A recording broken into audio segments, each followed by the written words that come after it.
last night to see if he was barefoot. Is that still the case? Is he barefoot? Because I know on Facebook somebody posted a picture of these could be his shoes, or is that so he is presumed to be barefoot at this point?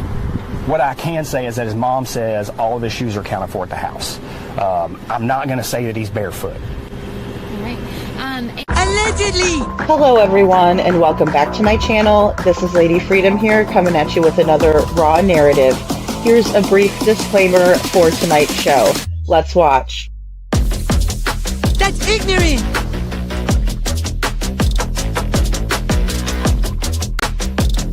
Allegedly, that's ignorant!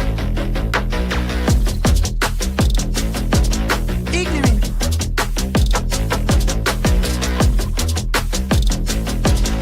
Judgment, Arthur. Oi, you read my thoughts.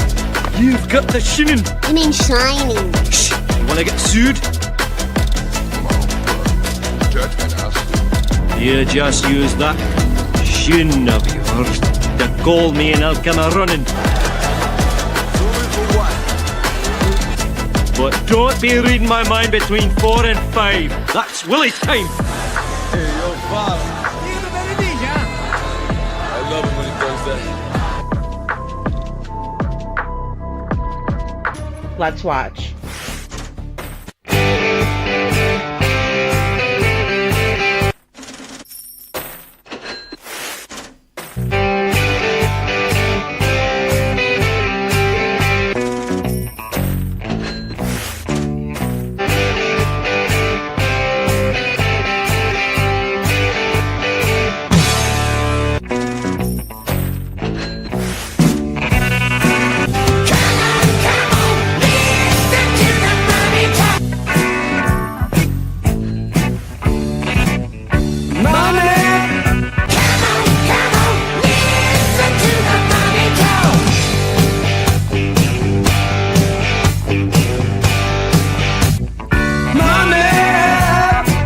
Don't get me back to good bullshit.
Hello everyone and welcome back to my channel. This is Lady Freedom here coming at you with another raw narrative, and it's so good to see all you guys today.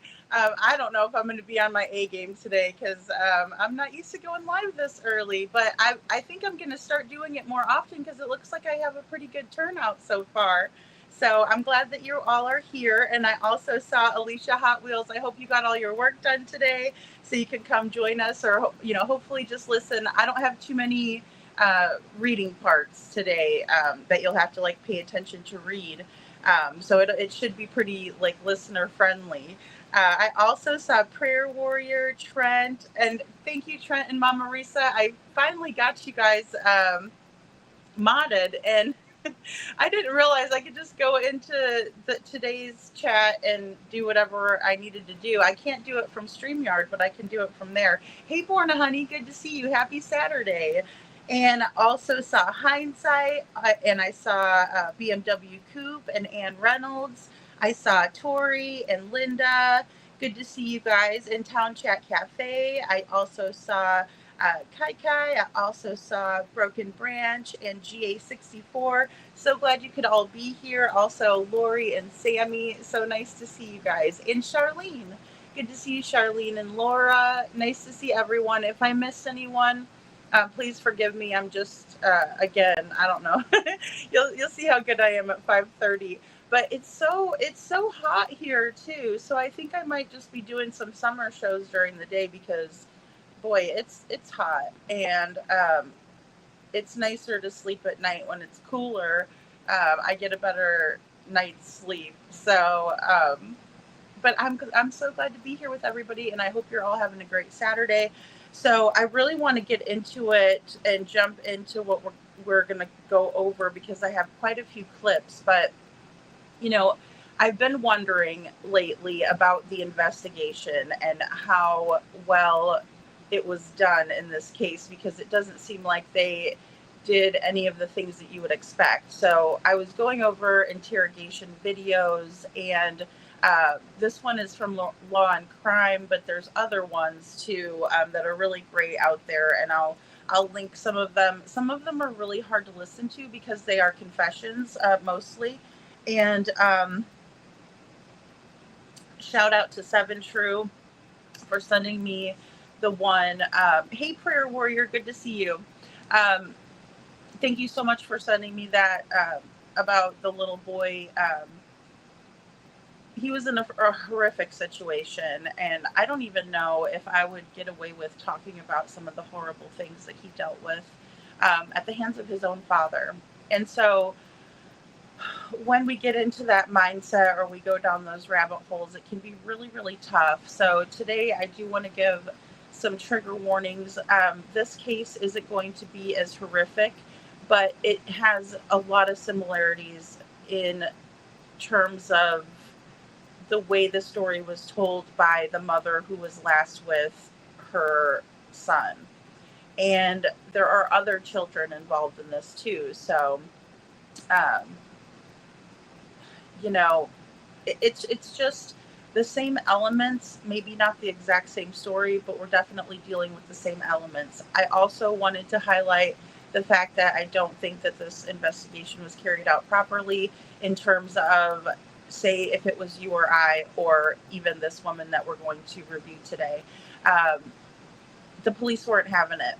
When you're changing your story, when it doesn't make sense, when you're leaving big lapses of time open, it just doesn't jive, right? And to anybody looking at it, they're like, okay, well, what about this, right? As a detective, as an investigator, you would ask those questions. Hey, Pebbles. And you would also want to really understand what has happened when there's a child missing, right? Because these parents actually went to the police station to report this. We know that there was a three-way call made by Katie Proudfoot. So some differences. These people were already at the station, right? And they were passing this child off as missing. Mr. and Mrs. Proudfoot reported Sebastian missing Monday, but again, children go to sleep and poof, they're gone, right? So that's kind of the premise. But before we do that, we're going to see how Sheriff Craddock handled the situation on a rewind. So here's our first clip. Hey, Campbell, un momento, fellas. When the pimp's in the crib, ma, drop it like it's hot. Kohanski, how's it going? Fine. When the pigs try to get at you, park it like it's hot. Say, I smell bacon. Does anyone else smell bacon? Yeah, I definitely smell a pork product of some type. Yeah. And if a get an attitude, pop it like it's hot. Yeah, I know what you're doing, Campbell. Bacon, pig, oink, oink, police officer. But don't try to run up on my ear talking all that raspy. Trying to ask me. I used to say that the cops when I was your age. You should think about it. Take a second. Matter of fact, you should take 4B and think before you go look. We had a tip inside and out.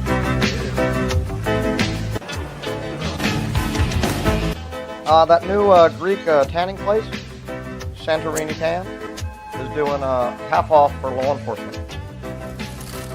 Ah! Prices, really. Let's do it. It's go time. Wait, what? I'm just goofing. New boot goofing. Oh!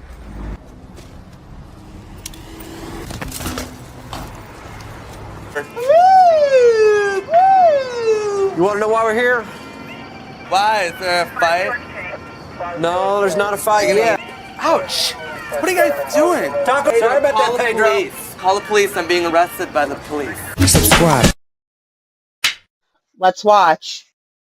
I couldn't recall off the top of my head when the last search like this was. Obviously, this one is exponentially more important, being a child who does have autism. I can't imagine what those parents are going through right now. I can't imagine what those parents are going through right now. The Sumner County Chief Deputy who you just heard from there says Sebastian loves water and he loves to hide in small spaces. Sebastian is 5'5" and they say he's likely wearing all black. Now, many people tonight are asking how they can help. The Chief Deputy says as of now there is no public search party, but he does ask anyone who lives in the area to check their Ring doorbell cameras. If they see anything on there, to call Sumner County. The way the search is being conducted. Now, a search party may come at a later time. What they can do right now is search their Ring doorbell cameras or their Blink cameras or whatever surveillance video they've got, especially if they're in this area. If they see Sebastian, call the Sumner County Emergency Communication Center at 615-451-3838 and let us know. For some good news. Mom was at the house. We've interviewed her. She's obviously distraught, as any parent would be. I couldn't imagine what she's going through currently. Yeah, the fact that Sebastian has autism is causing extra concern in this case. I've actually been allowed into some neighborhood Facebook pages, and we're following those and communicating with them. And they've got watches going on in the neighborhoods. A lot of people, review your camera footage and see if you get someone that matches Sebastian's description, and we'll come look at it. Officials say there have been absolutely no signs of foul play and really no signs of Sebastian Rogers at all. No confirmed sightings of him on any surveillance camera or doorbell camera, and first responders haven't found any evidence in the woods or water or even his home, which they say they have searched 10 times. Now, the one thing investigators did say they found were tracks leading away from Sebastian's home, but they say that lead fell up short. Like I said, we're operating under the assumption that Sebastian walked off. We have no evidence to disprove that. Law enforcement telling us that the family is cooperating with authorities, and they again are under the assumption that Sebastian walked away from home. Expecting any moment right now an update on the search for that missing teenager, Sebastian Rogers. Let's listen live. Here in a few moments, I'll go through some slides and show you what we've done over the past 4 days of searching. Really want to come to the community and ask for your help. We need you to search your properties every day, morning and night. If there's a shed or a crawl space or up under your mobile home or a tarp that's in your yard, check it every morning and check it every night. Look for any details that something has been disturbed. If there's a shirt that was there today that wasn't there yesterday, notify us. You can really help us by searching your own property twice a day. Like I said, we're operating under the assumption that Sebastian walked off, and we really need your help to ensure that he is brought home safely. Chief, I know you guys had asked for doorbell cam and surveillance camera. Have you guys been able, since Sunday night, Monday morning, been able to actually put eyes on Sebastian? Has any video actually shown him walking? We have had several clips that have come in. Several of them we've been able to dispel that's not Sebastian on that clip. We are still working every lead that comes in. So as the video comes in, our detectives, we're working really well alongside the TBI and all of our other law enforcement partners in the region to make sure that we're getting on them just as quickly as possible. But there hasn't been one video that you guys had that you said that's... There's not a confirmed sighting of Sebastian on camera. Gotcha. Was any of the canines able to pick up on a scent or something that can lead you to maybe a direction where he might have been? We've done that. We've actually cast the dogs at intersections to see if they take us. And our dogs are scent specific, and we have scent articles from the home, and they have not. We have gotten some tracks away from the home, and we haven't had anything that leads us to Sebastian, obviously. You mentioned that you've covered about 2,000 miles, correct? What's the word on the amount of volunteers and people helping? We'll address that later. We still got plenty of, and what you got to understand is span of control and manageability. And I know there's a lot of talk out there. You need to get more people out there, but we've got to do it coordinated, and we've got to be able to monitor and ensure the safety of our searchers. So right now we've got so many public safety assets that we can track and we can communicate with that we are in good shape right now. and we are discussing the possibility of going into volunteers. We have begun the conversation of coordinating with local volunteer groups. Should we need them, there's a plan in place. What I don't want is to have 1,000 people out in the woods, someone get injured, and now we have to deploy resources to them that should be deployed to get Sebastian home safely. As of right now, I've talked to the FBI, I've talked to world-renowned detectives from the Middle Tennessee area, and every one of them has said we're doing everything that we should be doing. We're doing everything that we can. I'm open to ideas. If someone's got an idea that we're not applying yet, let me know. I'll apply it.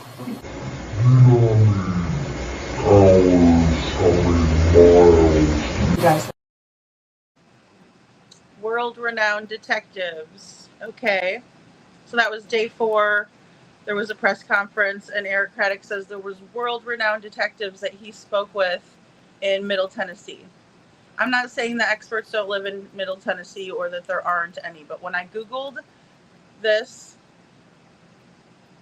is what it comes up with. It's important to note that the term world-renowned might be an exaggeration for any single detective in Middle Tennessee. However, the listed firms and individuals are considered highly reputable and among the best in the region. Okay, so fair enough, right? There are some reputable people that you can find on Google. Many of them are private investigative firms. This also popped in too. So obviously, again, Sheriff Craddock is making a statement, over-exaggerating the resources that he has considered or consulted, in my opinion. So the exact number of world-renowned detectives in Middle Tennessee area is difficult, as renowned is subjective and can be debated. There is no official designation for this title, and fame often stems from media portrayals or exceptionally high-profile cases. However, some private investigators in Middle Tennessee have built strong reputations and are considered as leaders in their field. Perfect. So which ones did he consult? Because I don't believe that bullshit. Hey, Mark Klein, good to see you. No, we're not going to stop, Stephanie, because I also have a statement that we'll go over at the end of this from the locals, or someone who is local who claims to have spoke with Sheriff Craddock. And, Smiley Story posted it today, and it was from Facebook. We hear that these people are on Facebook. We know that Chris Proudfoot was on Facebook, right? They had neighborhood Facebook groups. Even Ken Widener says that he had access to these groups and he was involved. Yeah, Show Poodle says, here's an idea, turn it over. Yeah, absolutely. They need to turn it over. It's ridiculous at this point. It's pride, right? Or you screwed up the investigation to begin with and you did a real shoddy job at best, and you don't want anyone looking into you and why you didn't do an interrogation like the one we're going to see. Oh, lies left and right, Show Poodles. Hey, Selena Dixon, good to see you. Tori says, yeah, from day 1 until day 11, they did good searching, but boom, all of a sudden, nothing. No search from LE. Yeah, and you could see the graph and the maps of what they searched and where. And obviously, it looks like a whole bunch of, colors, circles, and that sort of thing, because they were using all kinds of different resources. They had fixed-wing aircrafts, they had drones, they had people on foot, they had all kinds of stuff. So just to recap, on day 1, Sheriff Craddock says, I can't imagine what these parents must be going through. Then he says that there's not going to be a search party of regular folks, right, that they're going to put together or anything like that to include the public, right? And he says, but you need to check your Ring camera surveillance, right? So you do that and then turn it into me. Now, why that information wasn't collected at strategic locations to where there was eyes on the Proudfoot home is beyond me. If you think the kid walked off, then wouldn't you check to see if there was any camera footage of him? But we'll get to that too, because on day 4 they have nothing. And still, they say they have nothing. So also, Sheriff Craddock's interviewed again and says, I can't imagine what the mom is going through right now. What about Sebastian? What about what he's going through? What about how he feels? Is he scared? Is he lonely? Is he hungry? Is he stuck in the woods? I doubt it, because he's barefoot, or we're supposed to believe that. Ken Widener's a part of the Facebook groups like Katie and Chris and all the other local people. So, that's really weird, in my opinion. Maybe it could be looked at as a good strategy, but it definitely hasn't been used as a strategy, because we'd have more information, I would think. No sightings of Sebastian. They searched the home 10 times. Day 3. That was said. Day 4, there's no sighting of Sebastian, no scent, no confirmed sightings of Sebastian on any of the Ring door cams or anything like that. So they're still operating under the assumption that he walked off. Now that's either just stubborn or stupid. And you know what? I'm very stubborn. But I sure as fucking stupid.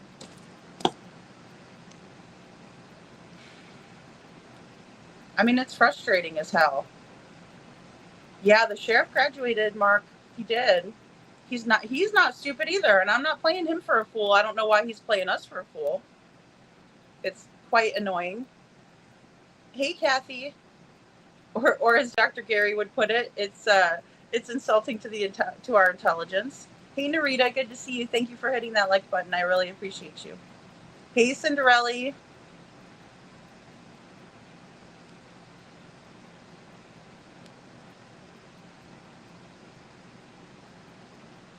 Yeah, well, and you could be right there, Cinderella. That's because in my opinion, they were told. And that's the thing. It seems like they were given a lot of information. Even Ken Widener is going to say later here that he's going to meet with the parents, but he's not talking about Seth. He's talking about Chris and Katie Proudfoot. Let's see, what else? Oh, he wanted everybody to check their properties twice a day. And if you find anything, that's out of the ordinary or that was there that day that wasn't there before, call law enforcement, turn it in. They said they went a span of 2,000 miles, so that's in terms of a radius. I can't figure that off the top of my head, but it's, the radius around Sebastian's home where he went missing from. And then the world-renowned detective bit was really,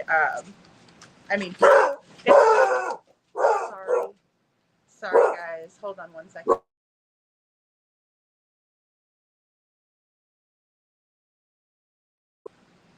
He's loud and vicious. Okay, so he's actually a sweetheart when he wants to be. Thanks, Pebbles. My goodness.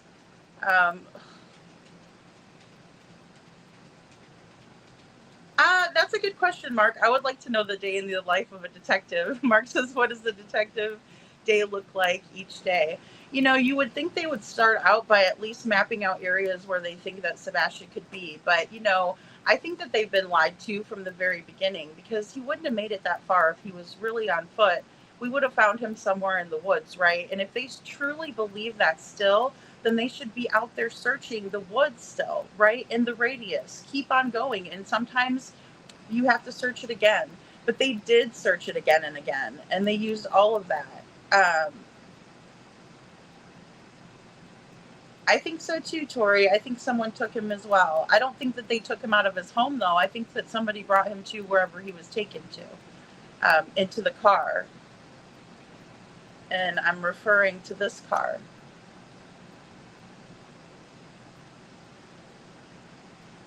Hey, C. Taylor.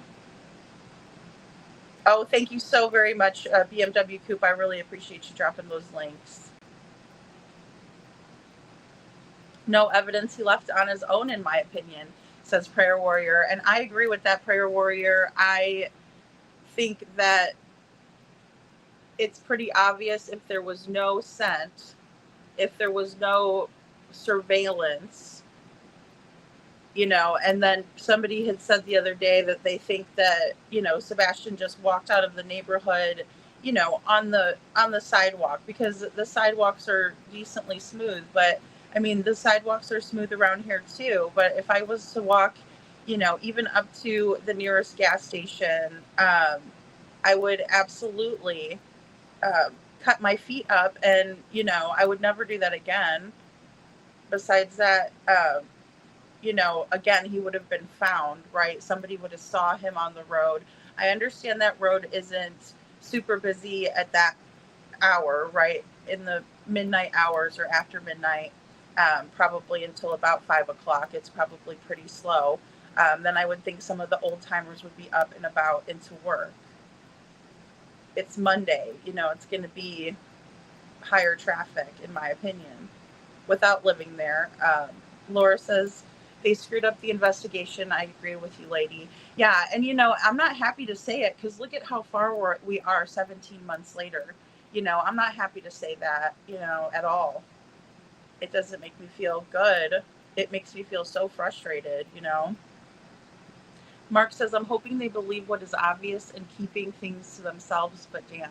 Yeah, and I mean, it's one of those things where I think there are some things, of course, that they're going to keep close in case maybe someone says something, right? Usually those are the things they keep close, so only, the person that was involved in assisting Sebastian's disappearance, in my opinion, would know, right? And then that would be the indicator to them, the big, smoking gun, aha moment, gotcha, whatever, but with the statement that was made today, I don't know why a local person would want to say something like that. And again, it is going to be hearsay, but I don't understand at all what is going on with the sheriff saying something, the thing that he said. Not snuggle struggle. I couldn't believe that one either. Still can't. Prayer Warrior says, at least your dog doesn't sound like mine. I watch another channel and jump up every time he barks. I mean, he just out of the blue just jumped up, and I was gonna give him. He's got these little they're not rawhide, but they're little rolls, and the chewy things. But I didn't want him chewing it because he's right by my feet, so I know he'd be chewing loud. Coffee and donuts come to mind, Mama Marissa. Well, and it seems like they're spending too much time doing that kind of stuff, right? It does. It seems like they're just kind of willy-nilly about it, I am curious to know what their day looks like, if they're really checking leads or if they're just kind of relaxed about it. Because if that's the only case that he's working, which, I highly doubt that, because I think there's other... I think Seth had brought up other instances where he was at court for different things. So I don't know if he, he's involved in other things. I don't know. It's just it's a shame that they won't hand it over. I think a lot of it has to do with the ego. A lot of it's stubbornness. Like I said, I can be stubborn too. But C. Taylor says, sounds like he may have disagreed with the world-renowned detectives. Yeah, really. Well, and that's the thing. That is such a subjective, it's really just a BS statement, though, isn't it? Because it's world-renowned detectives all over Middle Tennessee. When I think world-renowned detectives, I don't think Middle Tennessee, especially when, where's Summer? Where's Layla? Where are all these kids at? Pebble says, in my opinion, she planned it. Yeah, I think that it's... Wait until you see what this other mom says. It's really eye-opening, especially what we know with this case. Oh, no, your dog got sprayed, Selena. Oh, no.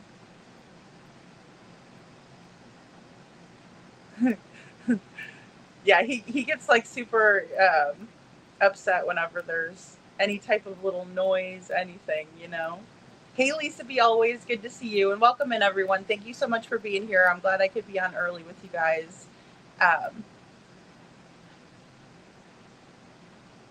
Shopoodle says, I've stated since February of 2024, LE lists the pilot when they let CP disappear for 17 plus hours to retrieve the fifth will without surveillance, in my opinion. Yeah, show poodles. I'm also working with someone on something about that. You know, I have a lot of irons in the fire, so to speak, but they're coming out hot, and they better watch out, because, you know, there's a lot of things that people are going to start talking about if we keep applying pressure.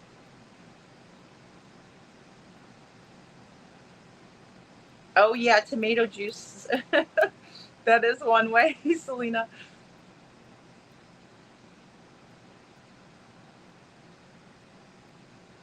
Yeah, Mark, you know, and I think it's important to keep the hope alive and keep the hope, you know, in it's hard. It is really hard, because there's some days where I'm like, you know what? I don't know. I just don't know. I think they hurt him, you know, and of course, this story that we're going to hear today, you know, just a quick disclaimer, I don't believe that this is exactly what happened to Sebastian, right? It's just too similar and too eerie. But this child did lose their life, unfortunately. So I think it's good to expect maybe not the best outcome at this point, but I also think that having no hope is you know, a hopeless, you know, sad bastard approach, and that's not how I like to approach life. But you know, because you can't, we'd never survive it if we just sat there and, oh, my anxiety, oh, it's so hard, oh, it's this, you know, it would just, you would never survive. You would put yourself in such a negative mind space, you'd be miserable and, you know, have a horrible mental health. But Mark Klein says, I usually, after this long, have no hope, but something tells me this is different. Yeah, and I mean, Sebastian could still be out there, and I can't discount that, because look at those schools, and where, you know, it's so secretive, and that's the idea that Katie and Chris wanted, right? Because they were trying to get, and you know, I'm sorry, but they were trying to get rid of Sebastian, in my opinion. I believe the ultimatum was given, and you know, a lot of that's going to follow through in my theory today, but I believe an ultimatum was given, and it's not uncommon. We're going to see it play out. I think there's more going on than we know, Cinderella. I think that's a really smart thing to say. Absolutely. I think there's more going on than we know, and I think that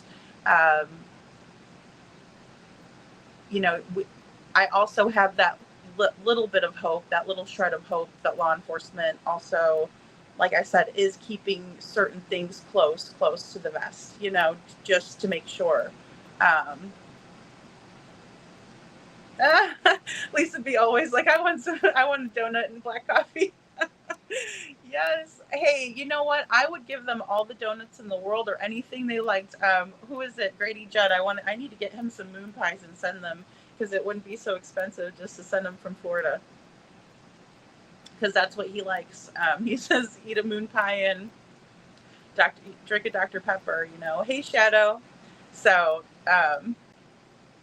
yeah, they deserve it at that point, but not when they're not going to do anything. Like I said, he's not in the office. If you think he walked off, then he must be somewhere in the vicinity, right? He has to be close to the house with no shoes. Or even if he had shoes on and he hasn't been recovered yet, then, you know, I'm just saying, if they're still operating under that same assumption that Sebastian walked off, you know.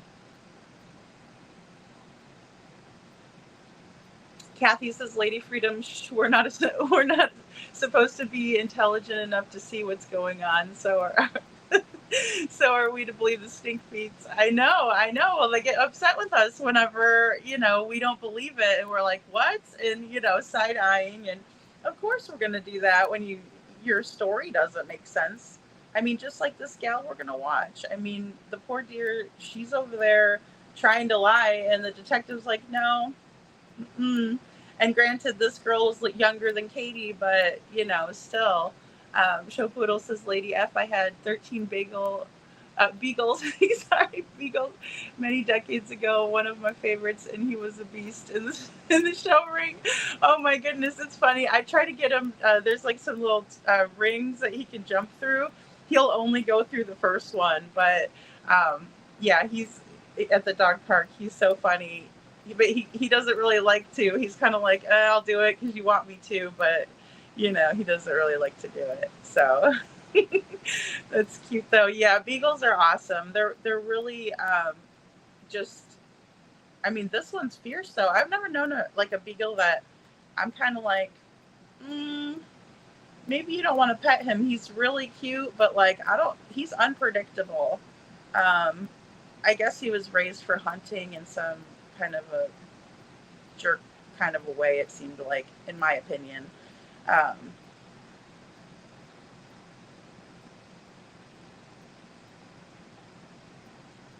Yeah, we got to keep the faith, BMW Coop, excuse me. We have to keep the faith, because if we don't, then, what's going to drive us too? What's going to motivate us? I mean, obviously I get motivated by frustration a lot of the times, but I mean, that's better than, the latter, I think. I mean, I need to harness it in some way. So it's like, do it through videos or being silly, saying Eric Craddock goes and buys, new boots and, is messing around all the time. That's my way of letting it out that way. But, and Trent, thank you so much. He says, never give up. And that's right. Refuse to quit. We have to keep going. And the more pressure we apply, the better. Hey, little Miss Sharon, I was worried I wouldn't have you in the chat today because it's so early, but good to see you. I'm so glad to have you. Yeah, and I might just do some morning shows where maybe I just come on and, chat, shoot the shit for a little bit, and then, that sort of thing. Just kind of like a morning coffee thing, but, yeah, the school is too much. Did they say what else can we do? Well, and they haven't said too much. It seems like they didn't want our help to begin with too. It just seems that way. Mark, I'm gonna play this next clip and show you guys too. It's so relaxed and also so geared towards Chris and Katie. It seems very biased. A lot of the statements, again, on this little rewind. Clocked in and searched so far. 2,000 by foot the first 2 days. We're not tracking hours now. We'll put all that together. We'll do an after action report. But now we're going through the day, preparing this afternoon for tomorrow. We've got a team that's doing that. We've even got the tax assessor's office working with us on additional mapping for streams and creeks that we want to make sure we're covering. I hate to cut you guys off, but I'm really focused on getting Sebastian home, and we need to get back out and make sure we're doing everything we can. I really appreciate you guys being here and covering the story, and as soon as there's an update, I'll let you know. Thank you. Thank you. As the search for 15-year-old Sebastian Rogers now enters day 4. At this point, they say Sebastian walked off. The family is cooperating with the investigation. Now, we do know, despite the 5-day search, investigators say there have been no confirmed sightings of Sebastian on surveillance cameras or doorbell video, and there's been no evidence found in the woods or bodies of water. Now, law enforcement have reiterated that their parents have been fully cooperative and there's no reason to believe any foul play. The Sumner County Sheriff's Office tells us that a group of local investors invested a minimum of $3,000 toward any information that would help investigators in finding Sebastian Rogers. I now want to bring in EMA Director of Sumner County, Ken Widener. Ken, as we near this week-long search effort, where are you focusing starting today? Well, we keep expanding. So we've expanded west and we're expanding north. We just keep expanding the search area and we're bringing different teams in. Yesterday we had a group from East Tennessee come in. They're mountainous experts and they do caves, and so we've had any cave that we've marked, we've had them in those caves. The city of Gallatin has done all the storm drains in the area with cameras, so we keep expanding and just throwing everything that we can at it to try to get him located. We're close to 5 miles now. Now the further south you go towards Hendersonville, we get into the city, and we would expect he would be located or seen if he were in the city.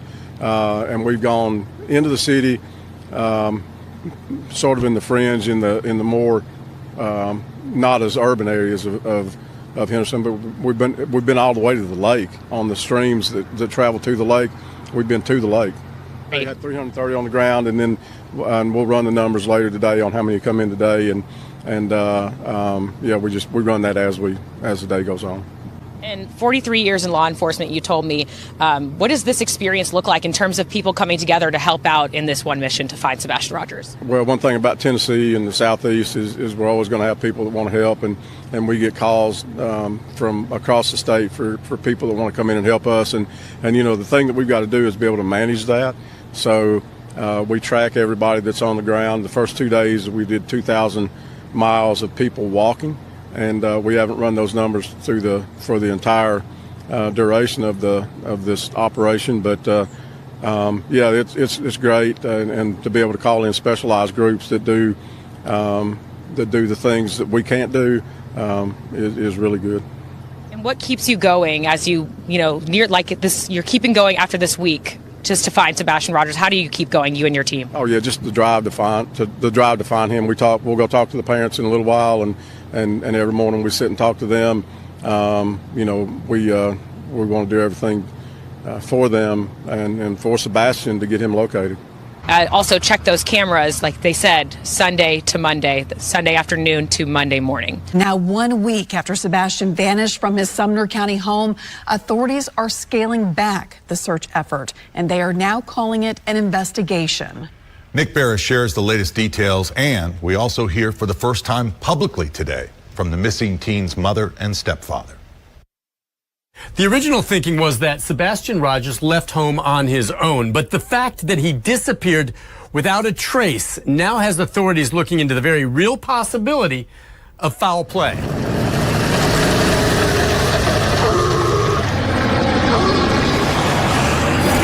Consider 7 days of intense searching from the ground and air. Hundreds of officers and citizens, bloodhounds, and nothing. No security video of the teen and no trace of Sebastian. We're used to producing, and this is one of those cases that we haven't been able to produce yet. We're scaling it back a little bit. What exactly does that mean? Well, sources close to the case confirm authorities are now considering foul play and that this missing teen case could become a criminal investigation. Sebastian's mother and stepfather broke their silence, talking about how he disappeared from their home overnight a week ago Sunday. The two spoke on a YouTube podcast called Missing Tennessee with Duchess. And when I went to wake him up for school, he wasn't here. Between the hours of, 12 and 6, he has basically vanished. Walked out of the house, the door was locked, and gone. He didn't take a phone. None of his shoes are missing. Authorities have named no suspects and say that to date, the parents have fully cooperated with the investigation. Detectives now will re-interview and vet everyone that had contact with Sebastian, looking for any inconsistencies. And they are asking the public to provide any Ring camera videos, not just from Sunday night when they believe he disappeared, but of anything suspicious of much earlier in the day. Okay, guys, and that's when they were asking, for footage of earlier, even earlier in the day into Sunday, if there was any footage. Now, Nick Barris is obviously speaking for the law enforcement officers, but he says that at this point in the game, now this was on March 4th, 2024, right after Sebastian had gone missing a week in, they had scaled back the search, and Nick Barris says that the police are going to re-interview and vet everyone who had contact with Sebastian. I don't think so, because they didn't vet or talk to the green hoodie until December of 2024. So my lie detector test determines that's a lie. And they said they were going to vet everybody again, and they were going to look for inconsistencies. Well, all they had to do is do what Nick Barris did and go to YouTube to find the first interview that they ever did with Duchess for the Missing. So there's that. Now, Ken Widener is talking about a 2,000-mile by foot search that was done for Sebastian initially, that there's no reason to believe that there's any foul play. He tells the news lady, I don't know her name, I forget what it is, that they're expanding the search west and north. Okay, so when we think about the search, it's supposed to be a radius around his house, and they said they were expanding east and north. So what about, west and north? So what about east and south, right? So that doesn't make sense in and of itself. Then he talks about them going 5 miles south. So again, talking out of his ass, in my opinion. Sorry, Ken Weiner, it's ridiculous. So he said that he's going to head over after the interview with this person, and he's going to go sit and talk to the parents, meaning Chris and Katie Proudfoot, because he's going to do everything for them. I mean, Sebastian, of course, it's about Sebastian, right? He catches himself. It's just quite ridiculous. And I know I've showed this a couple of times. For those of you, I think I did even a live and showed the first 7 days. But again, it's just, to remember what the law enforcement officers are doing in this case, so we can look at this other case, is very important. So they scale back the search, and then the Proud Feet show up on the internet March 4th, 2024. And they say to Duchess, Chris says here, in a very infamous quote, in my opinion, from the hours of 12 and 6, Sebastian basically vanished. And then Katie says he didn't take a phone, none of his shoes were missing. Okay, so we're kind of up to speed on that. I'm going to play this next clip for us, just so we can, because I have a little bit of clips for you guys, and I just want us to stay kind of on this topic. So first, just express, I can't even imagine as a parent what you two are going through. How would you describe the situation right now? How are you coping?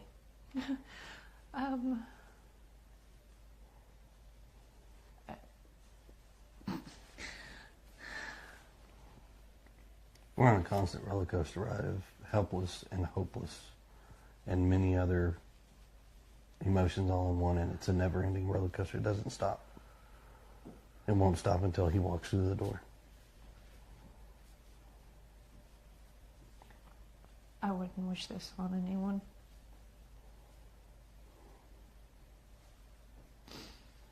Not anyone. I know we're about keeping hope alive. I'm sure that's in there somewhere. Oh, yeah. It's gonna Always. come home. He's going to walk through that door. And this street will be flooded again with family and relatives all waiting to hug and love him. And That boy's gonna have more friends than he knows what to do with when he comes home. So here we are, 8 days now searching for him.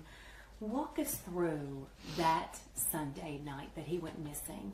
So walk us through, we've got so many people who really want to know, okay, how did this happen?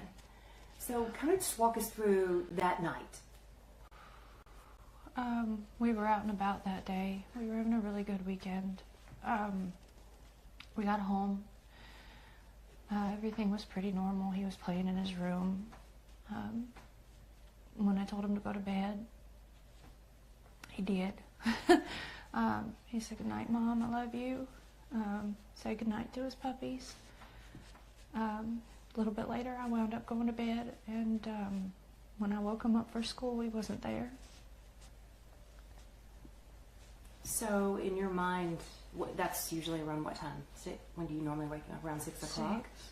So were you instantly thinking something's wrong, or were you like, he may just be already in the shower? I took a in the living room?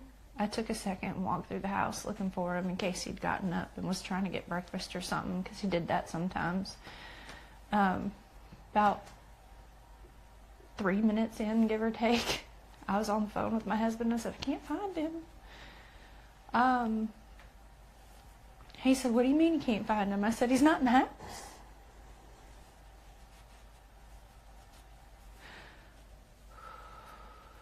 And so at that point, is that when you call 911, or what's going through your mind? while we were on the phone, and I was like, is he on the other side of the bed? The normal places he may be in the house, you know, and he wasn't. So I was like, okay, well, hold on a minute. And immediately after that, we called the sheriff's department and made the report. I ran all over the house, outside, inside. I looked in every closet. Within minutes they were here. They responded within minutes, and here we go.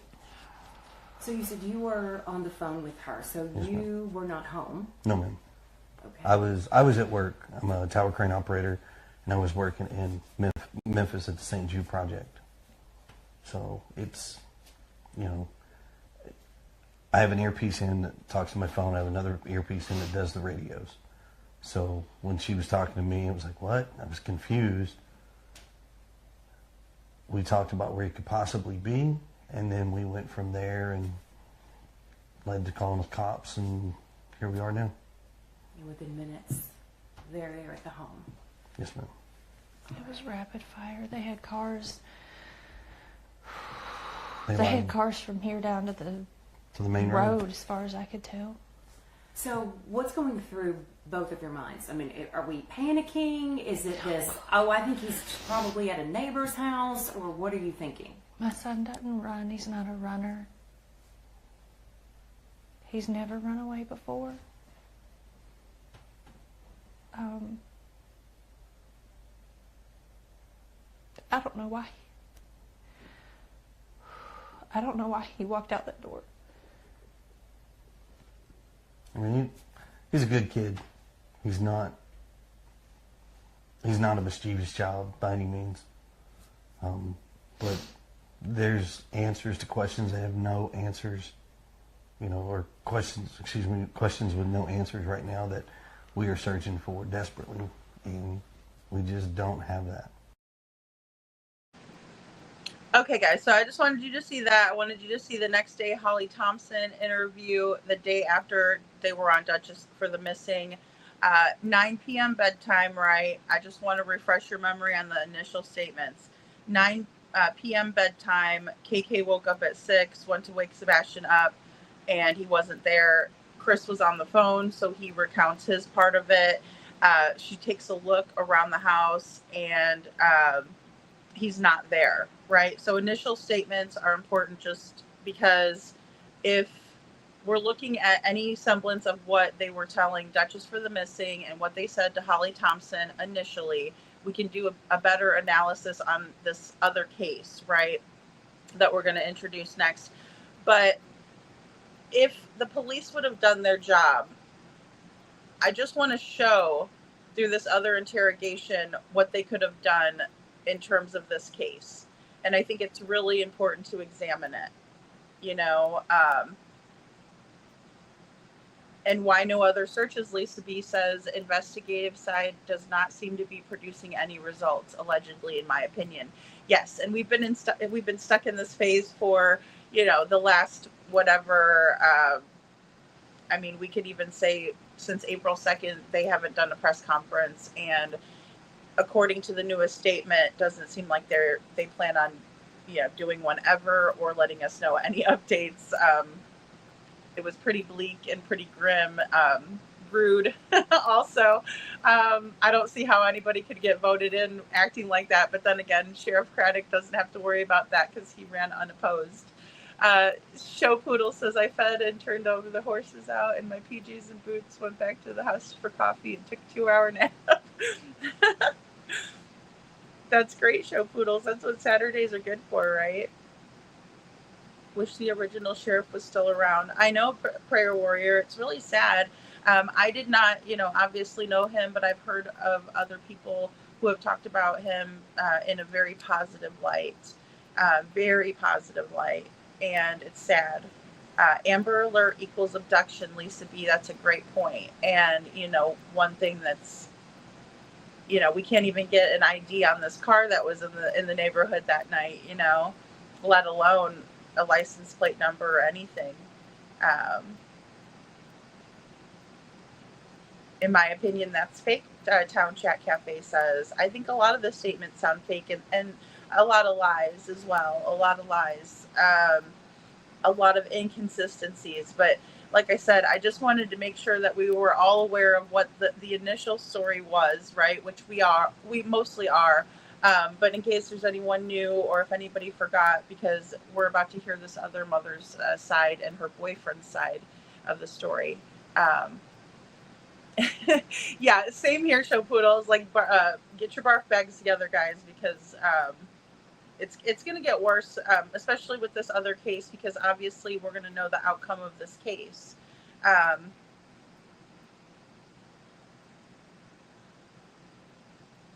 Oh, so many agencies are so corrupt, Laura. And that's the thing, I mean, it's going to be everywhere. It's not just, Tennessee, and I don't always want to single them out particularly, but this is where Sebastian's case is, Summer Wells, there's a lot of them, and the reminders are important, right? For public perception is important to them. Well, I should say most of them. When there's corruption, it doesn't matter, right? Because you're getting voted in, and you don't have to worry about any accountability or anything like that. It's kind of a nice position to be in, But depending on what you believe, I mean, I wouldn't want to have to answer for that.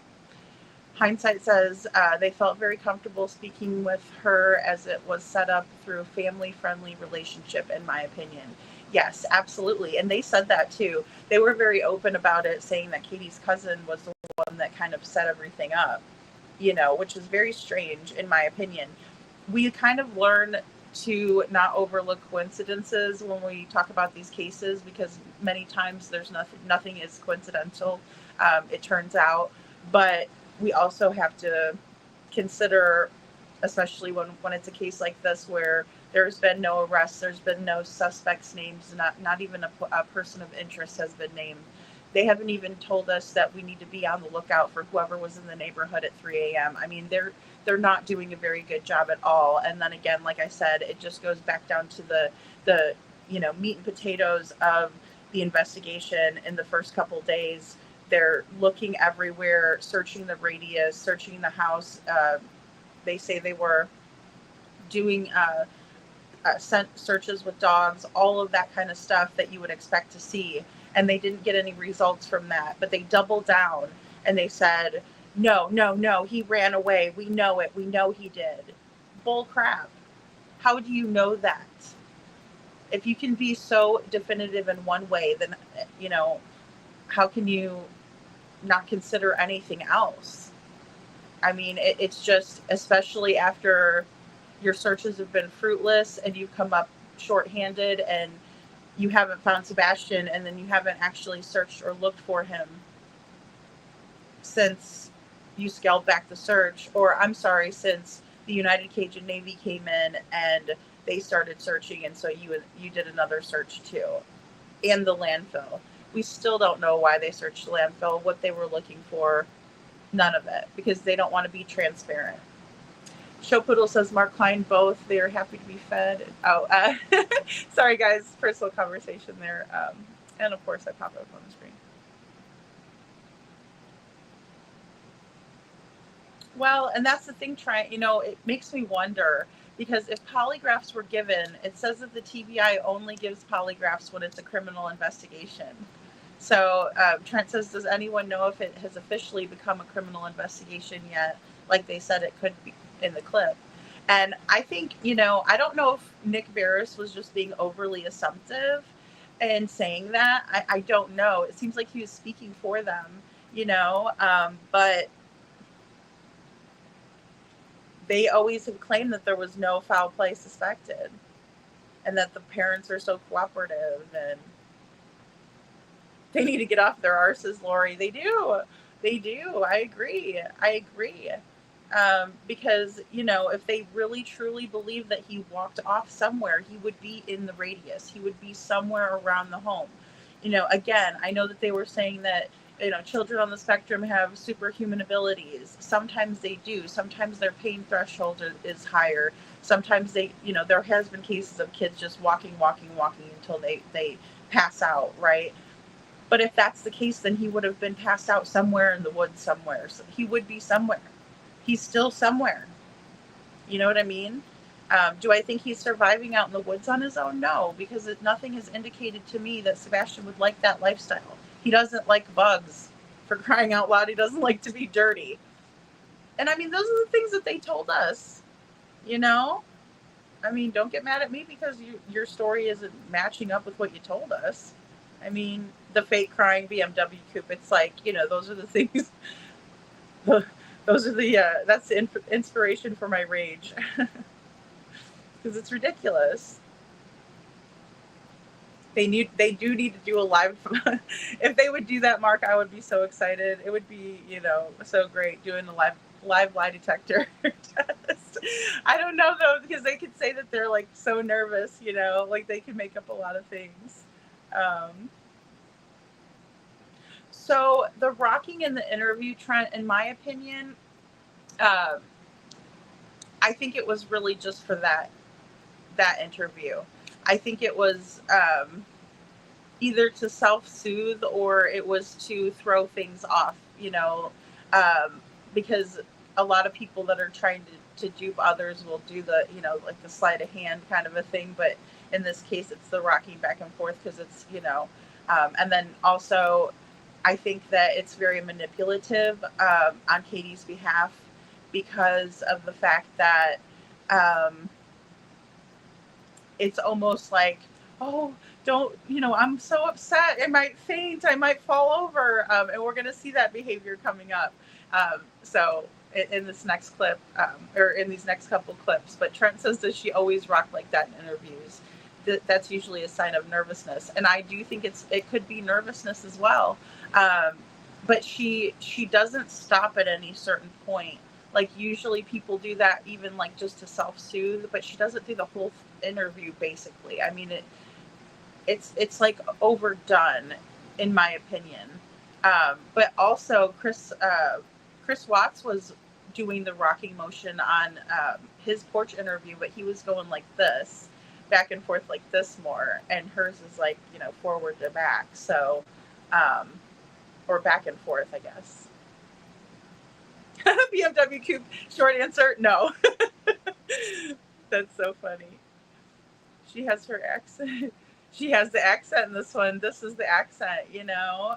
It is. It's kind of like I'm sweet. I'm, you know, country girl. I don't, you know, I'm soft spoken. Like in that one, and I'm sorry guys, I should have turned that volume up on that one because they're very soft spoken in that one. Even Chris is like at this tone and, oh yeah, it's been a roller coaster. And I mean, he's very even keeled, which we're not, you know, we know that that's not Chris. Poodles, it's funny. It's the things you notice when you watch the interviews over and over, you know. One thing I believe each day is hell for KP, in my opinion, guilty or not. Well, yeah.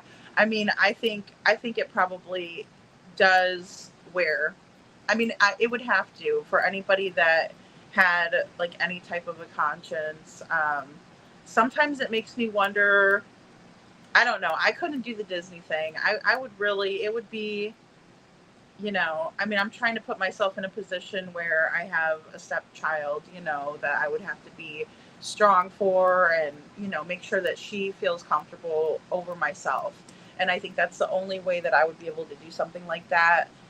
While my own child was missing, knowing like, you know, oh, what if his favorite character was, you know, Daffy Duck or something. I don't know who his favorite character would be that way, but, you know, there's a lot of cool stuff there that they do, like with Star Wars and things. I don't know how. I couldn't do it. You wouldn't. I don't know. I'd be a wreck. I'll just say that. I'd be a wreck. Oh, Prayer Warrior says, going back to the comment from the news clips, he likes to hide in small places. You'd think she would have spent more time looking, but it makes me wonder what a small place he could be in my opinion. You know, that's a really good point, Prayer Warrior. And, you know, little key factors and small truths are kind of what leads people to the actual truth or some semblance of it, you know, because some people are just so, they're pathologically, you know, they're pathological liars. So, you know, and I think anybody that tells a lie for this long would have to become something like that, because, you know, if you tell one lie, you have to make up another lie to cover that one, and so on and so forth. So it just, it's probably exhausting and hard to keep up with. And another reason why I think that they mess their story up so much, you know, it's because they can't remember the shit they've told people. BMW Cube says his excessive blinking drives me nuts. It screams liar. Yeah, the blinking is another thing too. And he's always kind of looking for like validation from the person who's interviewing. So Holly Thompson in this case, right? He's just kind of like looking over at her like, you know, is she buying it? You know, and then he's also doing this like the whole time, like, I don't know, you know, it's rough. You know, it's just like, what the heck? It's hard. It's a hard burden to carry, Mark. Totally, it is. It's hard to bear something like this, especially with the public pressure. You know, I honestly thought somebody would come out and say something at this point, especially because, you know, I mean, I can come up here on my platform and get out, you know, what I need to say, and I feel better about it. And I think, okay, well, at least I'm doing something to bring awareness and, you know, to kind of put the hammer down, because no one else is. Gee whiz. I'm not talking about other YouTubers. Again, you know, we have one of the news anchors, you know, one of the major guys that they have on, you know, in their news team going to the internet to find information and interviews, because that's where a lot of them were conducted. You know, but I think that it's really strange how long they've held on. So that also makes me believe that there's enough people involved with guilty knowledge as well. You know, more than just them. And when we find out this other motive, it really translates. We'll just say that.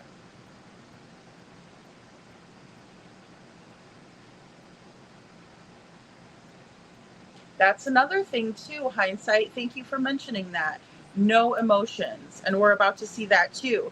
And you know, it's funny how the emotions come very, very easily to these monsters, in my opinion, when their ass is on the line.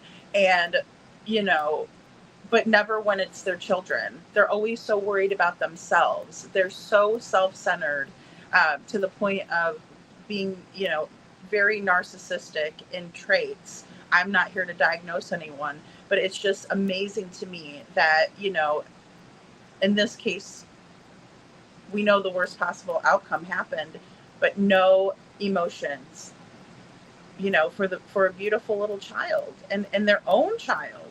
I'm going, this is crazy. I believe she's mental. Yeah. Cinderella says, in my opinion, KP is allegedly mental. I think she is mental. I think there's no other excuse for what she has allowed, you know, whether it comes from a deep place of trauma or what have you. It's toxic, and you don't do that with your children. Okay, here we go. I'm going to go ahead and play this next one. Roger.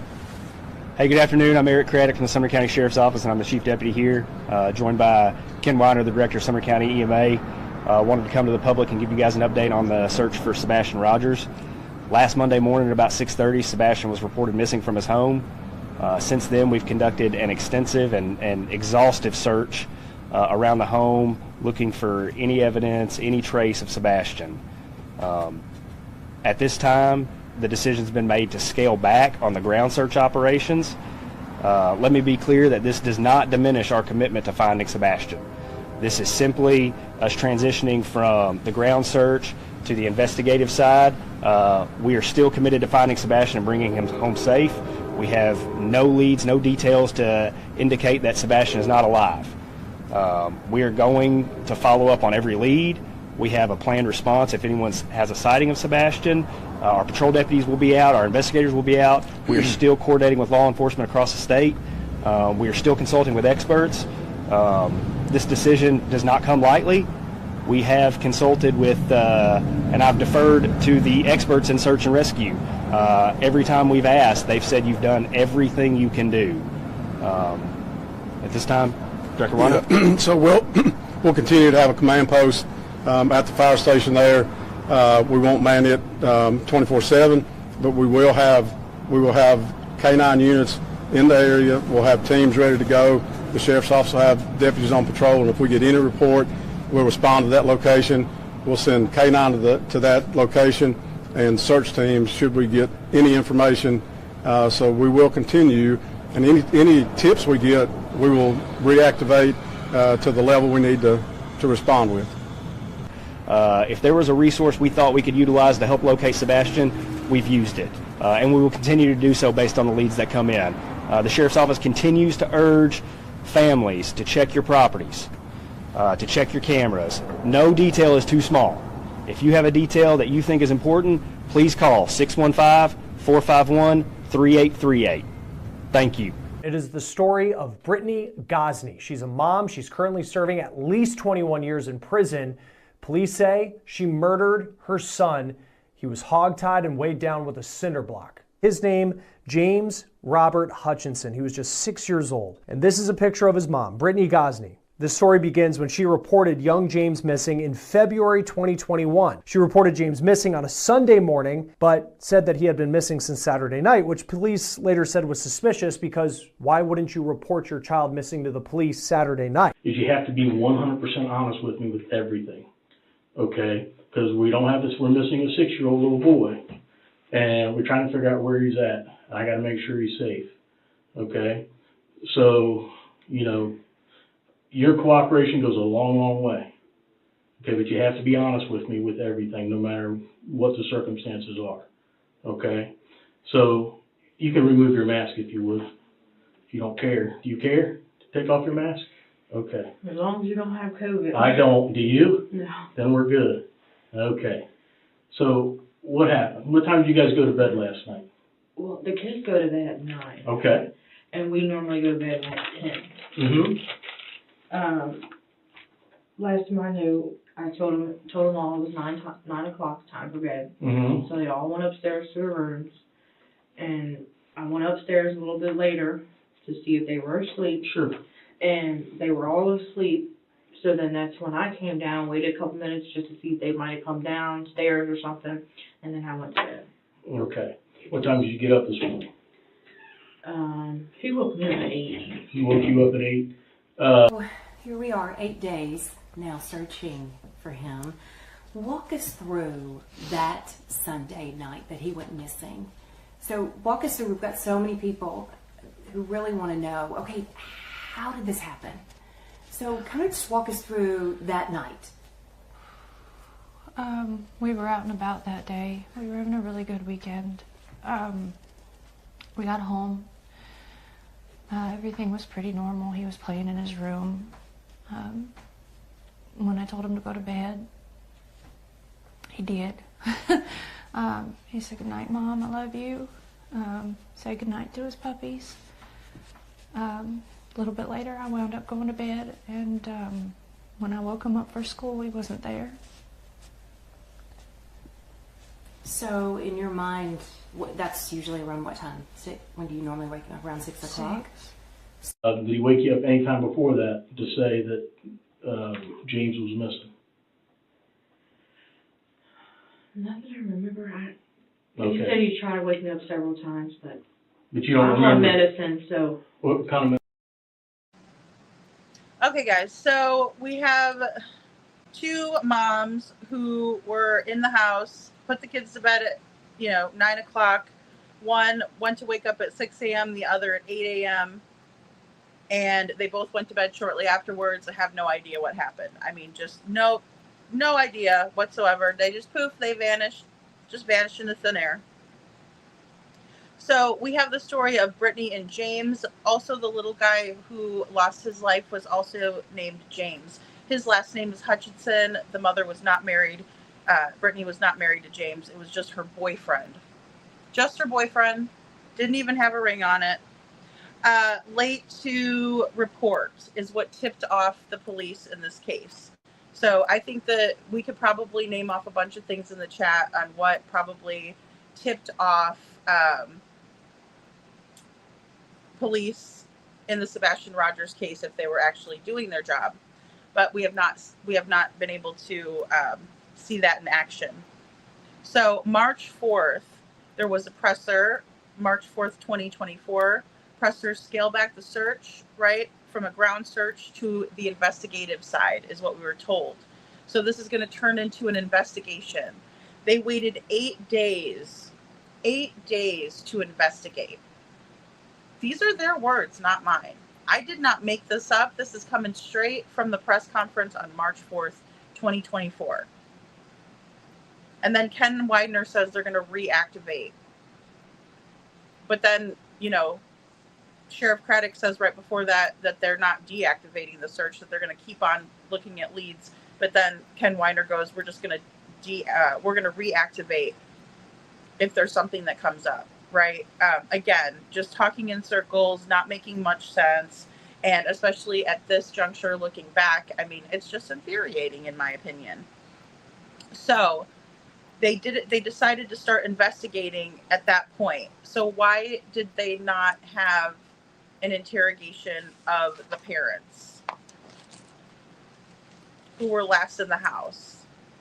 Why weren't they interrogating Seth? Even. Sorry, Seth.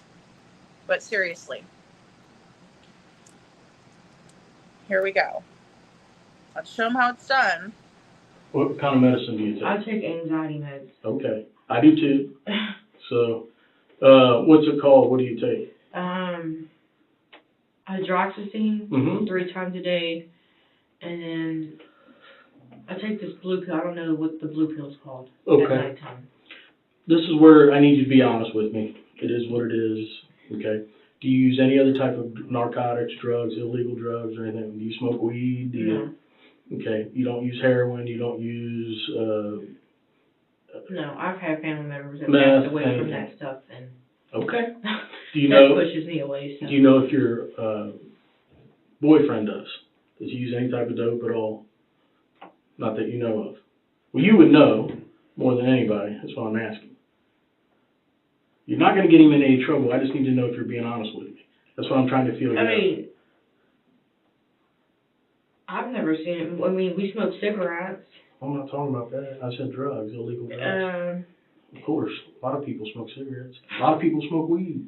A lot of people use heroin. I mean, he smokes weed, but that's the only thing I know of. Okay, that's all. I don't know if he does anything else. Okay, you don't need to protect him. I'm getting a feel for you. If you're going to be honest, I just need you to be honest with me. Don't overread into any of my questions. Okay, I promise you. So he wakes you up at 8 and tells you what? Or you wake up? Do you wake up on your own at 8, or does he wake you up at 8? Well, he woke me up, and because he went looking around first, he said he had come in there several times before to try to wake me up, and he said I didn't respond to any time, so he just went outside and looked around, looked through all the rooms, the closets, and all that, and looked through the house for him because it was typical for him to get up and come and rummage for snacks and things like that, and he likes to dip behind the walls and watch, and then he comes out after I come back and he likes to scare me. But after I looked, and I mean, mind you, all of this took place in like 1 minute flat, but I didn't see him in his room. I looked all over. I ran through the whole house. I looked out all the doors and windows, and I was like hollering his name, and I picked up the phone and I called my husband and I said, I can't find him. And he said, what do you mean? I said, he's not in this effing house. I can't find our son. And he couldn't find him anywhere. So then the next thing he thought to do was just go around a couple blocks, see if he might be close by. Did he walk there, or did he drive there, or what did he do for that part? He drove around. Okay. I jumped in my car and I drove around the neighborhood and I drove over by the school, and he's already, at this point I was hysterical and I was crying, I was screaming, and he was like, three-wayed. He three-wayed law enforcement and was telling them like our son is missing and we don't know what's going on. And he was like, go back to the house. They're on their way. And I drove back to the house. And 20 days later, we haven't found him. But he came back and woke me up and he was like, do you know James is gone? I was like, what? And I was like, no, I thought he was upstairs asleep. And I even woke up the brother and sister, maybe thinking they might have seen him up, about, moving around or something. And they said they didn't hear nothing, they didn't see him.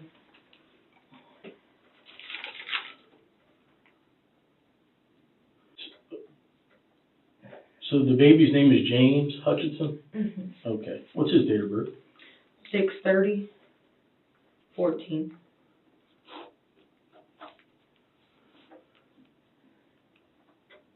He's a baby, so Right. I'm kind of worried about him. Well, sure. Yeah, I'll be more than kind, but I took a second and walked through the house looking for him in case he'd gotten up and was trying to get breakfast or something, because he did that sometimes.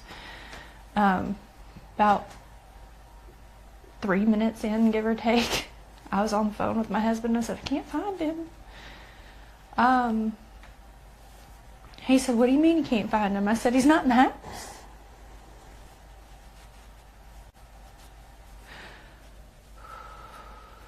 And so at that.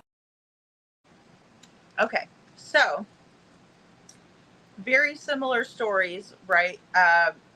Both drove around looking for the kids. They make the story up. Katie adds this detail in also in this Chronicles of Olivia interview, and that's why I didn't get it from the first interview that they did with Holly Thompson or the Only Hands interview or the Duchess interview, because that was never mentioned before.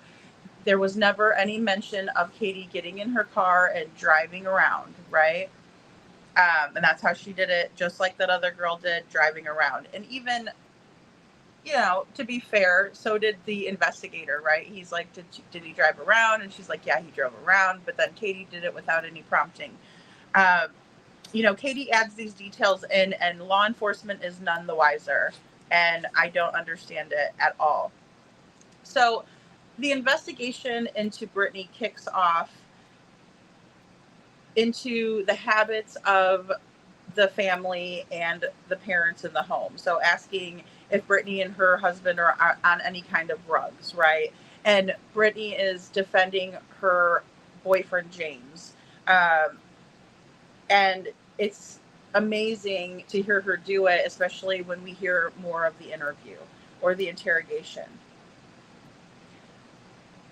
The detective keeps telling her, I need you to be honest, because he knows that she's not being fully honest. So he just keeps on reiterating, I need you to be honest. He's not being horrible to her. He doesn't have the light showing on her and, you know, I know you did it. Now tell me, come clean. And no, he's not doing that. He's just saying, hey, I need you to be honest with me. I need you to tell the truth. Because in all honesty, he wasn't there. She was. And so that's why he needs her to tell the story. Even though he knows that she's not credible, in my opinion. So the detective asks Brittany, okay, did James, your boyfriend, wake you up at 8? And she says, he woke me up a couple times, which is very reminiscent of Jack and Lily's case, where the parent is just kind of sleeping in and out of sleep, laying in the bed, 8 o'clock in the morning.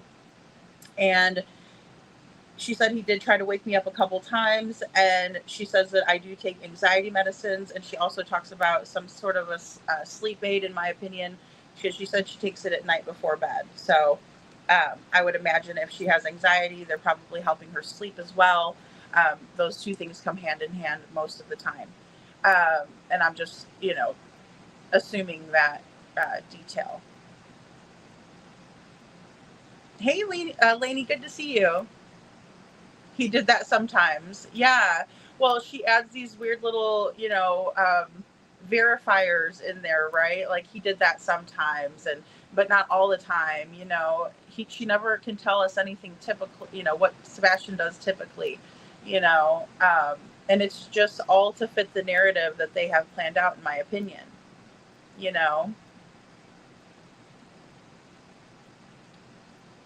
who leaves the home when your child is missing and leaves snacks on the porch? In my opinion, someone knows exactly where Sebastian is. GA64, absolutely.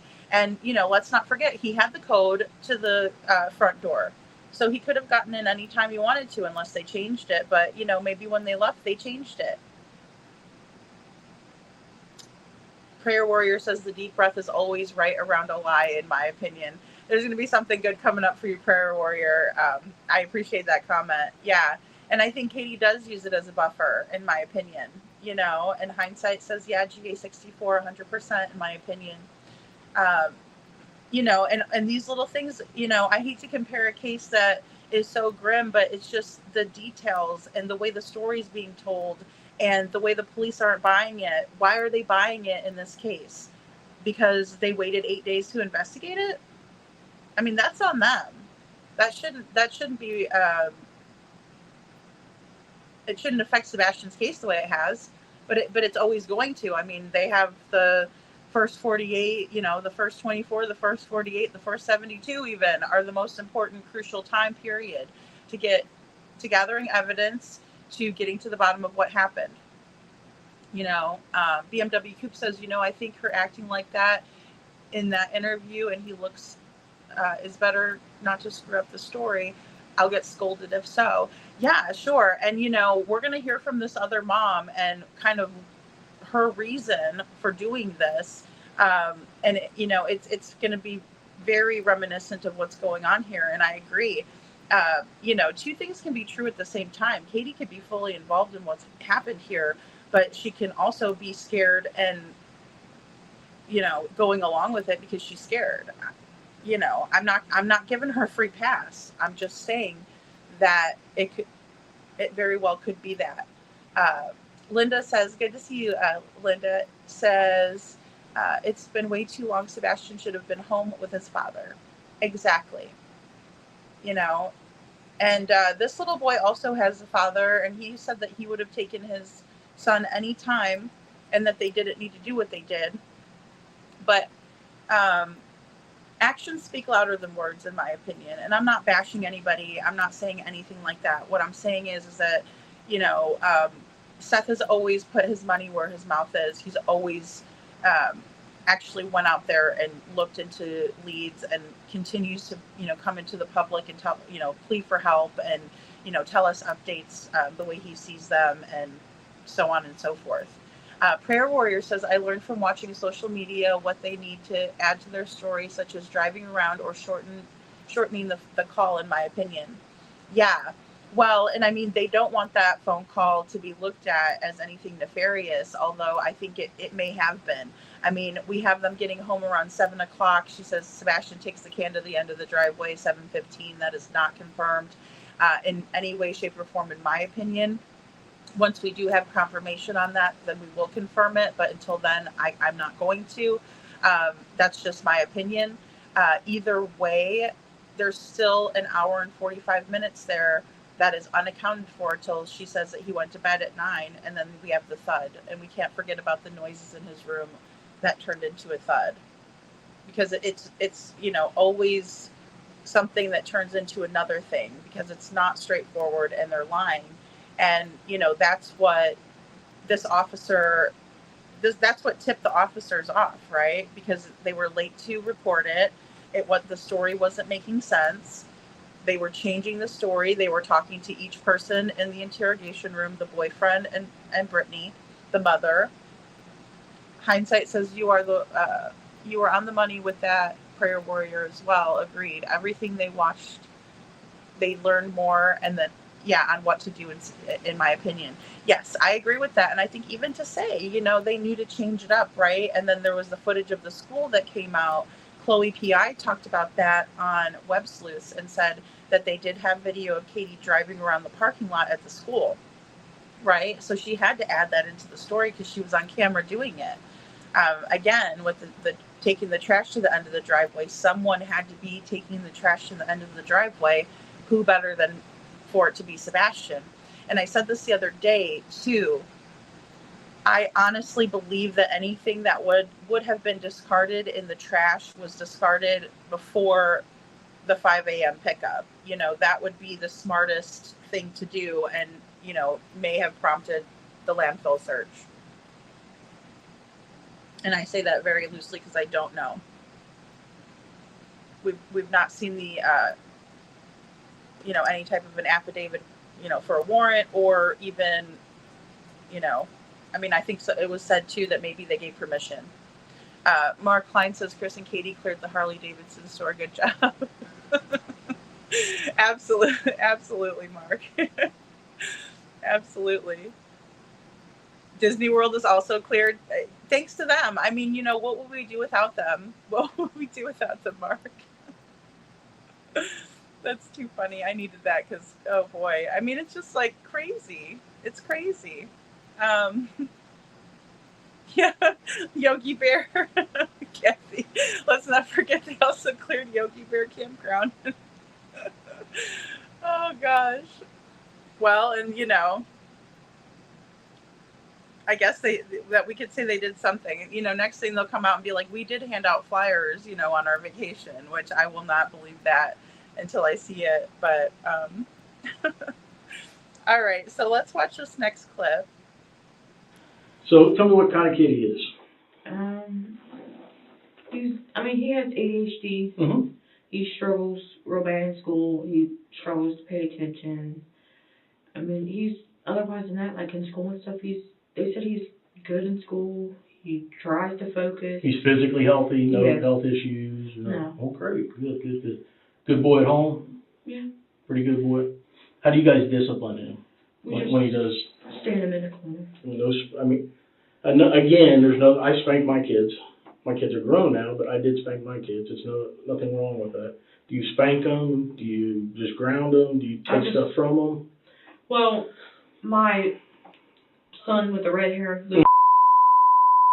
like video games and stuff like that. Mm-hmm. Well, the baby doesn't really know how to work the controller and stuff. He tried, Mm-hmm. but we just make him stand in a corner just for like a little bit to make him know that, yeah, you ain't supposed to do that. Is James in school yet? Yes, he's in first grade. He's in first grade. Where does he go to school? Rosa Parks. Rosa Parks, okay. When's the last time he was in school? Well, it's every Monday and Tuesday, so he was in school last Tuesday. Okay. So he goes 2 days a week, Mondays and Tuesdays, down there. Okay. But you're saying other than that, he's a pretty good kid. As far as like behaviorally, he's a 6-year-old, so I know 6-year-olds. He has his little fits here and there, tantrums. I just overlook it. Right. Because, that's the only thing you can do. Because, the other ones have the same thing, or they like to throw themselves down to the floor, Right. or stomping, or something like that. But other than that, he's a pretty good kid. So Brittany gives police this story that young James just went missing after he went to sleep. Police then interviewed her boyfriend, James Hamilton. Here's his mugshot. We'll explain what he did in a moment, but here's his initial police interview after he reported Brittany's son missing, and he gives a similar story as Brittany did, that James randomly vanished in the middle of the night. About 11:15, probably. I fell asleep all the way. Okay. So, what's the next thing that you remember? I got up around 3:45. Okay. Went to use the restroom. Okay. I used the restroom. I went upstairs. Where is the bathroom? Is it downstairs or upstairs? Downstairs. Okay. When I got done using the bathroom, I went upstairs to check on the kids like I do just about every time I get up in the middle of the night. Sure. And I went through the rooms, noticed the boy, James, was gone. I went down, I got looked in the front door, it was locked. I looked at the back side door, it's unlocked. So both of them were locked? No, it was unlocked. Oh, unlocked. The back side door was unlocked. When is that when you call 911, or what's going through your mind? While we were on the phone, and it was like, is he on the other side of the bed? The normal places he may be in the house, and he wasn't. So I was like, okay, well, hold on a minute. And immediately after that, we called the sheriff's department and made the report. I ran all over the house, outside, inside. I looked in every closet. within minutes they were here. They responded within minutes, and here we go. So you said you were on the phone with her, so Yes, you were not home? No, ma'am. Okay. I was at work. I'm a tower crane operator, and I was working in Memphis at the St. Jude Project. So it's, you know, I have an earpiece in that talks to my phone. I have another earpiece in that does the radios. So when she was talking to me, it was like, what? I was confused. We talked about where he could possibly be, and then we went from there and led to calling the cops, and here we are now. And within minutes, they're there at the home. Yes, ma'am. It was rapid fire. They had cars. They They had lied cars from here down to the main road, as far as I could tell. So what's going through both of your minds? I mean, are we panicking? Is it this, oh, I think he's probably at a neighbor's house, or what are you thinking? My son doesn't run. He's not a runner. He's never run away before. I don't know why. I don't know why he walked out that door. I mean, he's a good kid. He's not a mischievous child by any means. But there's answers to questions that have no answers, you know, or questions with no answers right now that we are searching for desperately, and we just don't have that. What James and Brittany told police were total lies. The stories of this couple being parents who looked out for the kids and wanted to make sure that they were safe and were just stunned to find young James missing, all of that was not true. And the police seemed to know that as well. Later that day, as you see the timestamp on this video, Brittany was still at the police station. This time it was 7:12 in the evening, and police had talked to Brittany's two other children. They were 7 and 9 years old. And here's when police confront her about her story and what really happened to her son. Okay, guys, so 4 to 5 hours interrogation with Brittany. That's where we leave off. But a lot of similarities between the stories, right? So the detective is asking about the discipline methods or the parenting styles of the couple pertaining to Brittany. And I would imagine that this would have been one of the first questions that was asked to the Proudfoot, even though we know that that's probably not the case because Eric Craddock doesn't concern himself and conduct himself like a detective should, in my opinion. So, right away, when Brittany's asked about discipline, she says what she does to discipline her child, which is to put him in the corner.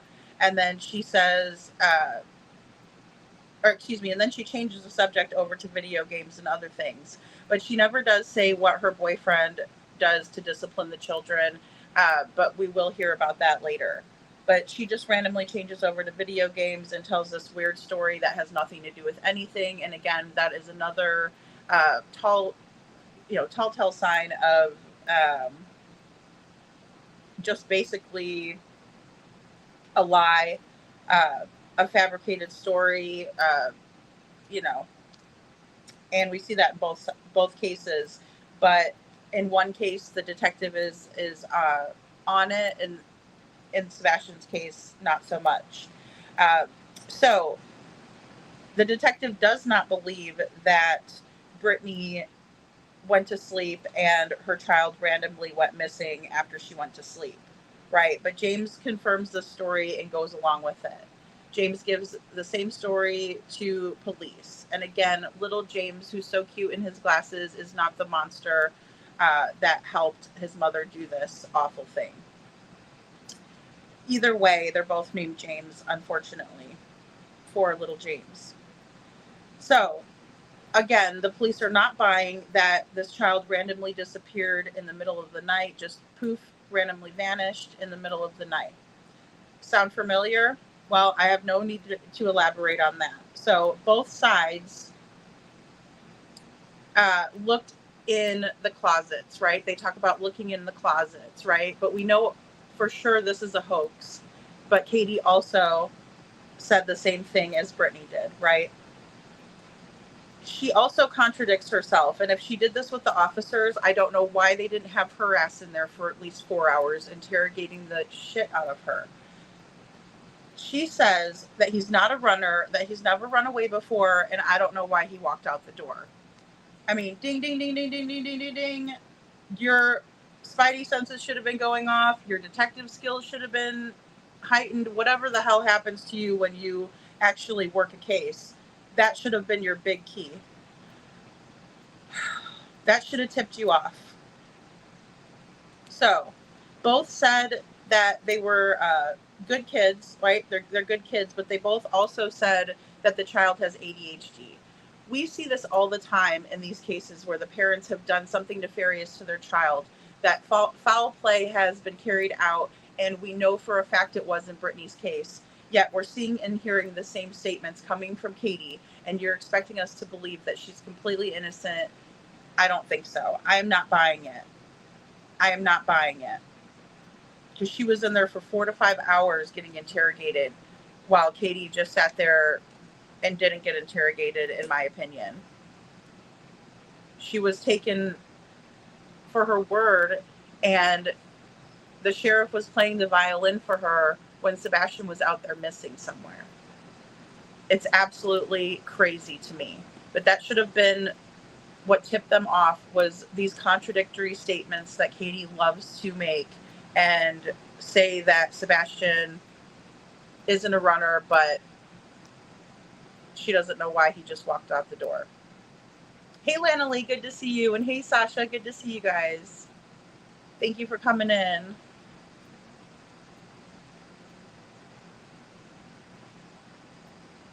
Yeah, this is so frustrating because of all of the red flags, Mark. I agree.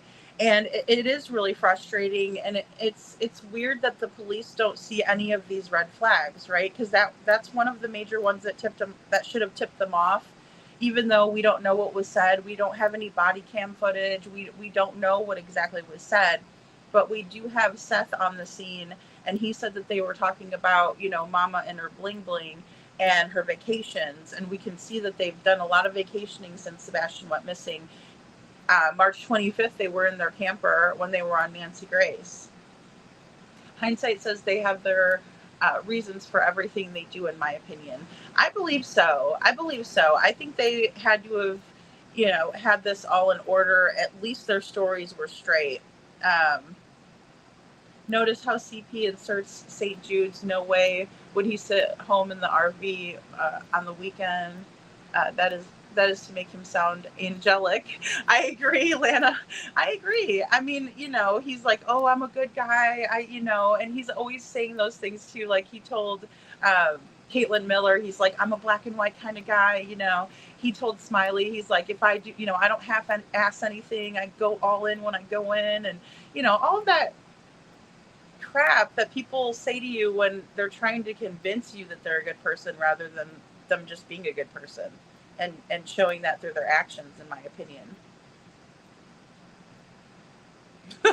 Mark says, Katie said he could be anywhere. Chris said, I'll check out the strip joints. No, I heard that he was checking out people's legs in the one interview, and I still haven't been able to go back and watch that one yet. But I heard he was, making eyes at the ladies' legs. And so you're probably right on that, Mark. He's hit on everybody. We've heard about it. Even someone from Court TV. He's like in the courtroom, like winking, I guess, or I don't know. Oh boy. Prayer Warrior says if they handed out flyers, I'm sure there'd be a video, in my opinion. Yeah, I mean, like I would totally be for somebody passing out flyers on that side of the aisle. But they would rather not. They cause trouble and put up stupid fake videos and pulling them straight out of their arses. Like I said, in that short.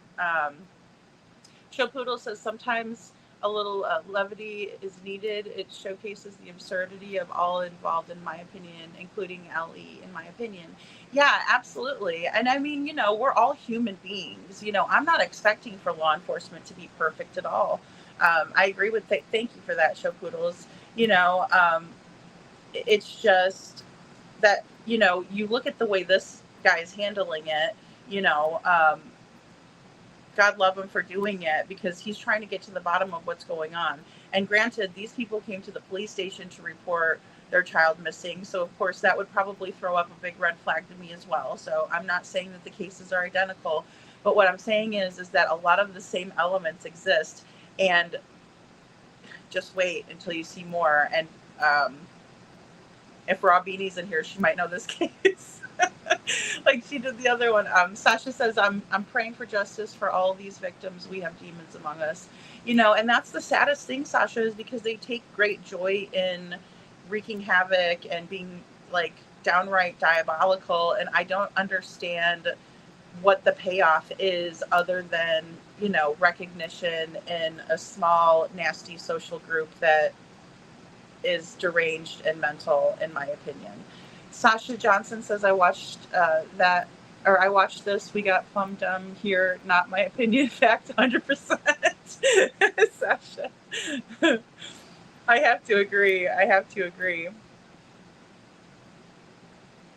Yeah. Oh, and that's another thing, Prayer Warrior. Prayer Warrior says, is she calling her 6-year-old son a baby? I'm slightly confused here. Yeah, he's apparently the baby of the family. And just as cute as he can be, obviously we saw his picture, but she also uses this distancing language, just like Proudfoot does, you know, calling Katie the mother and you know, when they called him the boy and things like that. But also she says the brother and sister, which that's her, all of them are her kids. They do not belong to this other asshole, right? The stepfoot, in this case, James the stepfoot. No, they're all her children. And she says the brother and sister as if none of those children are hers. And just wait until you hear what she did. Just wait until you hear. Sasha says now James is gone, but she's in denial because she keeps using present tense. Wow, they come in all shapes. Yeah, especially when you hear how long. Oh, yeah, absolutely, Sasha, that's spot on. AC Taylor says, where was this case? I missed it in the beginning. It is out of Ohio. So Ohio in, I should have wrote the county down. I think it'll come to me, and they might say it in one of the clips here. The boyfriend looks nuts. Yeah, Trent, that's another red flag. I think, you know, coming in disheveled and stuff like that is another, you know, but you'll see too why they kind of look, you know, toe up from the flow up, because they've been busy. Sasha says apparently he told her to dump her kids and she tried. James got stuck in the vehicle and she dragged him. You know, and I still don't believe this. I don't know if I believe it, but that's allegedly her story and she's stuck to it. You know, she has. Here we go. Babs, who says that. I agree, Babs. Good to have you. It's like, what the hell? I'm sorry. I think I'm swearing more than usual tonight, or today. I'm just, it's crazy. Yeah, I think that they would just call 911 because it's just been, you know, so ingrained in us that if it's an emergency, we call 911, Trent. You know, that's crazy to me too. Yeah, and Chris does try to act like he's just this like wholesome family man. And Hindsight says, Lana, I agree. In my opinion, the same when he inserts Seth for confirmation of approval of his own actions, in my opinion. Yes, because he was doing that very early on. And, you know, and I also, you know, allegedly, in my opinion, you know, there was a lot of people that were saying that Chris and Katie were trying to get Seth on the same page as them for a reason, right? Because they didn't want to be the two being looked at, right? So if they bring in the other parent, oh yeah, everything's hunky-dory, you know, but Seth wasn't having it because he needed to be the voice of truth. You know, the truth matters. It is what it is. And, you know, I love this investigator and that's what he's about to say. And again, I just want to point out that this does not have to be a nasty interrogation. You know, I'm not asking for anybody to be waterboarded or anything crazy like that, right? I'm just asking for them to interrogate in a fashion where you're asking important questions. What was the family life like? what type of parenting style do you have? What type of discipline do you use? Or, because sometimes in these cases, and we've seen this over and over, one parent is good cop, one parent is bad cop, right? And that's fine if you're doing it in a team effort to teach the child and to reinforce each other. You have to be on the same page. If one parent lets everything go and the other parent doesn't, then the other parent is basically shooting the other parent in the foot and, is working against the other parent.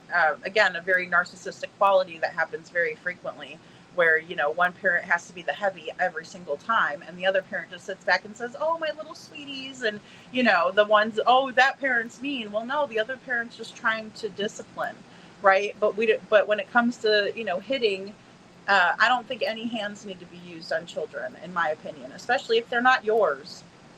I don't care if you've lived with them for 20 years. Don't put your hands on them when they're not your kids. My opinion. Mary Patterson says, what was saw today? Missed it. Oh, Mary, we're just going over a couple of an interrogation video, the style that I would have liked to have seen, the approach that I would have liked to have seen when it came to Sebastian Rogers' case, because I think that we would at least have known what happened to him, and maybe we would still be searching for him, because these monsters tend not to tell where, because I don't know, maybe they get some sort of a sick enjoyment out of it, or maybe, the act is traumatizing and they're not exactly sure where, but I would think that you would, remember something like, harming your child and, say, tossing them into a raging river. Hey, Leanne, good to see you. I don't believe he walked out that door. I do believe that KP and CP should be in jail now. I believe so, Leanne, and at the very least interrogated. And like I said, this guy is not, being hateful. He's not pounding on the desk. He's not scaring her. He's not intimidating her. He is simply asking her to be honest and truthful so he can get to the bottom of it. Tory Banks, I agree. LE missed their chance to search all properties. Yes, and again, in this case, we have, a little bit of a higher, let's see. In Sebastian's case, it's apparent to me that we're dealing with people who are a little bit more on the side of wealth, and I don't know if that matters, but it sure seems to, because, they seem to have been able to get away with all of this, and this girl's not. She is getting, rightfully so, questioned like she should be, respectfully, but questioned like she should be. And you'll see what lengths they go to accommodate her and how, self-serving she is. I am super early today, Perfectly Imperfect Boy Mom. Yes, no, don't be sorry to be late. I'm glad you're here. I'm glad. I believe the cops also think many flags, but our hands are tied as of now. So I hope so. Yeah, I mean, and I don't know what they're thinking, Mark. I really don't. And, I do like to give some of the benefit of the doubt, but with how long it's been, and like I said, when I see these types of interrogations, I'm like, why not? Hey, Scranton Strangler, good to see you. Okay, so here's our next clip, guys. And here's when police confront her about her story and what really happened to her son. Okay, so I want to get into more. So what's going to happen at this point is the two children are going to be interviewed, go through a forensic interview. Do you understand what that is? Okay, so kids don't lie. Kids are pretty, what I mean by don't lie is when you get them, when you start talking to them about stuff, they're going to tell me, because they were both standing there, according to you, they're going to tell me exactly what happened. They're going to be able to do a forensic interview. And what that is it's people that are trained in do nothing but interview children for either sexual crimes or any type of crime that they were witnessed or been involved in. So they're going to be able to tell me exactly what happened. Just like I told you before, you're coming around, you've been honest with me about a lot of things. I still think there's a little bit being left out of what actually happened up in Preble County. You initially told me that your boyfriend, all 5 of you went up there. Do you remember telling me that? Okay. Did all 5 of you go up there? No, it was just me and 3 kids. You and the 3 kids. Okay. So at no time he wasn't up there for that. But you had called him, is what you told me, and told him what had happened. No, I had texted him. He had called me. Okay, you texted him, and what is your text going to say when I see that? I dropped the kids off. And what about the boy being dead? I said he might be dead. Right. I think it's probably going to give me a little bit more than that, but that's best you can remember? Okay.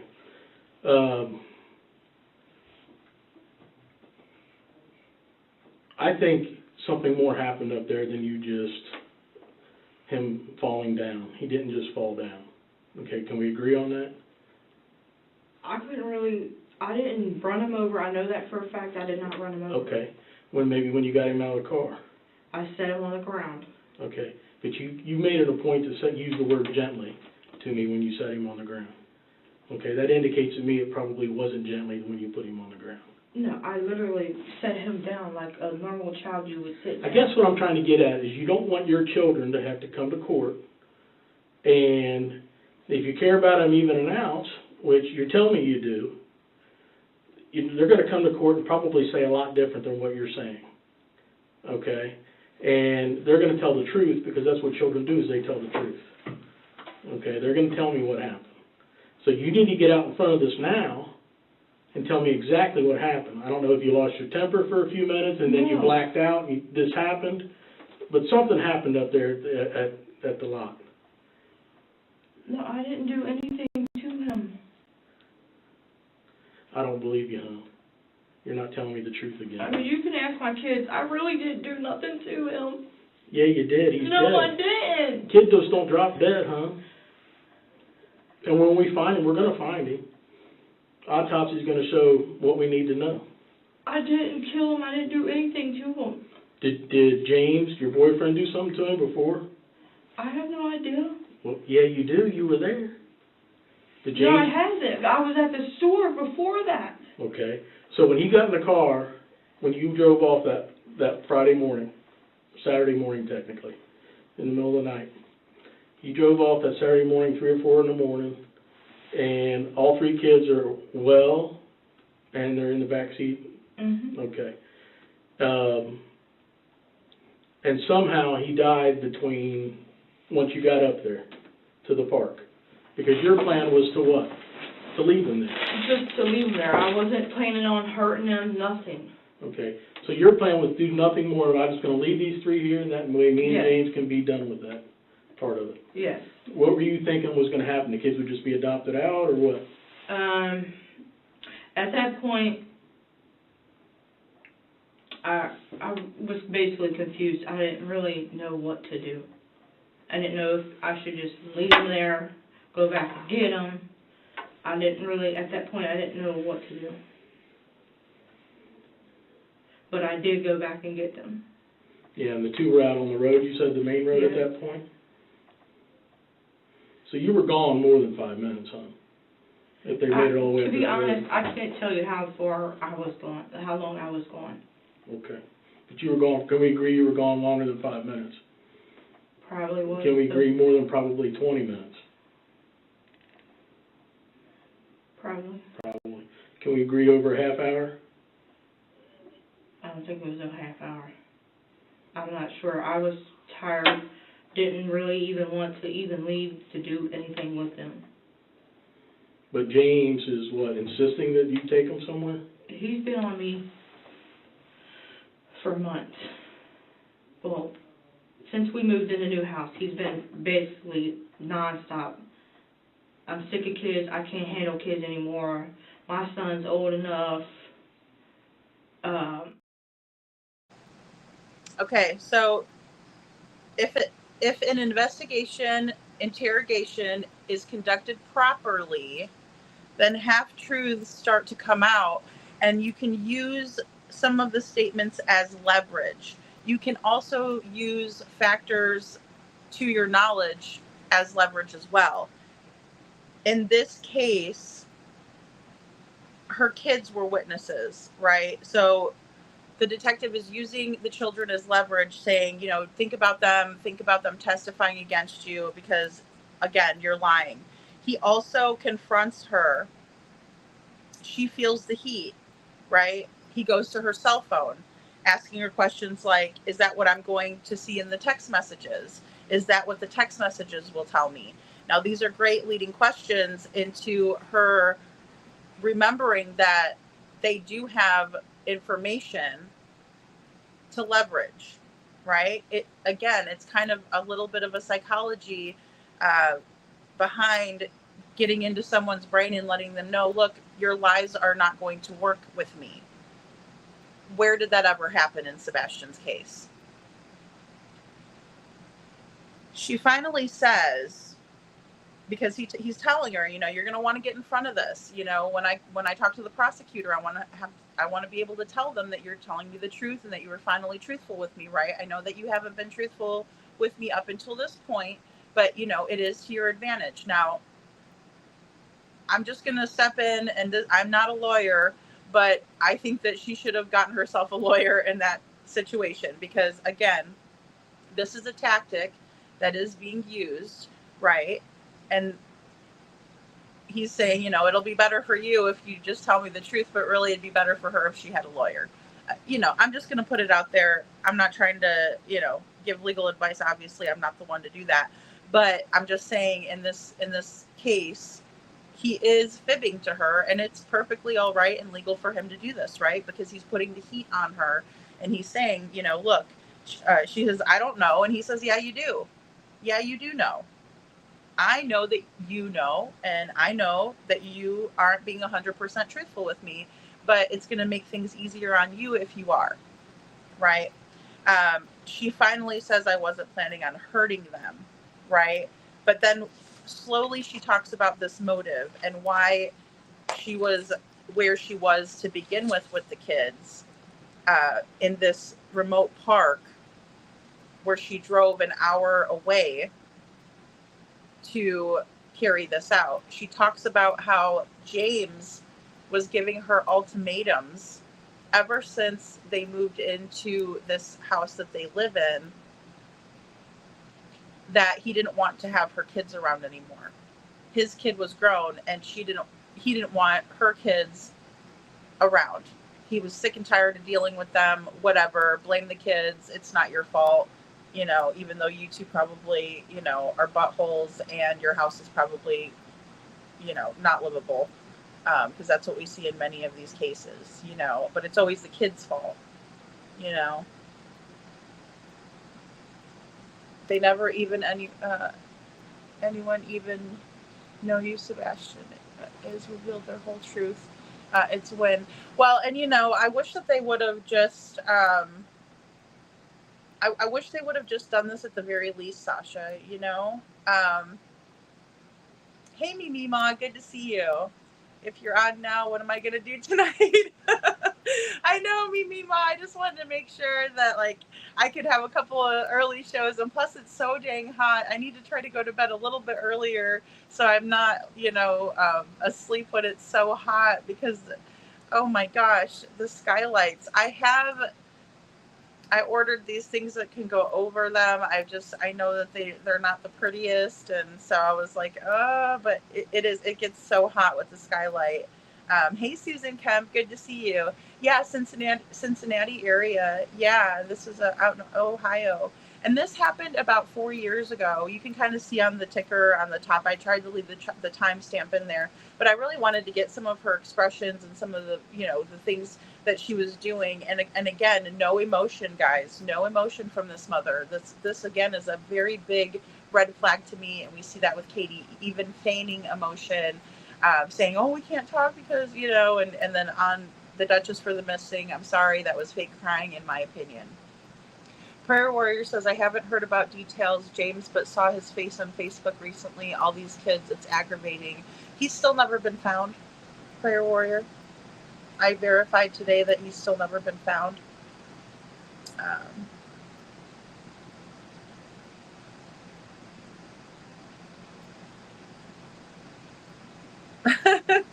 Poodle says, cursing words happen. We're all so angry. I would rather ask forgiveness for that than what others, cough, cough, will need to ask for from him. Yeah, I know, show poodles, I've been really trying not to say, the big ones, right? Try not to say the big ones, but it's hard in this. It is. It's tough. Because it's just ultra frustrating at this point in the case.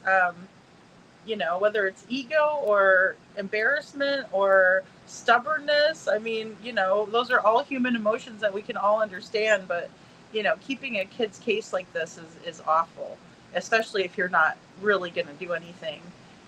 Bab says, still very disturbing that Ellie has not formally cleared Seth as a suspect in Sebastian's disappearance. Ellie is getting paid big time, in my opinion.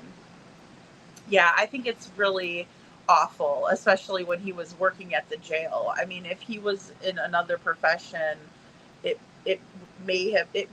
I may feel a little bit differently, but since we have those receipts, I just feel confident. And we're gonna watch a little bit on Seth later, at the end here, at the end of the clips. Perfectly imperfect boy mom. That's so funny. I'm gonna work it in to do like maybe one in the morning, one in the afternoon, but I won't always, because I mean, I'm so bad. I'll like rub my eyes and then I'll have like makeup everywhere and I'll be like, so that's why I try to just do like one, but I like having the group. It's been nice. Just the fact that CPS issues, then he's gone. Well, and that's a big, big, big one, right? Because I was so frustrated, even watching some of these other interrogations yesterday. I mean, CPS seems to always be involved. And it's like, they know about these kids and these cases. And like some of these houses are like atrocious. Like, how could they have ever done a home visit? Because they would know that they need to get that kid out of there. Tori Banks says KK said herself she was teaching Sebastian how to call 911. Maybe she should have used those rules that morning, in my opinion. I agree. And, that's the best way to get a hold of somebody the quickest, right? I mean, that's what you just, know to do that in an emergency. You're not all willy-nilly like Chris and Katie. Oh, we'll just call our friends down at the sheriff's department. Not everybody has friends down at the sheriff's department. Mima says, Ellie will no longer care if you fumbled, if you were wrong, if you lost shit. Just let someone in and get Sebastian back. When it comes down, and it will, because no one is giving up. And I do think it will come down. I do. There's too many inconsistencies. Something has got to give. But I'm very disturbed by what was written by a local. Mark Klein says, if he was taken, dogs would alarm. If he ran away, he would take his shoes and his money under his bed. I agree. I think he would have taken, his phone. I think he would have taken like at least a bag of his Switch, things that he likes, for comfort or, to pass the time. We all have something that we like to do, right? Like a hobby, and those are the things that you would think, and especially a kid mentality,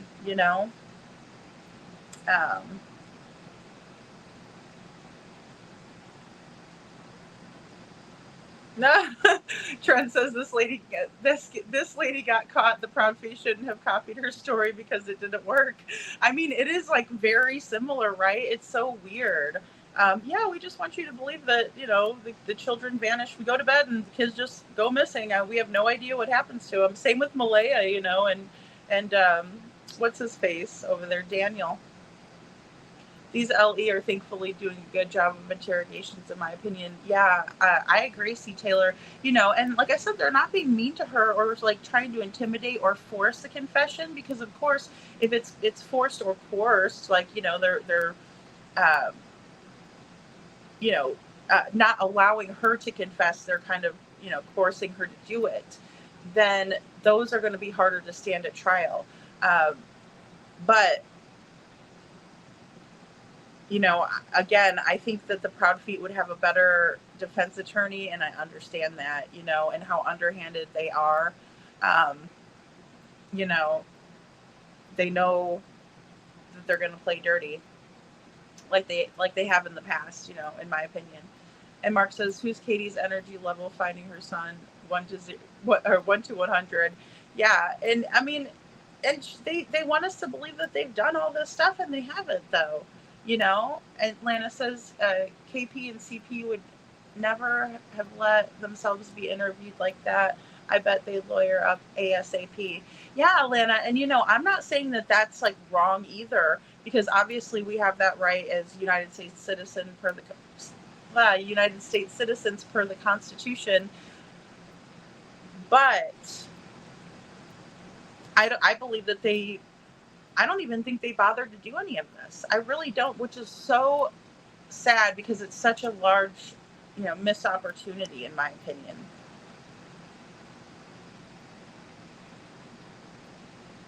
.08, Mark.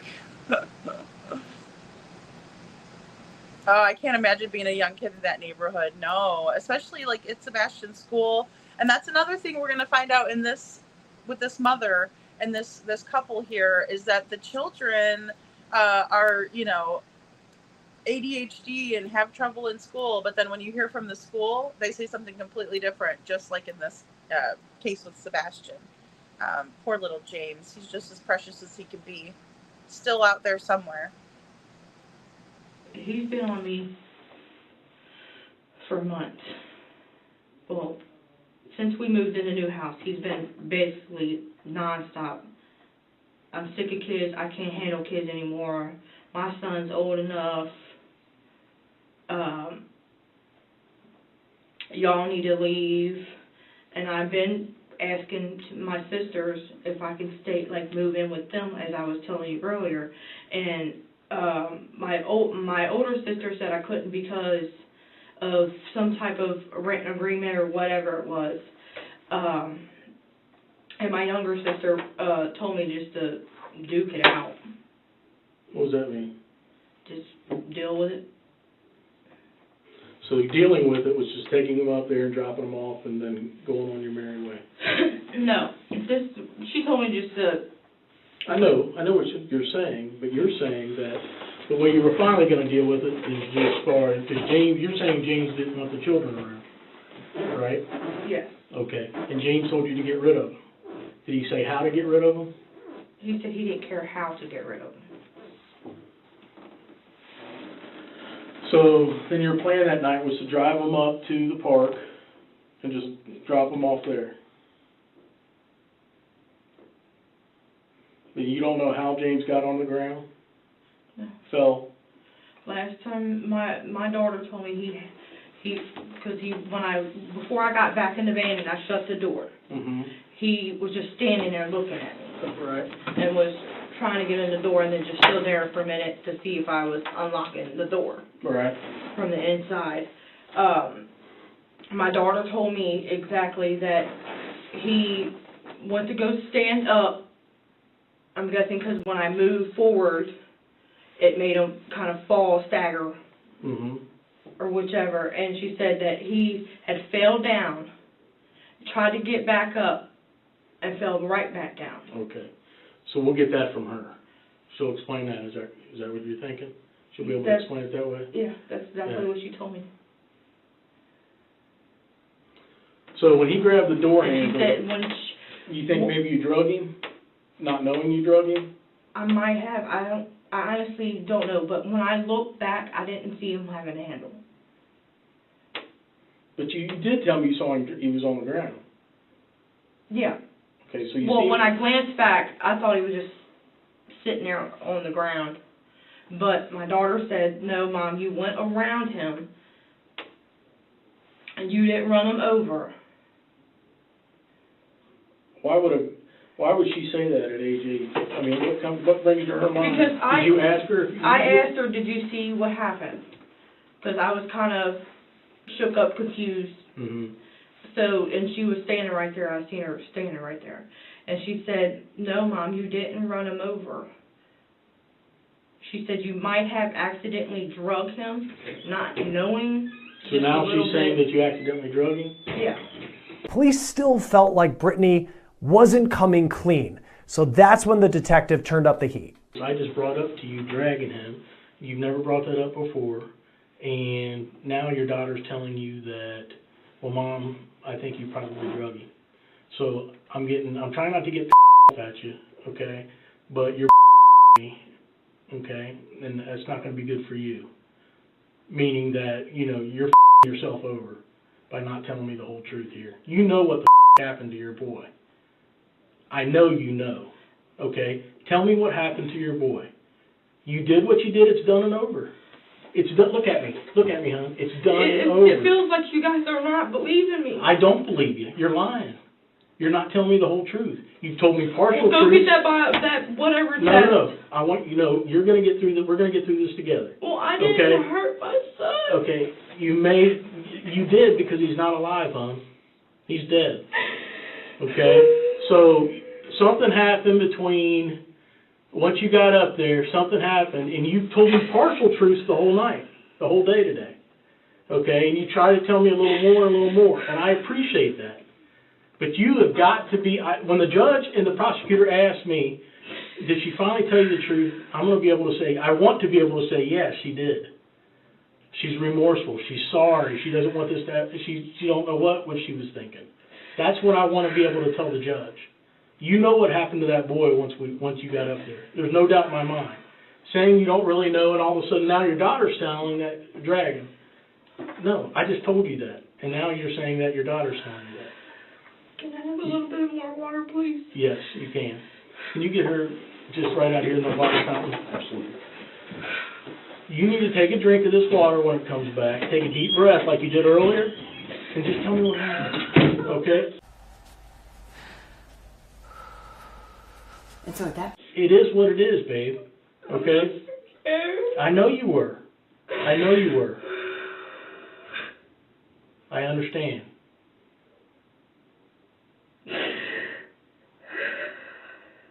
We're going to get through this together. Yeah, well, I mean, she starts crying. Now she's crying. Now she wants water, and she's gonna do a whole bunch of more crap too. So her boyfriend told her to get rid of her kids, right? She tried to go stay with her sisters, and they said no, they couldn't have her, or suck it up, Buttercup. And so she said that he kept on telling her, that he was going to put her out on the porch, that she needed to leave. And so instead of leaving, she decides that she is going to drive to a remote park and drop off her 3 children and just leave them there. Right. So the 2 older kids got out of the car when she told them to get out. But James was saying, no, I don't want to get out. And he was scared, and he wanted just to be with his mother, which is the most sad, god awful part about this whole story. Is that he just wanted his mommy, and little boys love their mommies, and it's just so sad. So little James did not want to get out of the car, little 6-year-old James. He eventually did get out of the car, and now this is where she starts lying her ass off, because none of this makes sense, right?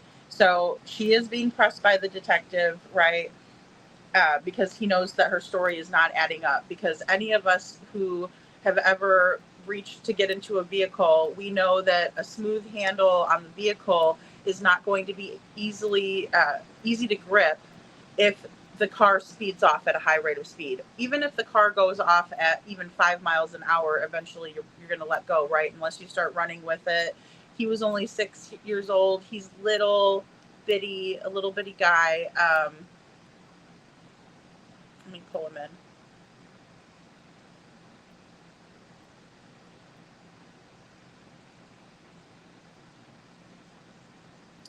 Dagnabbit, I thought I had a picture of little James. I'll have to add one to the thumbnail. Just absolutely horrific. Just horrific.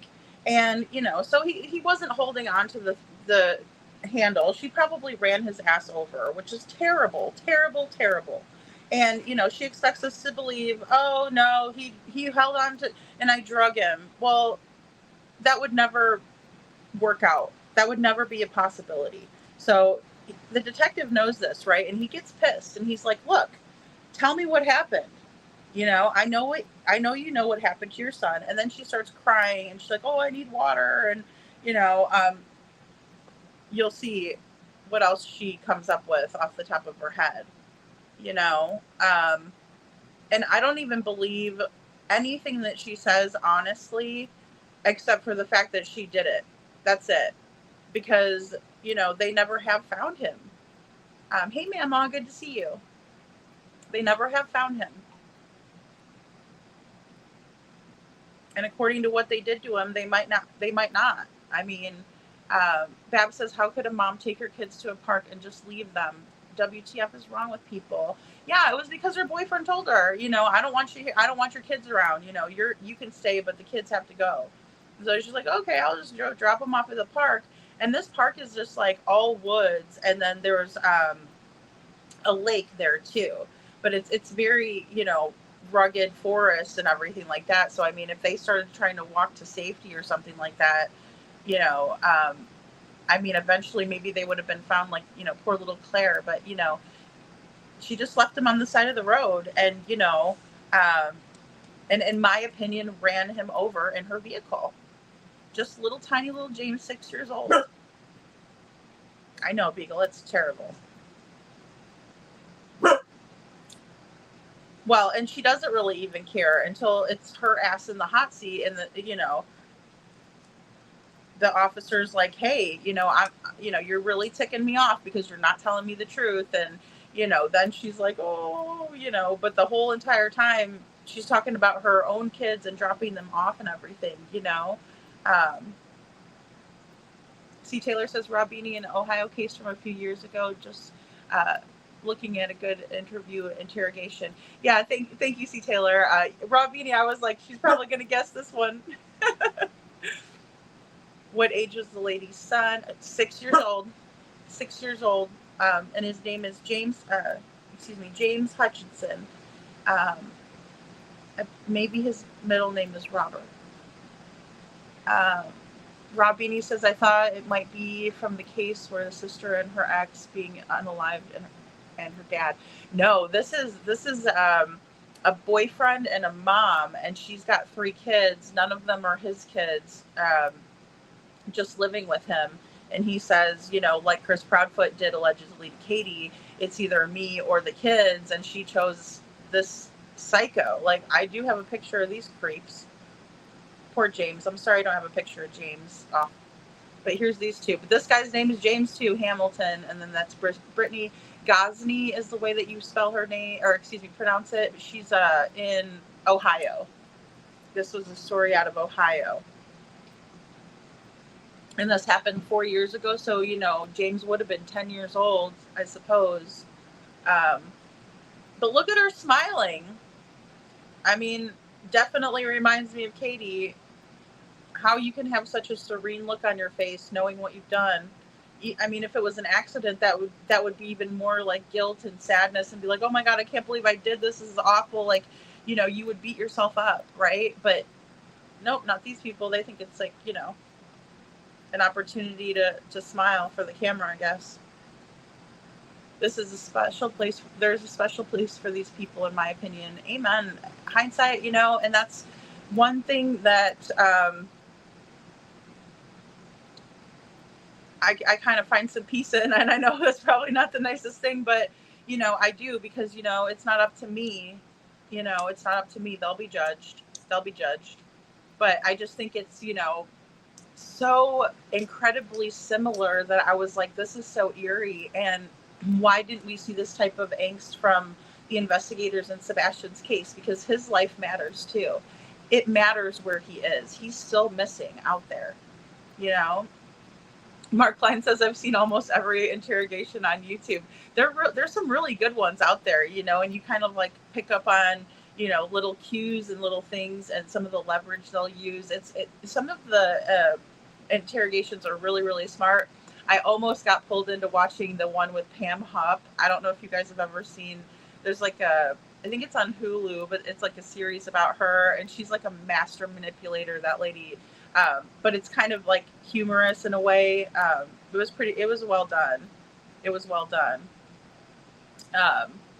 But I wanted to see her interrogation because she's very animated, and like I said, she's almost so manipulative because she's charismatic and likable off the bat. But then, you know, she's a horrible person. And so it's scary to watch, you know, the manipulation in full swing, you know, even trying to manipulate the police officers too, which of course, you know, self-preservation would kick in at that time. I'm not saying that isn't a normal human reaction or emotion or anything. I mean, we're built for survival. We're not built to be victims. We're not built to keel over and, you know, we're very resilient. The human races, human beings are.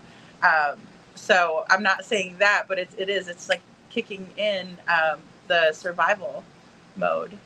And Babs says, sorry, lady and friends, this is too triggering for me. Oh, I'm so sorry, Babs. I know. Yeah.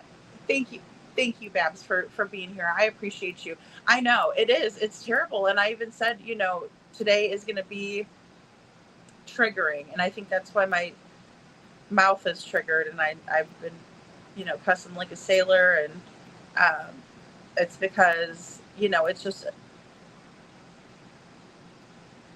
you know, it's too similar for there not to be some sort of connection in terms of what we're seeing in both cases and why it doesn't make sense, right? But it doesn't make sense because nobody's pressed the issue. I understand it's so difficult to look. It's so difficult to look and see, especially, like, I'm sorry, if you ask me if I want to pick beautiful little James over this James, like, look at this guy. Like, can we say math, you know, not arithmetic? It's math all the way. It's like, oh, he only, you know, pokes smut. And it's like, bull crap, that's all he does. He looks like a full-fledged, you know, math addict, in my opinion. But, you know, oh, we'll just get rid of this little baby, you know, who cares? And, you know, I hate to say it, I really do, because I don't want to think of a mother doing this, but I mean, who knows if she didn't really run him over on purpose? What if he was the least liked one? You know what I mean? Like, what if this was all a plan? You know, because I don't believe the words that are coming out of their mouths. You know, maybe they were going to take little James out, you know, and to think that he would be the problem, just like they want us to think Sebastian is the problem. Oh, he's got ADHD and he's this and he's that and he's got this and he's got that. But when you talk to his teachers, they don't say that about him. Quite the contrary. Quite the contrary. Hindsight says, thank you, lady, for bringing this case out. I truly felt the same feeling when I saw it as well, in my opinion. Did you see this before, Hindsight? Yeah. And I mean, see, I couldn't believe it. I was like, oh my gosh, because what I was looking for was just different interrogations to see, you know, how did the police get somebody to confess, or how did it come out, right? And this case was like so spot on, except for the fact that little James is 6 and Sebastian is, you know, now 16 but 15 when he went missing. You know, missing, and then it was another kid, you know, oh, he's missing, we don't know where he is, you know, and the cops were like, no, you know, we know that you know, and leveraged, I mean, just leverage like a champ, leverage like you think that they probably learned how to, you know, when they were going through whatever training they were put through.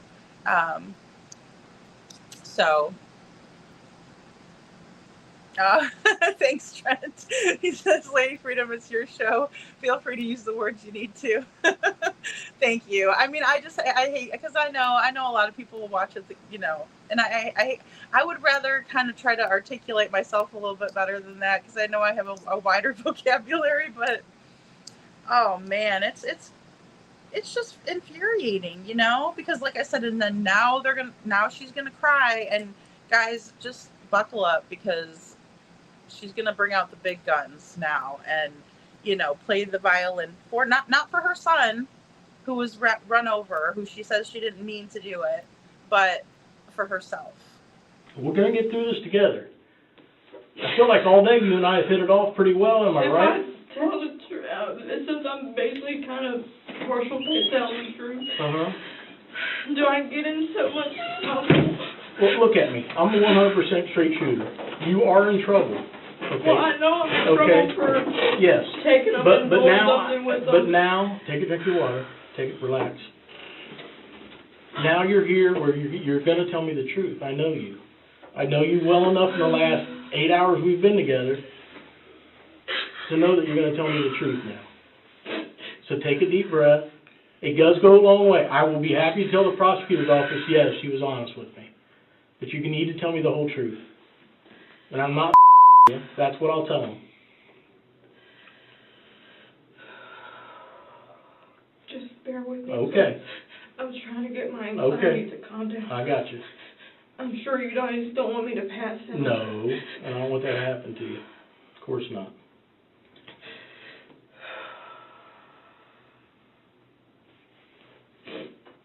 Is there any way you can bring like a lady in here so I feel more comfortable? Yep. Let me grab her, okay? Please. I need Becky. Sorry, I was raped when I was a kid. You don't have to explain it to me, I understand. We understand. We are not going to take offense to you asking for a female to be in here with you. That's perfectly fine. Okay.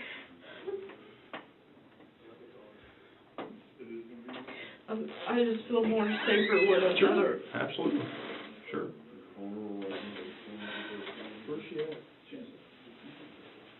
She across the hall? Yeah.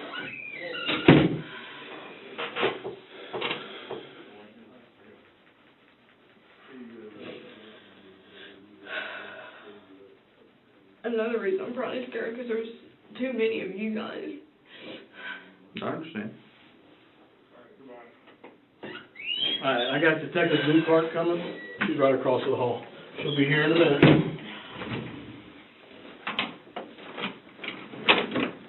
We'll set Becky right next to you, okay?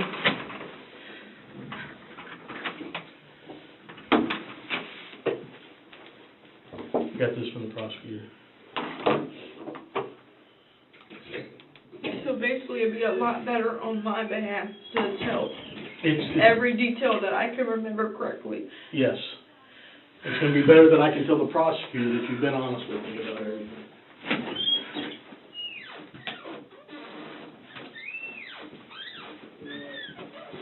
Have you met Detective Bluecart? Okay. Sit right next to her. All right. She feels real comfortable with female being in here with us, so that's what we're going to do. Okay, so from the top. We were arguing about 1-something in the morning. Mhm. The kids were already asleep. Who was arguing? Me and James Hamilton. Yeah, your boyfriend. We were arguing. We didn't, like, we had words, and he's been going on since we moved there at this new house for me to get rid of my kids because I won't discipline them. I mean, I just refuse to. Every parent's different. I'd rather stand them in the corner than hit them or anything. But we were arguing. The kids were asleep upstairs, and he was just complaining constantly that the kids don't listen to you. You let them do whatever. And I was like, they're kids. What am I really supposed to do? Sure. And he's like, I don't know, but you need to get these kids out of here, blah, blah, blah, or I'm throwing you out on the porch. And at that time, I didn't know what to do because I have nowhere to go. Okay. And this is really Friday night then? Yes. Okay.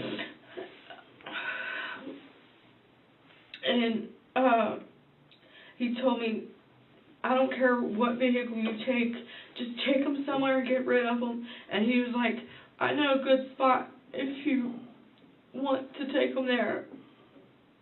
And he told me I can't remember right off what that name of that park is. When we were at today? Yes. Rush Run? Rush Run Park. And I had called him and said, where am I at? I'm confused. Because it didn't look like where we went to before. Right. To let the kids stop and use the bathroom. Mm-hmm. So I was kind of basically looking around like, where am I even at? Mm-hmm. Because like I was telling you earlier, I use my GPS for everything. Right. And he just told me, Rush Run. Okay. and it took me to the other part. The part we were at today? Yes. Okay. And then he said, just look it up, Rush Run Lake. Mm-hmm. So that's what I did, and that's where I showed you that. Mm-hmm. Excuse me. Okay. And so I took them there, I dropped them off. I want to say,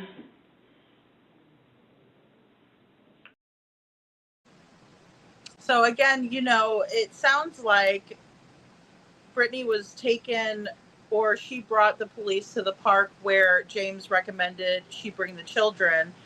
And this was before the interrogation. She says, you know, the one that I showed you, that's the one, you know, so they were at the scene of the crime, right, so to speak. So, you know, the same thing goes for Katie. They were at the scene of the crime where Sebastian went missing from. Why were they not brought down to the station immediately and questioned? You know, I mean, that's what needed to happen, in my opinion, and they would be much further along than they are now, you know, in my opinion. So the other detective goes and gets her a drink of water, right? Fills her cup at the fountain. The detective is remaining calm, right? He tells her, take a deep breath, drink your water, tell me the whole truth. She's thinking at this point, right? You see her, she's thinking, her head is in her hands, and she's like, oh crap, right? And so she asks for a female officer. She says, because she was raped in the past, right? I'm not trying to victim blame her. I'm not saying she hasn't been victimized or that she is making this up. It very well could be true. But I find it interesting that the truth is the only thing that will really save her. But having this woman officer come in is, in my opinion, a distraction and also a desperate attempt at sympathy. Gaining sympathy from this detective who is not buying her story. You know, he does scoot away and he gives her space, allowing for the other officer to come in and sit in between them. His approach is very soft, but you notice that even when he had the very coarse language at her, that is not what triggered her. What triggered her was telling the truth. When he said that you need to tell me the whole truth, that's when she was triggered. That's when she was worried. That's when she started, you know, crying and upset and the whole 9 yards. Not when he was like, you need to effing tell me where the F your son is. I know where you know where he effing is, you know, da-da-da-da-da. And he's reading her the riot act, right? She wasn't triggered then. Oh, no, no, no. It was when he said, you need to tell me the whole truth. So that's just my perspective and, you know, my opinion. So then he also lets her start telling the story, right, about how she and her boyfriend were arguing and the kids were upstairs and he was complaining about the kids and that they don't listen to him. Sound familiar? And then she lets them do whatever they want. Okay, buddy, I'll be right there.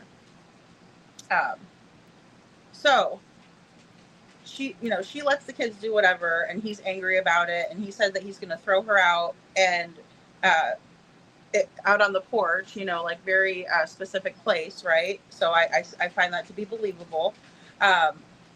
And she says if she doesn't get rid of the kids, this is what's happening. He recommends this park, and she says, okay, sure. Because, you know, it's my ass over my own kids' asses, right? Because, you know, I have to care about myself more than my kids, oddly. You know, hey, TN nurse, good to see you. Oddly, you know, very, very odd. I'm just going to play this next clip, guys. I agree, hindsight. One day Sebastian will tell us his own real story. Exactly. And that's why I fear that they don't want us to find him, you know, because I know he's going to tell. I know he will. And he can articulate himself, you know, and he can advocate for himself. Let me go ahead. I think Django needs to use the bathroom, so I'm going to take him out really quick. I'm just going to play this next clip for us. I got, you know, where right before the arrow the first arrow that you had to turn this way or this way, was right there. Right. And I basically just did it like a big U and turned around and went back and got him.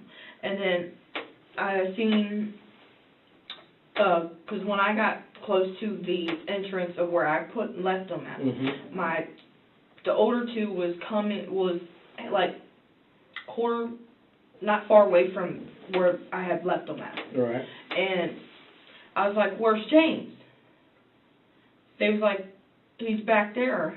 I said, "Okay, but where's James at?" She's like, "Mom, I think he's dead or something's wrong with him." So I went back to see what was going on with him, and he was just laying there basically dead. His head right here was busted. Okay. Now listen, you're really trying to help yourself, and that's good, okay? But you're still not telling me the truth. You're not telling me the truth. I need to know how James got got himself killed. What happened? So you're talking about basically when the first time I went and dropped them off before I left. Yes. I went in the parking lot. I sat there for a minute, was thinking. I didn't make them get out at that time. We were just sitting there and the car was still running, the headlights on. Well, I was like, "Get out," and I told the kids I was sorry. And the older two, the only one got out. Right. Well, James sat in the back seat all the way on this side. Passenger side? Yes. Okay. And was laying there like he was asleep, but he wasn't. I set him out on the ground. He stood up and said, "Mom, we don't want to be here." And he kept trying to open the car door. Well, it locks automatically once you get in there. And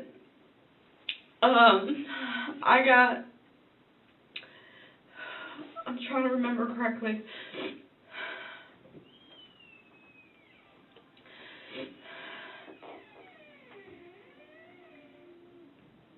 I was sitting there. James was standing there trying to get in the door. I noticed the other two were by the bathroom. Well, towards the bathroom, because I seen the bathroom right there. And I went to go pull off. I'm not sure if he had the handle. And I went forward. I didn't hear blood or anything? No. All right. You know he probably had the handle? Yeah. Okay, and did you run over him with the car? No. By accident? No. Did the tire go over his head? Go over his body? No. All right. So you're saying that you think that he may have had the handle and as you drove off, he fell? Yeah. Okay. But you know really what happened? No, I know for a fact he had that handle. Okay, so he was holding the handle? Yeah, because he was kept trying to get back in there. And you drive off? Yeah. How far did you drag him?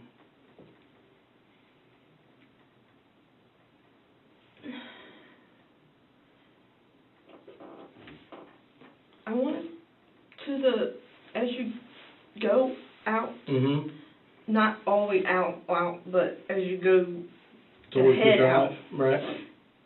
And that's as far as I got, but I didn't hear no noises, as I was saying. Right. And so is that when he fell off the door? Once you got out that way? Yeah. All right. So how far do you think you drug him for?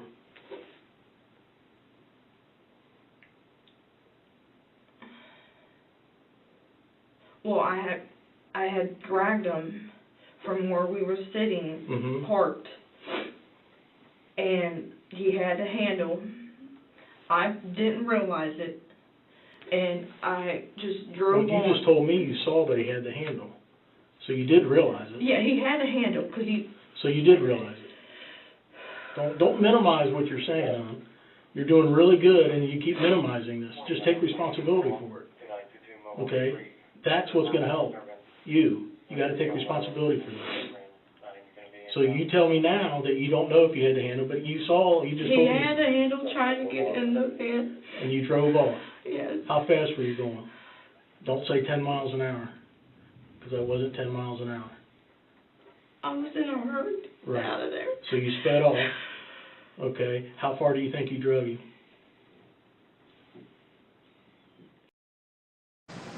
Okay, guys, and then she's going to answer in the next clip. But, you know, I just want to reiterate, too, you know, her 2 older children witnessed all of this happen, right? So really only they know the truth, you know, and they are in foster care, so they're not with family at all. Like anybody in the family that's been interviewed all say that they're in the care of the state. And so it's just incredibly sad just to know that they had to witness that. And, you know, I hope and pray that they're doing wonderfully now and that they have, you know, a family that really loves them.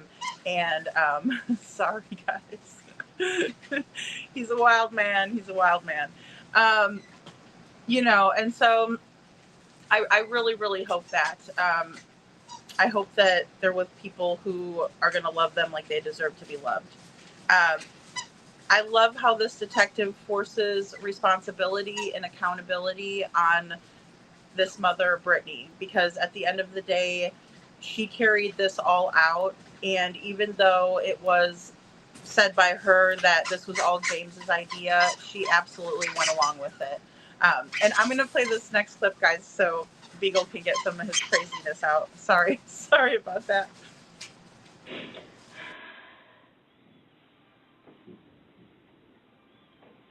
Well, where I showed you he was laying at is where he was laying at. Okay. When I went back to get him. Mm-hmm. So I don't know if he maybe got up and tried to move around or anything. But I do know he eventually let go of the handle. Okay. You didn't hear him drop? I had the music on. Okay. So how loud is the music? Pretty loud? Yeah. Well, it was not pretty loud. It was like maybe 15. Okay. Like 15, I don't know. I know what you mean. So once you drag him, you see him fall off, and then how far do you drive after that? Is that when you drove out towards the road? Yes. Okay. And you were gone at least 20 minutes? It could have been, it probably was longer because I went all the way till I got to the one part where you can only go like this. And then I just turned back around and went back and down. You know where that Y is at? The only thing I can think of is there's a yellow, it's like a yellow open, arrow, right? black and yellow arrow that's on like the side of a fence or something. So when you turn out of the parking lot, you turn left. Mm-hmm. And you drove straight to a stop sign. And then you continued straight. Mm-hmm. That would be Somerville West Oakland Road would be the next intersection, be a T-stop. You can only turn left or right. Yeah. Okay. About how far is that? A couple miles? Probably a mile and a half. Okay. I don't know exactly. That's all right. So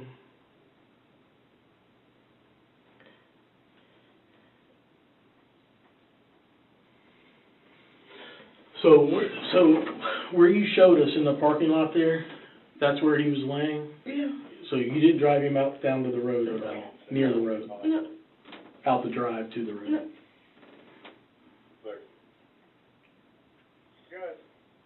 How long do you think you drove him for? 24 hours, 2024 Howard Avenue.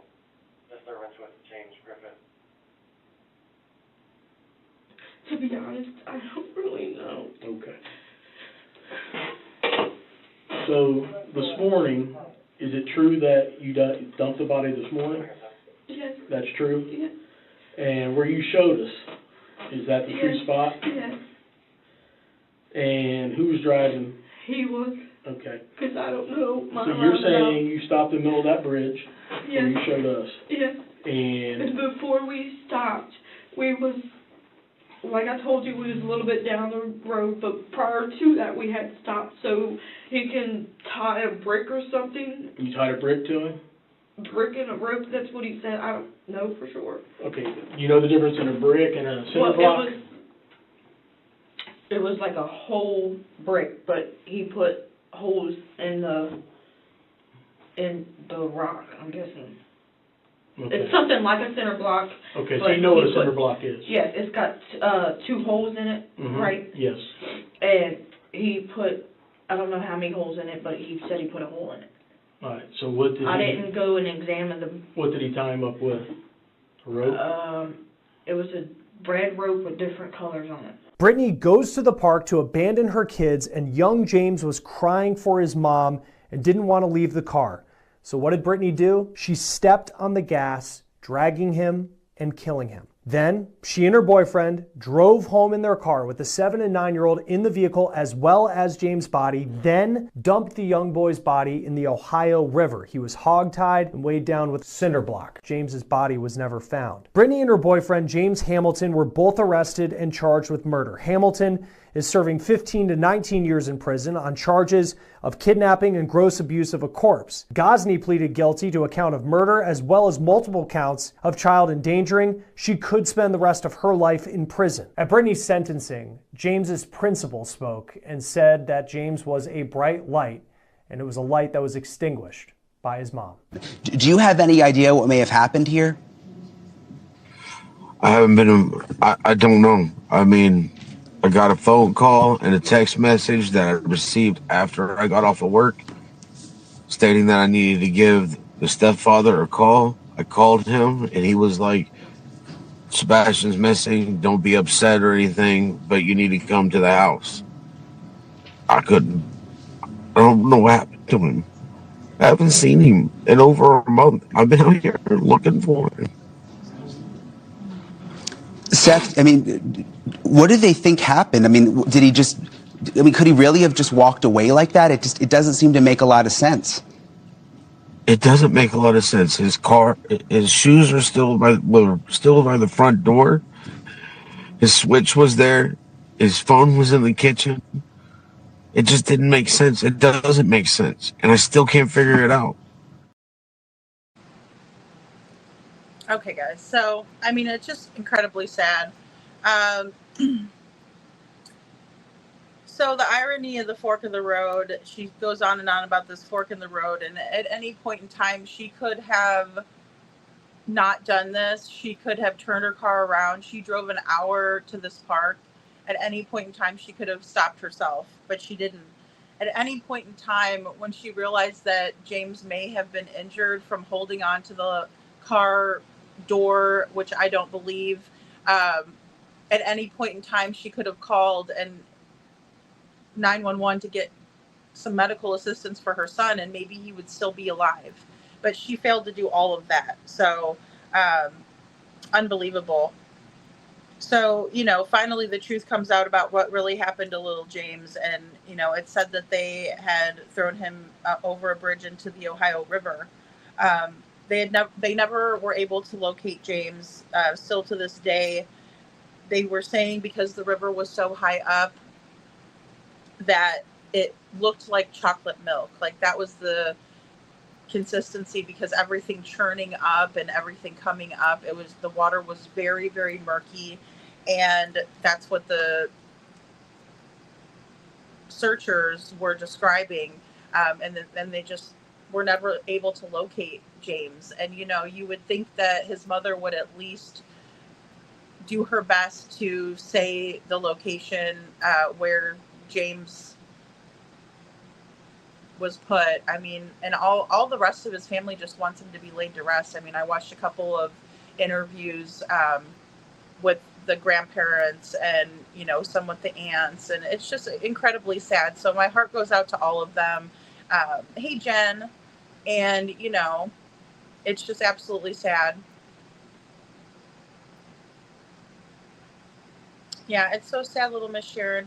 And, and he's just such a cute little boy. And again, it really bothers me. It's just like, the Proudfoots trying to come out and say that Sebastian's this or he's that, trying to stereotype him. And, the teachers are like, no, that's not true. Same thing with little James. people like that need an eye for an eye. I know. I feel the same way. You know, like if you're willing to starve like a little kid or something, maybe they should, you know, take some food from you for a while and see how you like it, you know. Hey, Shay, good to see you. Thank you for being here. Shay's another early bird. I thought I might catch you, Shay. Brian Enton is so good. Yes, I agree. Brian Enton is so good. And, you know, even he was kind of perplexed about why, well, one, the Proudfoot aren't searching, two, why law enforcement didn't want anybody to help search in the beginning. You know, he kind of questioned that, and, you know, rightfully so, in my opinion. TN Nurse says it was said at one time that Chris Proudfoot had a cinder block missing. Well, it scares me to death to think about, you know, the Mississippi River and how close he was there. You know, it's just a scary thought, you know, and I hate to put it out there, but I also think that the similarities in here were far too many for me to not share it, you know, just to show this is what is typical behavior of someone who's lying, you know, the inconsistent stories. If somebody was to press them just a little bit, like this guy was, he did a great job, right? He wasn't in her face, right? As a matter of fact, his approach was a lot softer, and he was even giving her space, right? And being like, hey, we're going to get through this together, and, you know, all of the things, right, to make her comfortable. Because, again, you don't want to force confession. That won't hold up as well in court. Sasha says CP is probably having a field day with this. OMG, LOL, the resemblance. The resemblance is another uncanny. I mean, Sasha, I was really like, wow, you know, I couldn't believe it. Hold on, Django. I know. OMG, Seth's father. I know. And see, and the other father, you know, also of James Hutchinson, he said, you know, I would have taken my son at any time, you know, but that was never talked about. You know, we don't know about if there was a tumultuous relationship there, something to that effect, or somebody who has too much pride, or maybe she thought even as far into it as, if I give them back to their fathers or whatever, maybe I'll be on the hook for still paying for them, right? Because we don't know their financial situation. You know, really at this point, if she's willing to do what she did, I don't think she has care for these children who are her own children. Again, with the distancing language, the brother and sister. You mean your two children? You know, the brother and sister of who? The boy? You know, because she called him the boy too. When they can't say the child's name, it's also a huge red flag. It's also, yeah, it's just been so long. Even walks among us every day. We have to, TN Nurse says, evil walks among us every day. We have to stay smart and prepared for anything, my friend. Wouldn't you agree? Yeah, and it's so tough. I mean, because you don't want to think badly of people, right? And, you know, someone with trauma, or somebody who, you know, doesn't want to further, you know, victim shame or blame, right? When somebody hears something like what we were hearing from this mom, from Brittany, you know, it's quite disturbing that she had that happen to her, but it's also highly manipulative to bring it up at that juncture. You know, if she was worried about being interrogated by two men, she would have said that in the beginning. Not that I'm saying that, you know, I do think if you're going to be frisked, you know, it'd be nice to have a female. I can concede that point. But again, it wasn't the men that triggered her. It wasn't the coarse language that was used at a certain point in the interview. It was the idea of telling the truth. And for these people, I think the truth is what makes them most fearful, in my opinion, because the truth is something that they're trying to conceal. Hey, SI officer, good to see you. I'm glad you're here. I'm early. You're not late. I'm early. Try the lake. She's pretty simple. Yeah. And I mean, you know, I don't know. There's just so many different, you know, possibilities, you know. that I think it's important to talk about all of them, you know. Oh, BMW Cube says, Trent, I'm always watching Monsters, Inc. Monsters, Inc. is so cute. Honestly, on a serious note, try a bin or refrigerator or freezer for James. She's simple.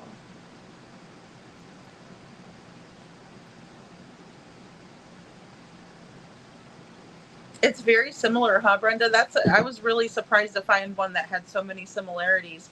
I just was really looking for interrogations of missing children because, you know, at a certain point, it does turn into, okay, they're not really just missing, something has happened, you know? And so I wanted to see, you know, how it's handled typically. And Ohio isn't terribly far from Tennessee, you know, in proximity.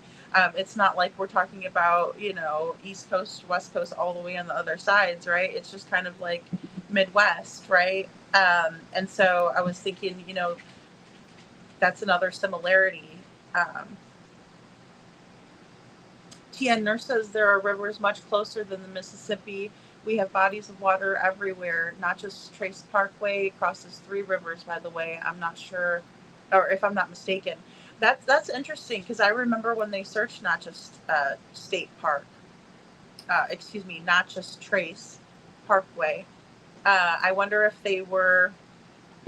how much searching they were able to do, because I know it's really rough and rugged terrain. That's another thing too, you know, and especially when people don't want to be truthful, it's just so tough. Thanks, TN Nurse, though, for letting me know that, because I know that general area has a lot of water around it, just from what Ken Widener said, the EMA director. Yeah, exactly. Sasha says Leilani style, Anthony style. That's James's situation. Yeah. And, you know, it's just so hard to believe her story. You know, oh, I dragged him because he was holding onto the handle. Well, he can't hold onto the handle like that. Not when you speed away. I mean, you know, that force would cause him to let go. You know, even though he probably didn't want to let go, because, I mean, obviously he wanted his mommy. He didn't want her to leave him like that. It's so incredibly sad. Hey, Ann Brock. I'm sorry, guys. Django found a bone. Brenda says CP also told his online date that he had a son that died in a car accident, reportedly. Yeah, I remember that being said, Brenda. You know, I was just not convinced about that person. And the only reason I think that is because I did a little bit of a comparison about what was said in my chat and what was said in Justin's chat, and a lot of it didn't match up. You know, so that's the only reason why I don't believe that. But with Chris's history, I know that he is, you know, a womanizer, right? He's a ladies' man. I don't know how he pulls it off, but he does, you know, and sometimes it just takes a little bit of charm if you're in a bad state of mind, right? Or if you're lonely, or if you think that the person, you know, who's love bombing you is being true. You know, it can be easy then, you know. SI officer says, in my opinion, they really made a horrible decision. Did you really want to jeopardize your futures? Also, much at stake. Really selfish, in my opinion. I agree, and all they had to do was wait a little bit longer, you know. But I don't know. I guess it makes me wonder if they were to that point where they didn't even want Sebastian to come every other weekend. You know, like this guy, he didn't want those kids every other weekend. He said, I don't want the kids around anymore. They're annoying. They don't listen to me. Well, why don't you try to be like a better role model than a shabby dabby butt face like you are? I mean, look at this guy. I mean, God, I'd hate to even do it, but, you know, I'm sure most of us would rather date Chris than this one. But I mean, you know, most of us would say no way to both of them. But, you know, I'm just saying he's a lot more clean cut, you know. Exactly, Shay's place. I would never stop looking for answers. You know, you would never want to even think about your little baby being out there, you know. Like, that would be the most haunting thing for me. And especially if we're to believe this lady, like she said, oh, this is an accident, you know, I didn't really mean to run him over. It's like, but you did, though. And knowing that, you're not saying, you know, lock me up, I'm a horrible mom, I can't believe what I've done here. Instead, you're trying to cover your ass and, you know, and your boyfriend. And like, how could you continue to be on the side of somebody who doesn't want your kids around, and then this horrible thing happens? Like, you know, if you had no intention of hurting anybody, then you would be upset with the boyfriend and be like, I never should have done this, right? Like, he talked me into it and I can't believe that. You know, at least you'd be mad at him and guilty, you know, and feel bad. But there's none of that. There's no remorse. There's no crying until she knows that the detective is not letting up. She knows that he has leverage on her. And it doesn't take a lot, especially when somebody's guilty, because they can feel it on themselves. Now, some people are narcissistic and they don't feel guilt or remorse, right? They feel justified in their actions no matter how horrible they are, in my opinion. That's a great movie. Monsters, Inc. is so cute. It's cold in North Carolina, Anne. I wish it was like that here. I feel like I'm like scared my air's gonna just like, you know, unalive itself because it's so hot. You know, and also it's humid as well. So that's why I was like curly all the way today, because I mean, it's either that or like poof, right? SI officer says, it breaks my heart to even think of how he felt that night, not feeling accepted, loved, and the feeling of abandonment, so often just so sad. Yeah, and I mean, it's just, you know, a theme that we see in this case as well, you know, where it's him or me, you know, it's the kids or me, you know, and a mother that would actually say, okay, you know, I don't want to be out on the front porch, so I'm going to go take my kids and put them in the woods. What? Hey, Trishy, good to see you. Oh, thank you. TN Nurse says Natchez is around 400 miles of beautiful scenic views. It runs from Middle Tennessee to Mississippi, no cameras. Wow. So that's why they were searching there, because people were like, well, how come they were searching there? And it's like, well, I mean, it's a remote area, right? Makes sense to me, especially if there's a lot of rivers and stuff. You know, Tennessee is very beautiful. Just driving through it, I thought so. And I was driving through probably in a very pretty time when, you know, the leaves were turning and stuff. So yes, exactly, SI officer. It would be like sleeping with the enemy. How disgusting. And how could you even look at someone like that, in my opinion, if he did do something just demented. And, you know, we still don't even know, like, we still don't know really what happened to James, because I don't believe her story at all, you know, and they looked for him and looked for him and looked for him. That might be something for Adventures with Purpose, but then again, I think the Ohio River is a pretty mighty river. And again, you know, at that time, I think they said it was up like 50 to 75 feet or something crazy. Like, I don't remember exactly. But, you know, that makes it harder. And then visibility, of course, too, when it's churning and everything like that. So, yeah, Trishy says, TN Nurse, I agree. The thud was an afterthought or a cover-up, maybe. Yeah, and when we see these things in these backtracking in the stories, you know, when there's nobody there to hold these people accountable, you know, and people are just saying, yeah, that makes sense. No, it doesn't, you know, and it's up to the detectives to be doing that, right? They're the ones that need to be saying, wait, no, that's not what you told us, and that's not what you said here. Wait a minute, you know, but they're refusing. We need to cool off of some rain. It was like lightning out last night, and I thought it was going to rain, and then it didn't. I'm so sorry, you guys. Django, it's enough. All right, so TN Nurse says it was added strategically, no doubt, in my opinion. Yeah, I agree with that as well. Those are sociopath traits. They have no empathy and only get upset when faced with something that can affect them negatively. Yes, absolutely. I agree. And it's like they're only worried about themselves and, you know, the self-preservation aspect.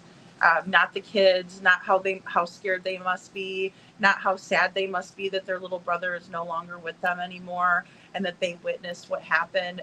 You know, not to mention the fact that they also probably feel abandoned and, you know, disappointed, I guess is even probably a weak word to use, you know. Betrayal, the ultimate betrayal would be your mom to just drop you off in the middle of the woods and say, I can't, you know, I don't want to deal with you anymore because my boyfriend doesn't like you. Like, scuzzy ass boyfriend doesn't like you.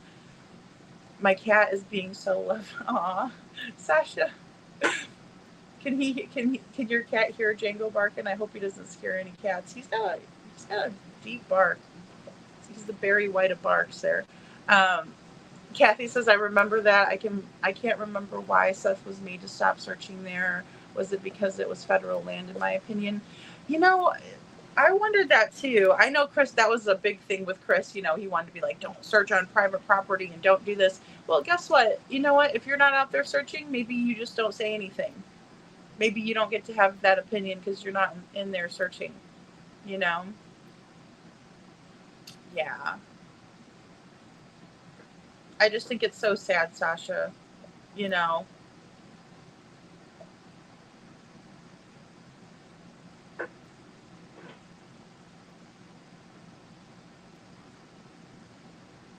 you doing all right there, Django? He's having a whole fit because I'm online.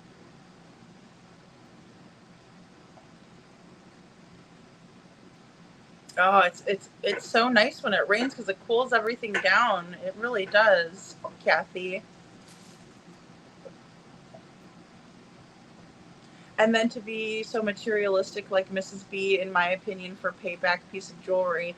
Yeah, and you know, talking about going on vacations, no urgency whatsoever to find Sebastian, in my opinion.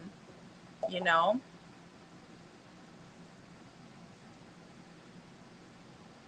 Or an abandoned property is another thought. Yeah. Or, you know, I mean, I think about too, they could have him somewhere and moving him from property to property. It would be very risky, but it's not unheard of, right? But they would have to do a lot to conceal him because I think Sebastian would try to leave. I mean, I really do. Just my thoughts. Trishy said, I also thought it was weird. CP said that Seth was searching on federal land at one point and to leave that area. Weird comment, in my opinion. It would be more normal to say we need to get permission, in my opinion. Yeah, I mean, because you wouldn't want to leave any stone unturned, right? You would, if you thought maybe something could have happened where Sebastian ended up there, then, you know. But there's no urgency. There's no angst to find him, you know, no drive to find him, in my opinion, you know, because they were kind of like also saying, you know, we'll put up flyers in our area. Don't worry about putting up flyers in our area. You know, go ahead and put them up around you. And in my opinion, you know, that always kind of indicated that Sebastian might be closer than we think. And that's just what makes me think that, you know. Oh, Tori, your dog started barking too. Oh no, Django, you're being a bad influence.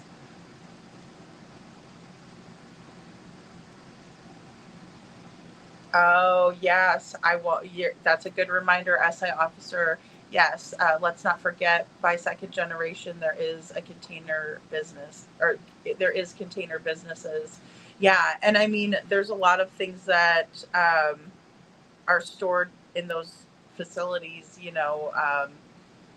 I watched one where there was a guy that actually had storage units like strategically placed, and he was doing crimes in different areas, and he was using those as like a place to put his stuff and change his clothes and, you know, all of this other, you know, nonsense. So they're used for many things, you know, because really, as long as you pay your bill, Sasha says we need to check the locations near the home, abandoned property with a refrigerator in it. Well, and you know, there was that one lady, I guess it was down in Arkansas, that she was in, you know, a refrigerator by her husband for a while. Referring to James. Yeah, Sasha. Yeah, sorry, I know we're doing a case comparison, so it could be intermingled. It was sweet, sounded like they were talking. Aw, said Tori, that's cute. Aw, he's over here, he's going crazy. He found another bone.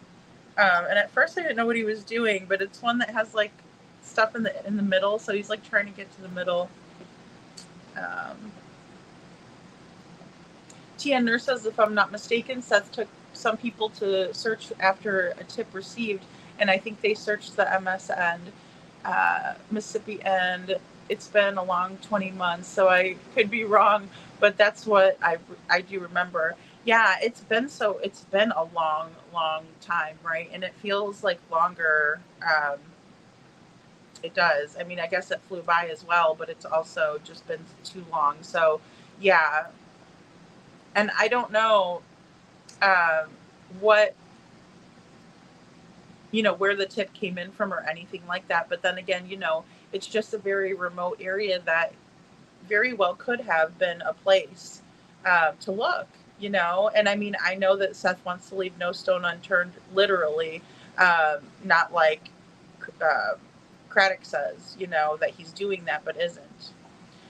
And the water tower people, it's rusting really bad. Yeah. We showed that old nasty, rusty water tower. And it doesn't look like it had been used, you know. I mean, it was old too. And the lock was rusty around of it too. I remember we showed it on here.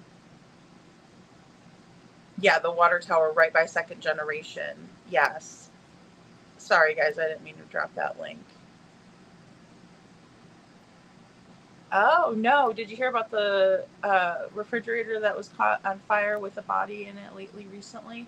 No. Oh, gosh. I don't understand why people, I mean, I get they're trying to get away with it, right? But, like, why add insult to injury? My Lord. That's going too far. You already did something horrible. You're just going to keep doing more horrible things? I still wonder about the fire at the landfill. Strange, in my opinion. I wonder about that too, Kathy. You know, it's just odd, especially because they were searching the landfill and there was the fire. Yeah, I find it to be odd too. You know, and it's hard to just deal with, like, it's hard to deal with coincidence after coincidence after coincidence after, you know. I mean, some of it's going to be coincidental, I guess. Other things aren't, you know, not so much, but throw Sasha a freaking bone, guys. Throw her a bone.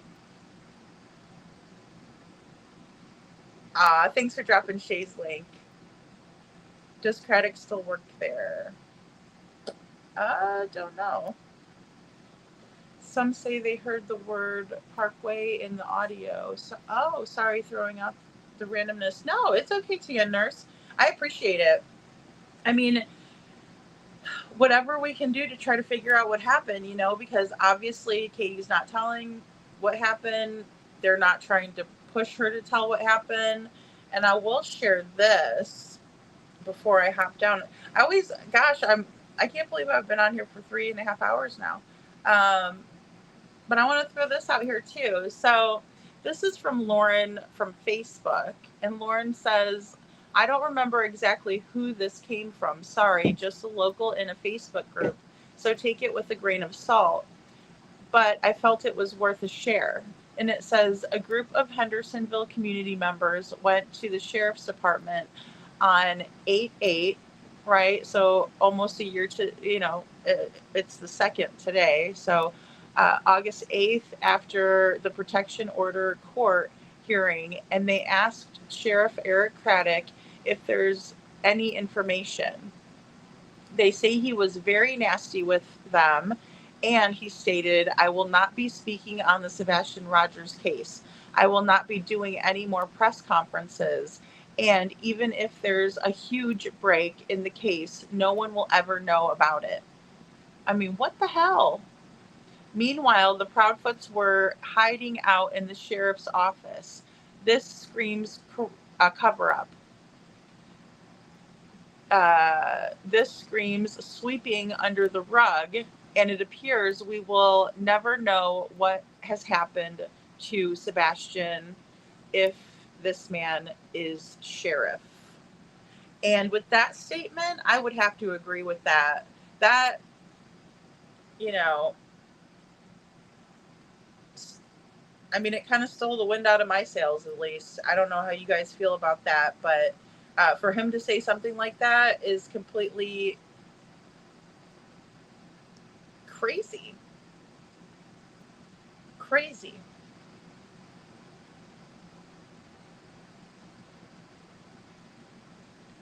And all of this seems to be happening in Tennessee. Crazy. Yeah, well, and I mean, I think that they need to investigate into the TBI at this point, and find out what's going on in Sumner County. When you have a sheriff that is, and in this case, again, I take it with a grain of salt as well. Speculating on this statement as if it was true. I mean, if he said that back in August of last year, he hasn't come out and done another press conference.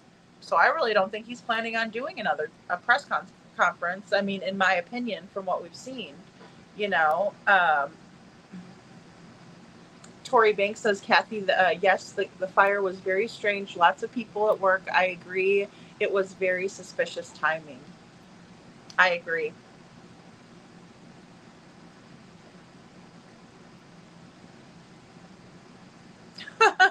Your cat's having an MMA fight with your arm.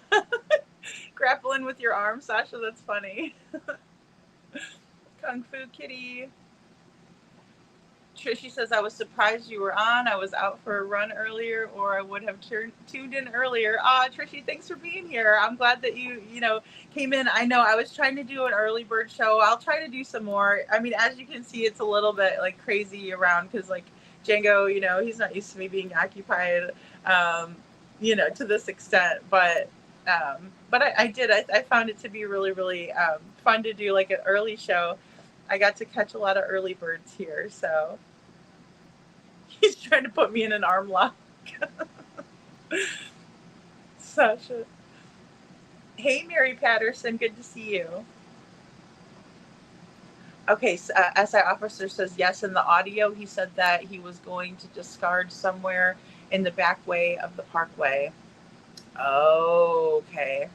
See, that audio is so hard to decipher, but I know MMO played it, and I'd like to hear.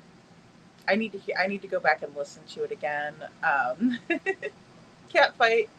EC needs to be fired, in my opinion. Yeah, for him to talk like that, Scranton, I can't believe he has the guts to do it. I mean, again, it's highly narcissistic, in my opinion, and I hate to just throw that around, but I mean, it just is. It's like a major ego has to be the roadblock, or just pure stubbornness. I don't think he is unintelligent.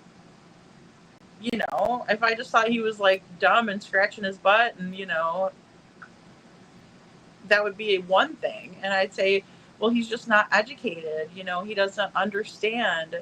That's not the case. He was a detective before this. So he can't, brush off those, put the detective hat back on. I mean, come on. If we can see all the inconsistencies, he has to be able to. He just chooses not to, in my opinion. And that's very apparent when we see a mother who comes in and says, my child's missing, and she's in the hot seat for hours and hours until they get to the bottom of it, and ultimately they get a confession with very minimal heat. Just basically the leverage of knowing certain details that are undeniable, and you throw that back at them and their accountability, and you can see how easily it is to get a confession that's stuck in court. She got I think it was 22 to life or something like that. Rightfully so. I don't think she should ever see the light of day again. If you can do that to your own child, to any child, we don't need you in society. You stay locked up. Eat that ramen. Prayer Warrior says, in my opinion, that's the most truthful statement EC has made regarding this case. Prayer Warrior, I mean, I would have to agree. I would have to agree. He's just basically saying, a big F you, and he doesn't care who likes it or doesn't. Unacceptable. Unacceptable. Sasha says, I'm really not sure where he learned this odd maneuver. I'm really not sure where he learned to be this rude to the public who pays his salary. Taxpayers' dollars is what pays his salary. So he does answer to the public, but he's not. That's scary to know that somebody has that large of an ego that they can't put it aside. Mary Patterson says, okay, thanks. I thought someone from LE said something today. In my opinion, they should have interrogated them harshly and not coddled them. Yeah, and there was a lot of that, right, Mary? And I understand because, look, as someone who's not a detective and who's never done an interrogation and who doesn't want to really, I understand there'd be certain circumstances where I would feel sorry for this person and they may be able to, pull one over on me. But I don't expect that from a law enforcement officer. Not someone who's been in the military or active reserves, whatever. It doesn't really matter. You still get the same morals and values either way. Oh, Tori Banks. So thank you so much for being a member for 4 months. Thank you thank you, lady, for all you do for the voiceless. Well, thank you, Tori. I appreciate you so much. And thank you for being a member of the Dragon Tribe for 4 months. That's so cool. Thank you, Linda Hall, for the super sticker. I really appreciate you too. Sorry, guys, I'm just now seeing these. Thank you. I appreciate that so much. You guys are awesome. Hey, Michelle, good to see you. How many cases has he solved? That's a great question, SI officer. I'm not sure. They had that one of the little boy who was in the woods and he brought him to his dad and, he wasn't gone long, though. That's what makes me think that, Sebastian would have been found if he was out there somewhere, you know what I mean? Especially because he's a lot older, more strategic than a little person out there, So that's just my way of thinking. Tori Banks says EC is irritated because so many people are watching him, but that's what happens when you're a public figure. Yeah, and I mean, any time that you put yourself out there, there's going to be a certain level of all of it, right? Like a rumor, somebody doesn't like you, somebody thinks you're great, the good and the bad comes with the territory, but it's just so crazy to me that he is okay with the status quo. And he's okay with just letting everybody be upset and irritated about him not solving or even attempting to solve the case, right?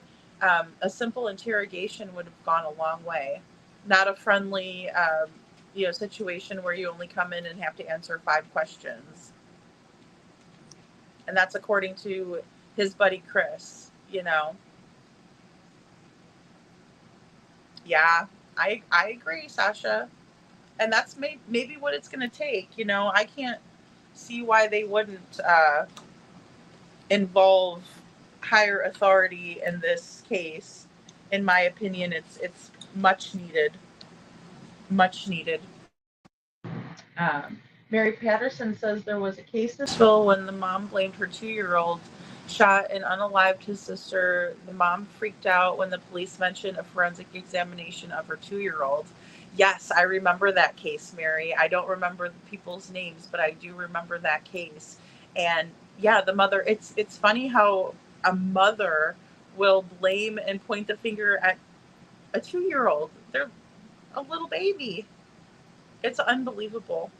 It really is. It's unbelievable.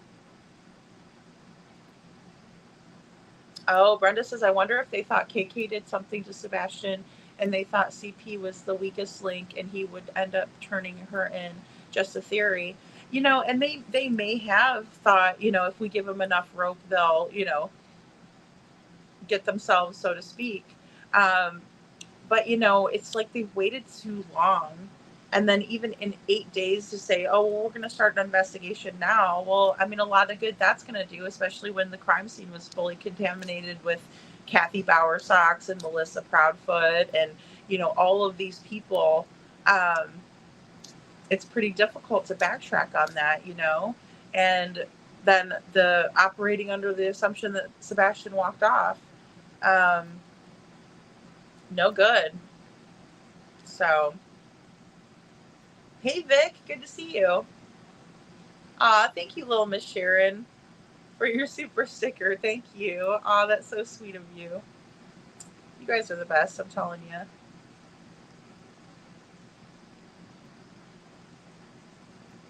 I saw another comment here. Oh, cool. Did we get oh gosh, we better do a party then. We better do a party. I didn't know we were over 100 likes. All right, that's fantastic. Thank you guys so much for hitting that like button. That means the world to me too, and I really, really appreciate it. Okay, here's our Lady Freebird party. There we go. That one.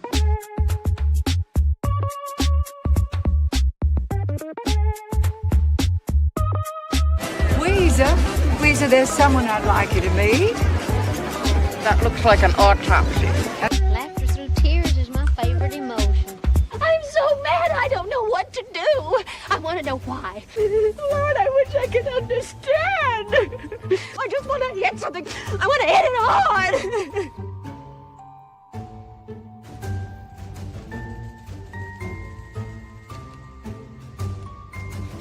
Here, hit this. Go ahead, Malin. Slap her. Are you crazy? Hit her. Are you high, Clary? We'll sell T-shirts saying I slapped Weezer Boudreaux. Hit her.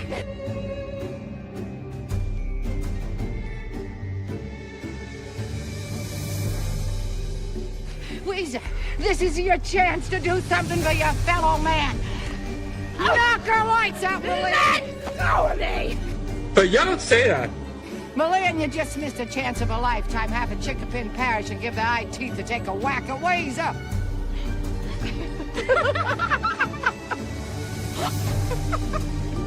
You are a pig from hell. Weezer, I was just kidding. Come back. Weezer, what brings you here? Shut up. Not a very Christian thing to do. And now you gotta lighten up. If you can't say anything nice about anybody, come sit by me. Looks like two pigs fighting under a blanket. A girl is fair game until there's a ring on it. And I mean a wedding ring. An engagement ring just means she's ready for one more mistake. Okay, this is perfect. Watch this. Sometimes I wish I was smooth like Zahid. Of all the people I know, he's the best at girls.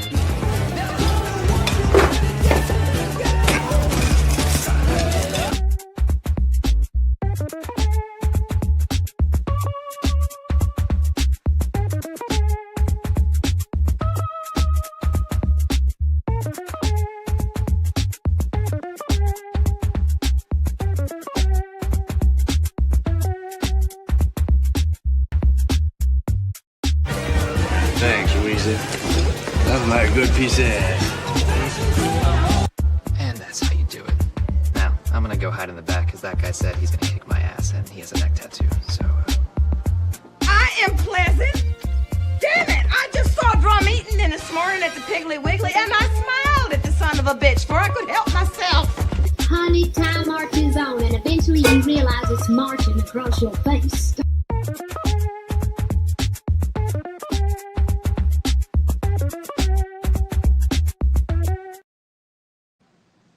All right, thanks guys so much for hitting the like button. I really appreciate it. Oh, that part with where she cuts that butt off of the end of that cake. That's so funny. The SA officer says they either just majorly accidentally screwed up, or did not follow proper protocol, or they have selectively, purposely extended time to take action so they could get things in order, in my opinion. Yeah, and I mean, I can see it being either way, you know, and I wouldn't even fault the investigation in the beginning if he was truly operating under the assumption that Sebastian walked off. I don't think that there is a lot of room for error, especially when we're talking about a missing child. But I also think that if he was to come out and be honest about it, it would be more respected, in my opinion. And Tori says, SI officer, I agree. I heard he said he wouldn't even do anything update on Sebastian. Well, in my opinion, he doesn't need to be in office any longer. Yeah, I mean, what is he doing? You know, that's the problem. And I think that's a problem for a lot of people. And especially, you know, if I was paying taxes there, I'd be asking.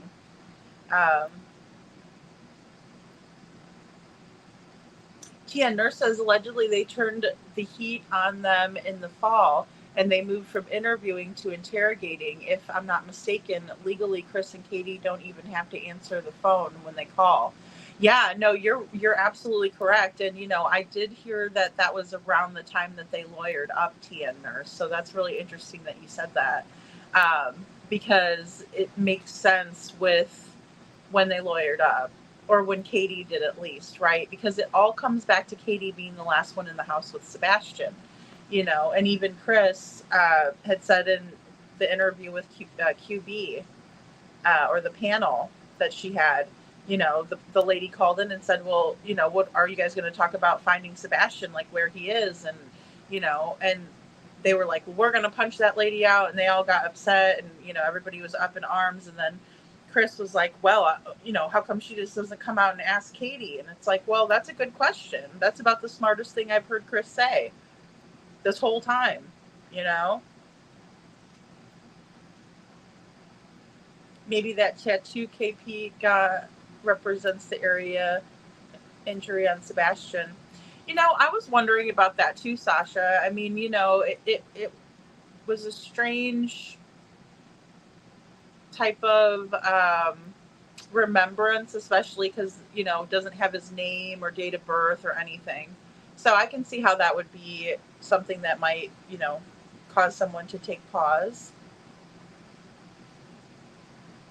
Brenda says they didn't secure the crime scene to start with. The home should have been secured and trace evidence searched for and collected if it existed. Can't go back and do it now. And that's so true, Brenda. You know, the only thing that I can think of that might have helped a little bit was whatever they got with the Faro camera, right? With that technology that preserves the crime scene. You can go back and look at it VR, through VR, virtual reality. But, you know, I don't think that they were going to do anything to create the type of mess that would have been left behind if it was something that was violent or anything like that. So they already drew enough attention to their house with the 3 a.m. lights, in my opinion. You know, they are cowards and scaredy cats, Sasha. Yeah, because they're only worried about themselves. They're not worried about Sebastian out there. Same went for this beautiful little boy. SI officer says it represents a lot, in my opinion, Sasha. Yeah. I agree. It's strange. And, you know, doesn't have his name again, his date of birth, when he went missing, none of that. You know, they know. Scared foot. Prayer Warrior says, I don't understand people who hurt others, and I don't understand LE not caring about their community, in my opinion. Yeah, I mean, and they don't care about what the community thinks even, you know, that they may be frightened, that they may be worried, that they may be stressed out. You know, none of that matters. And he just sits up there pompously, oh, well, I'm not going to do whatever, you know. What a jerk. That just says you're a big jerk, in my opinion. Hey, Holly S. Tia Nurse says if Ellie went in wide open on Chris and Katie straight out of the gate, we wouldn't know half of what we do. They would have shut down completely. Ellie knew the family would get counsel at some point. Yeah, I agree with that too, Tia Nurse. You know, I just wonder if they would have gotten Katie alone by herself, if she would have lawyered up immediately, which would have indicated a level of conscious guilt, in my opinion. Now, of course, that can't be used against them because it is our right to obtain legal counsel. But I can't help but wonder if it was a huge missed opportunity. But I get what you're saying when you say that they'll just shut down, because obviously, you know, that is something that we've seen them do. That is, you know, and you're right. I mean, them going on the podcast said a lot, right? Especially like Smiley when it was told about the discipline methods. You know, I can't believe that law enforcement wouldn't have done that. In the case of Brittany and little James, you know, the first thing they asked was about the family habits, about the discipline methods, parenting styles. I mean, that's the first questions you ask, right, to get to know the family, because you don't know who they are, right? You don't know these people. Unless you're in Sumner County, then I kind of think that they may have known each other. I don't know how true it is that they were on the same ship or anything like that, but I do think that small town, you know, connections run deeper than we think. SI officer says they are sitting around participating, they're draw and chomping gum. Yeah, shooting the breeze, donating blood, having picnic barbecues, in my opinion. Yeah, and you know, the virtue signaling in this case has been off the charts, right? I mean, it's just like, oh, this is about Sebastian, but really, it's been anything but. It's about protecting the parents, and, you know, I can't believe what they're going through. Not a word about Sebastian, except for when they catch themselves like, oh, yeah, oh, and Sebastian too. Oh, yeah, him too. Well, you know, excuse the hell out of me, but I thought that's what we were here for, was Sebastian. I agree with you, Holly S. In my opinion, it only takes one caring LE. Yeah, one person to say this is not right and stand up for what's right. But Sheriff Craddock has all the control because it's his case, and it's, you know, to solve this case. Yeah, thanks, Holly S. Yeah,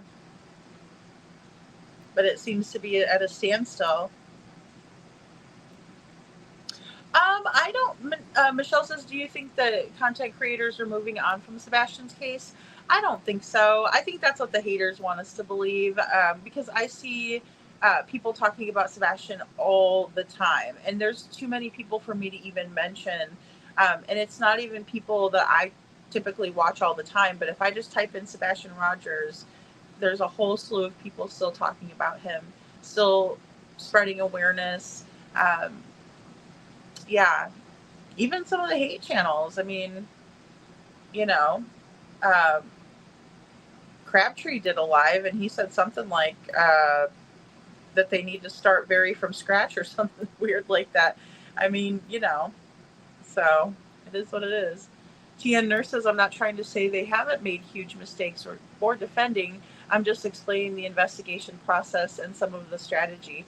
No, yeah, totally. I understand that, TN Nurse, and I can see that being a useful strategy to kind of sit back and let them talk, right? Because obviously they know what they've been told, but for them to get up and, you know, divulge all of this other information, answering questions freely, you know, I wonder what major discrepancies are in their notes from what they've said online as well.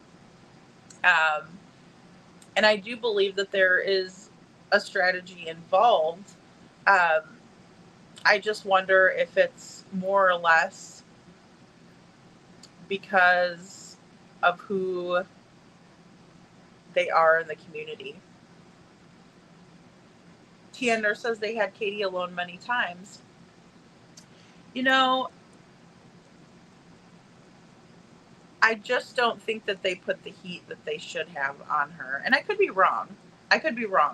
But I just don't think that they did. There's no way. Not with how weak she is in these interviews. Even when it comes to like somebody like Holly Thompson, who is very soft, very softball questions. Oh, we're keeping hope alive, right?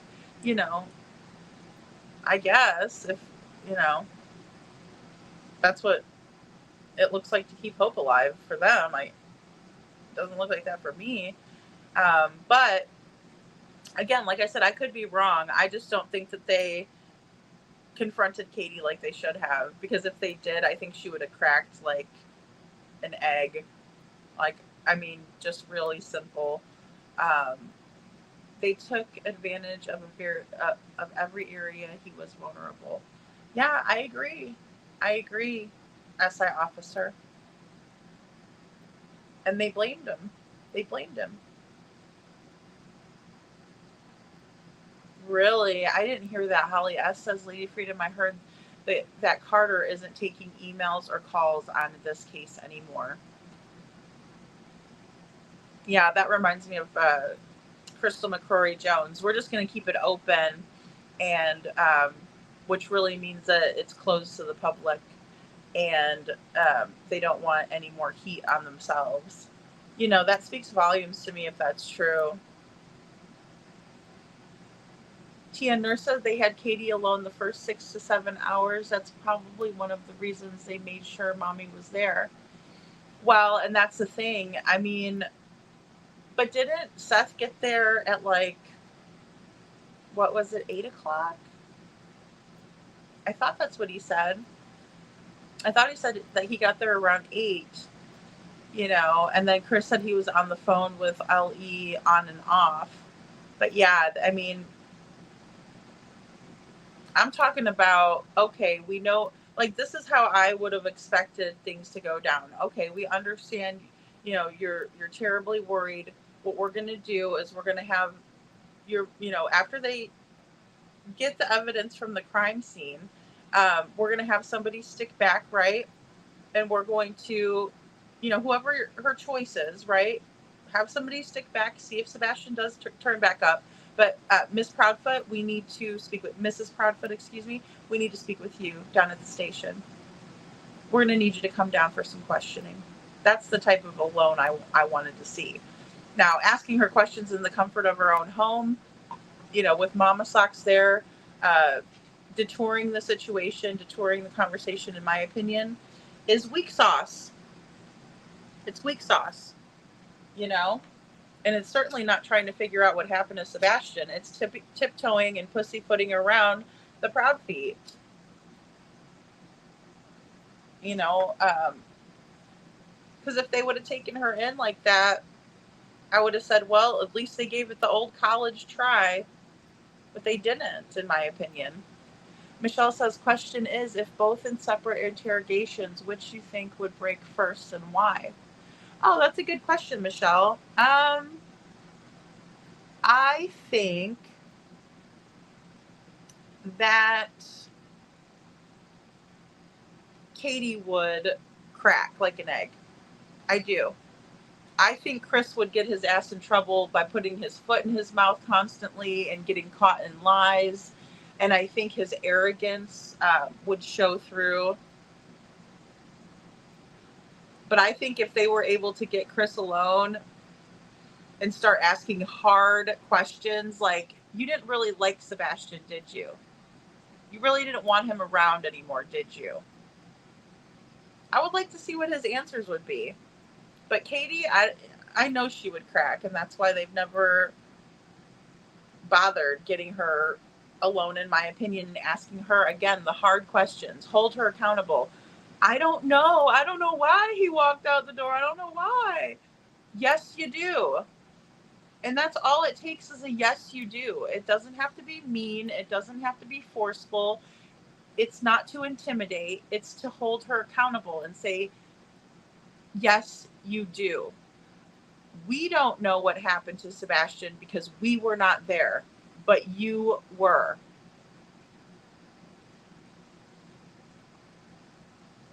That's all. SI officer says, Holly S., they haven't taken any emails or calls from the very beginning. Selectively, they have ignored multiple. I agree with that. And, here's why. We had Heather PI openly tell Chris Proudfoot that they're communicating with her. They were communicating with her directly, but they decided not to anymore, and now they're communicating through Seth. So yeah, they're selective, in my opinion. They're very selective.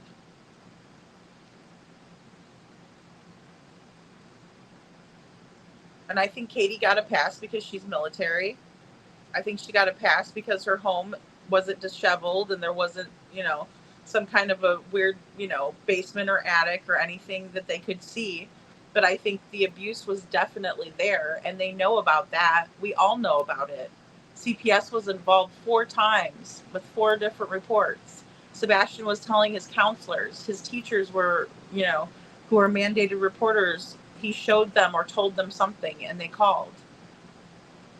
Sasha says KP lies even when she doesn't have to. It's habitual, my opinion. I agree with that, Sasha. There's times where she could have been truthful about the whole thing, but she never was, right? She could have said exactly what all came out. I drove up to the school. She added that in later because she knew she had to, not because she was being honest. She had no choice. Because unlike Sebastian, she was caught on camera. Sebastian just went poof. Completely fake on all levels. I agree, Sasha.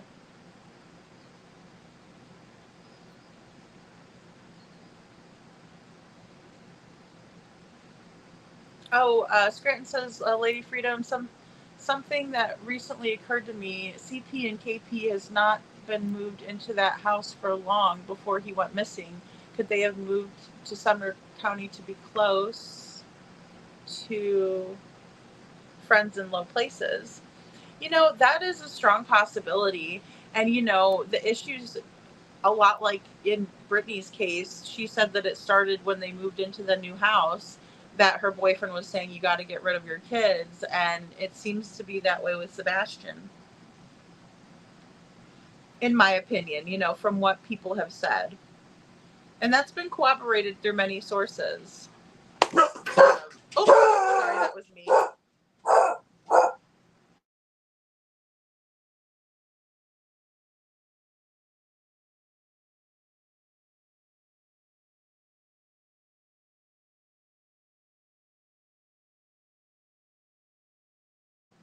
Sorry, guys, I dropped a pen and he was really getting with it.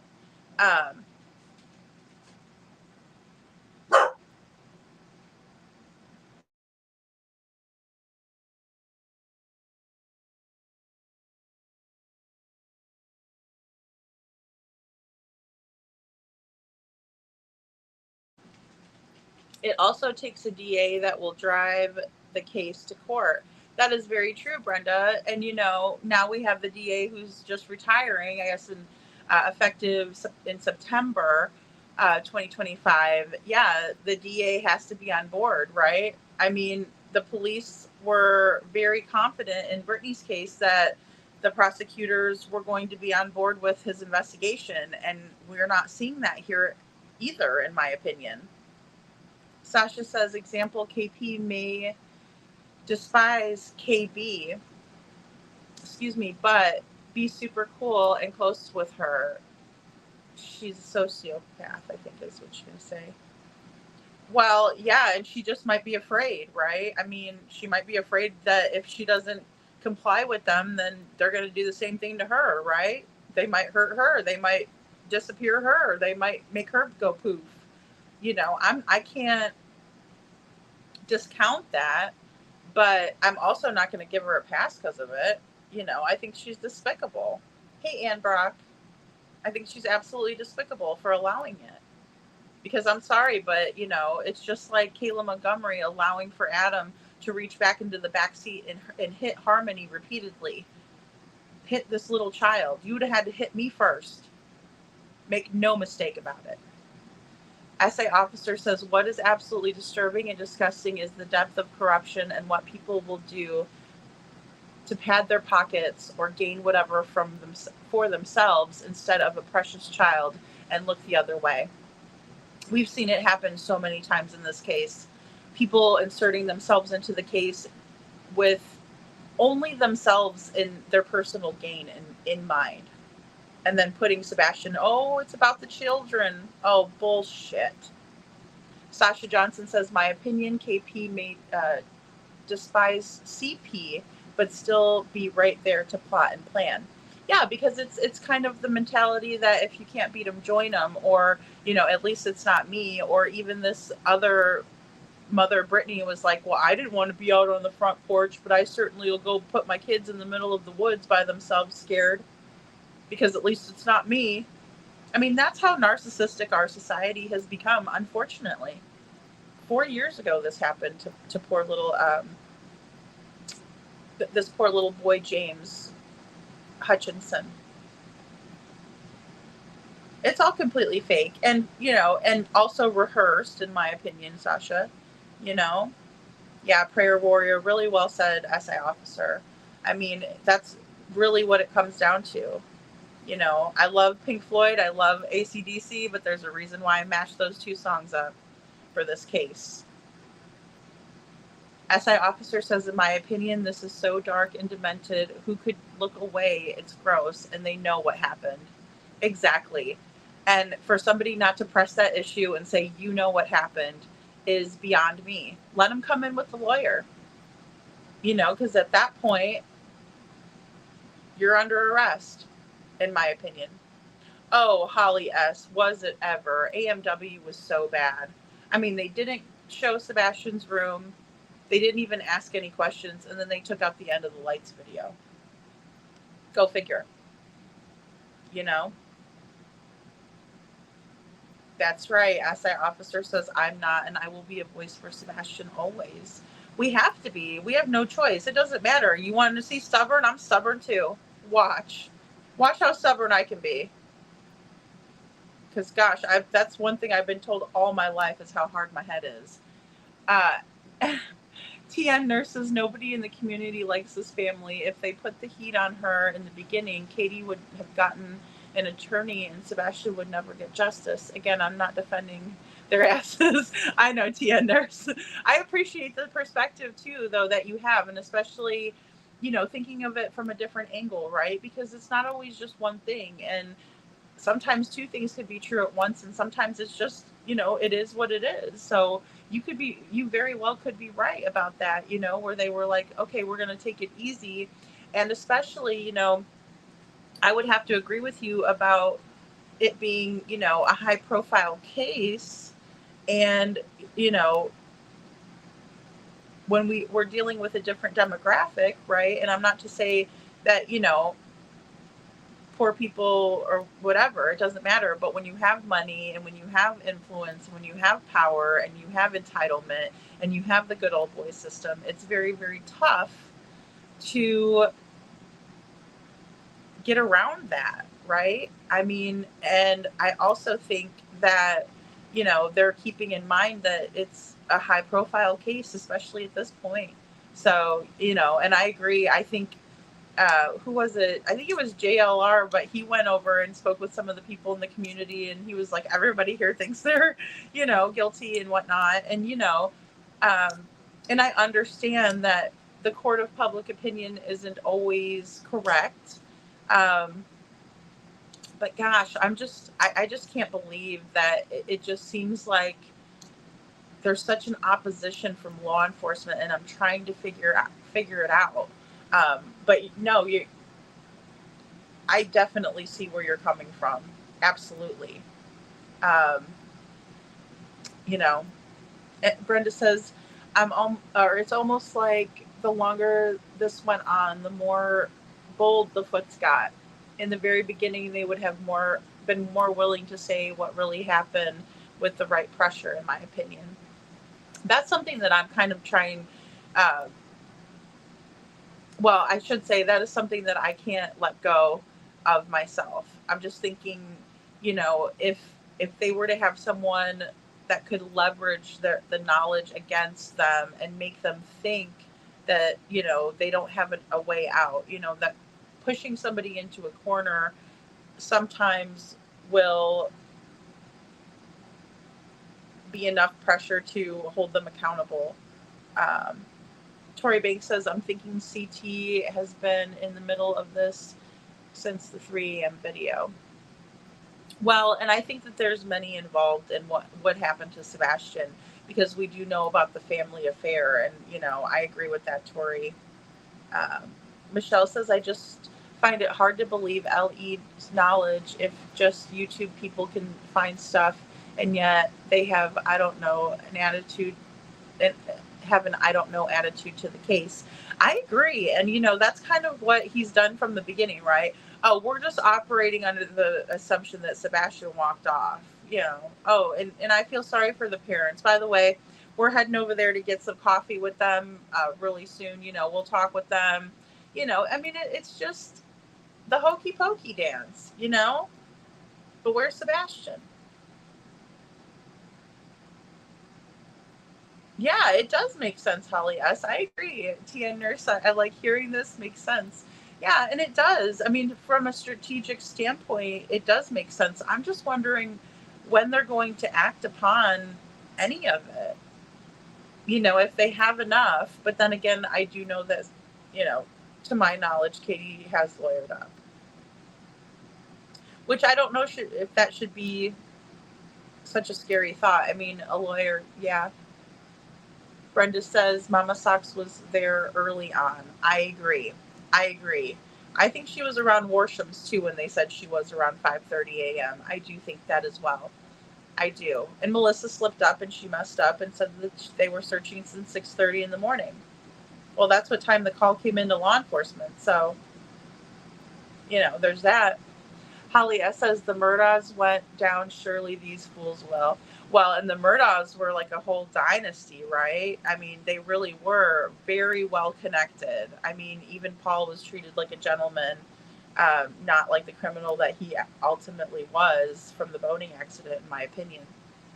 SI officer says, in my opinion, the creator who is sincere about finding out what happened to him and finding him are still strong and following where the others have scattered away, like all the others who were hot on it. Yeah, I agree with that, SI officer. You know, I think that people are still very intrigued about this case, especially because of all of the oddities and all of the, you know, quite frankly, the weird goings on, you know, the circus that was created by the Proudfoot. I think there's still a lot of public interest, which is really good. And it's something that needs to be capitalized on while we still can. Because, you know, if they're going to do what Craddock says that they're going to do, then, you know, we need all the help that we can get. Because that type of resistance and that type of attitude is piss poor. And I'm just going to say that. Tennessee Nurse says, I meant alone with Chris. My bad. I'm doing 20 things at once. No worries, TN Nurse. You know, I mean, they had him on the phone too for a while. Well, according to Chris, see, I don't know what to believe because he's got one earbud over here, he's got this earbud over here, but really he wasn't even in the crane yet, you know. And then we also have, you know, him and his ego and his arrogance, and, you know, he loves to brag, you know. And I also wonder if he really was on the phone with them on and off, you know. Many times when people have guilty knowledge, they want to be right in the mix so they know what to expect and they know what's being thought of, and, you know, that sort of thing. SI officer says, but you have those who are afraid or have been threatened and just don't want to deal with any of the circus anymore. That's it. That's the downside to it, SI officer. But for those who have focused, studied, and have knowledge will not give up. I agree, because once you see it, you can't unsee it. Once you know it, you can't take it out of your brain, really. And you're right, you know, and I think a lot of people have been threatened. But I think it's funny how they just kind of like recoil back, and it's like, you know, threaten me, I'm up for the challenge, basically. Because Sebastian deserves better than this. Holly S. says, Tennessee, do you see them around town? That's a good question, Holly S. That's a good question. Oh gosh, I'd probably duck. I'm not gonna lie. I'd be like, oh, you know, because I wouldn't want to deal with that shit. Mary says, I sent you an email. Oh, okay. Thank you, Mary. Django. SI officer says, in my opinion, no one is going to divulge what they have done. Django. They have too much at stake. They're involved.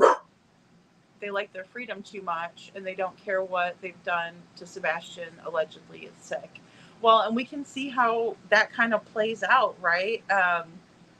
During the interrogation with Brittany, you know, like I said, she was not worried until the truth had to be told. Then it was like, oh my gosh, I need water. And then now she's bringing up past trauma. And oh my gosh, I can't have these men here. Oh, I might pass out. You guys don't want me to pass out, do you?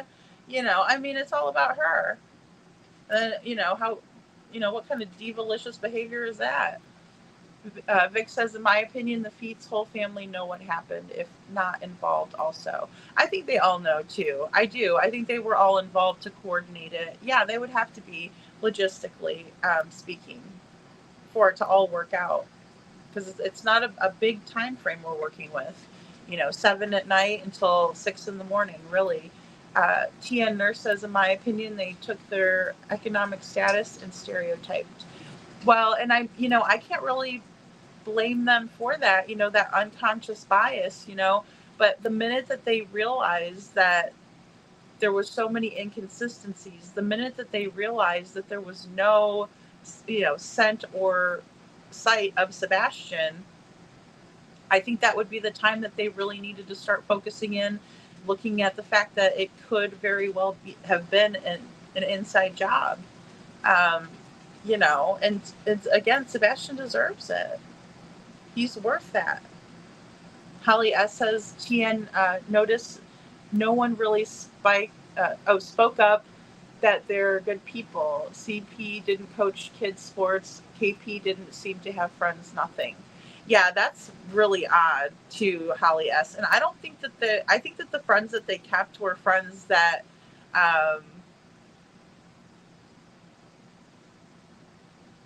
served other purposes, but not friendship. It wasn't like, you know, Katie was having like a craft night and wine with the girls. No, she wasn't on the PTA either. In my opinion, Adam Forever 21, good to see you. Interrogation was my word in question. Oh, sorry, Michelle. I'm sorry about that. The way they gave Seth false hope, wow, bad karma is coming their way, in my opinion. Yeah, I mean, you know, it's just sad to watch Seth, and he's like, hey, all of his shoes were there, his cell phone was plugged in, like, I don't know where he is, I'm looking. I mean, it's so sad. But something tells me they love to, you know, torture him with that, in my opinion. Like they did with Nina. And the kids are pawns. They're chattel, they're property, they're not people. They don't have feelings and thoughts, and you know, they're not their own individual people. Narcissists are really, really good at that, right? Mine, you know, it's mine. No, they're their own person, they're their own. They don't belong to you. You were lucky enough that God gave you the gift that he gave you, and then you squandered it. Holly S. says, in my opinion, they have both met their match, in my opinion. Oh, totally. They're thick as thieves. They're thick as thieves, in my opinion. In my opinion, they helped shut the hell up with the lies. Right, exactly. You know, and just being an accessory after the fact, just having the knowledge can also get you in trouble. It's just like what happened in this story with little James. You know, the boyfriend helped dispose of his body, and so he also is serving time, you know. Prayer Warrior says, so trauma bonding after they created the trauma, in my opinion. Yes, absolutely. And that can be a major factor here. So I'm glad that you brought that up, Prayer Warrior. Thank you, because you're right. It is, that's a big one. Trauma bonding is no joke.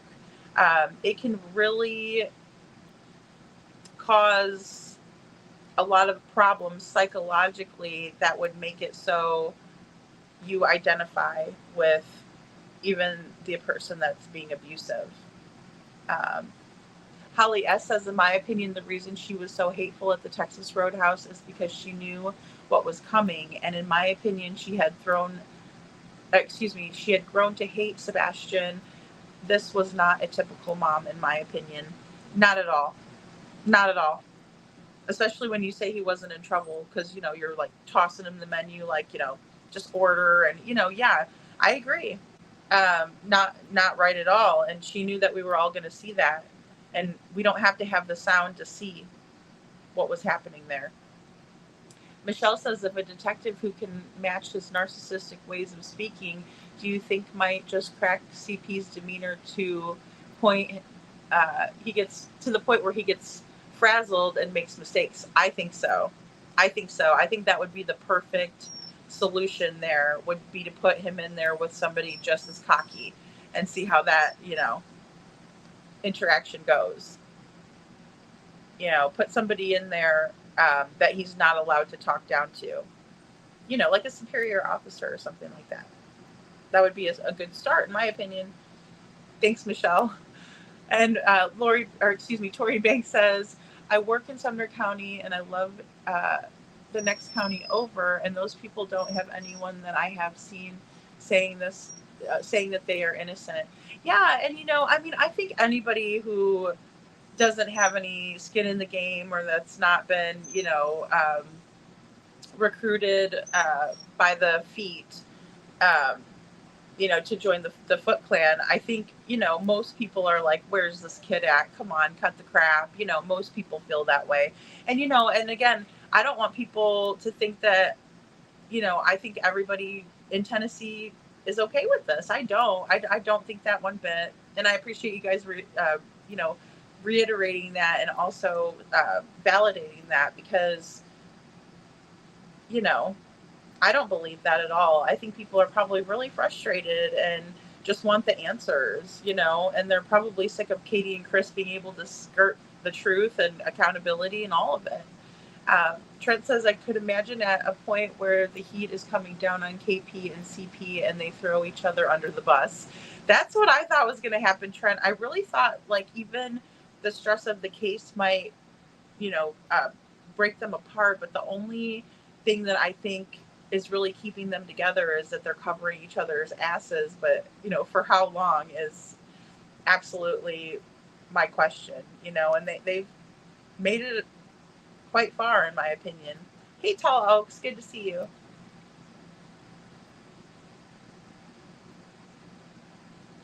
Yeah, see, Holly S. says, I've read many comments on social media, and that's the exact feeling I get. Yeah, I feel that. I feel that. And I know that there's a lot of really great people, and I've talked to really great people from Tennessee. I think it's a beautiful state. I think that people are just people. We're all human beings, wherever we come from. You know, we're going to have, you know, maybe a different accent, or we're going to, you know, have different food staples, or, you know, whatever hobbies that, you know, come from living wherever you live. But at the end of the day, we're all human beings, and we all have certain innate features about ourselves that connect us all in that way. Prayer Warrior says, are we all stubborn in here? Yes, very much so. Very much so. Oh my goodness. Has anybody ever told you you're hard-headed? Oh no, I've never heard that in my life. You know, I think it's actually also a trait of being a Sagittarius as well. Stubbornness, that is. And Brenda Calvert says, me too, lady, hard-headed. Well, and it's not necessarily a bad thing. And you know, you want to know what? When people say that to you a lot of the times it's because they can't get you convinced of their own bull crap that they're trying to put onto you. And so they're like, well, you're stubborn as hell. And you're like, well, I'm not conceding that point. Sorry. I will say, yes, I am stubborn. But what you're trying to put on, Don't be putting that on me, Ricky Bobby.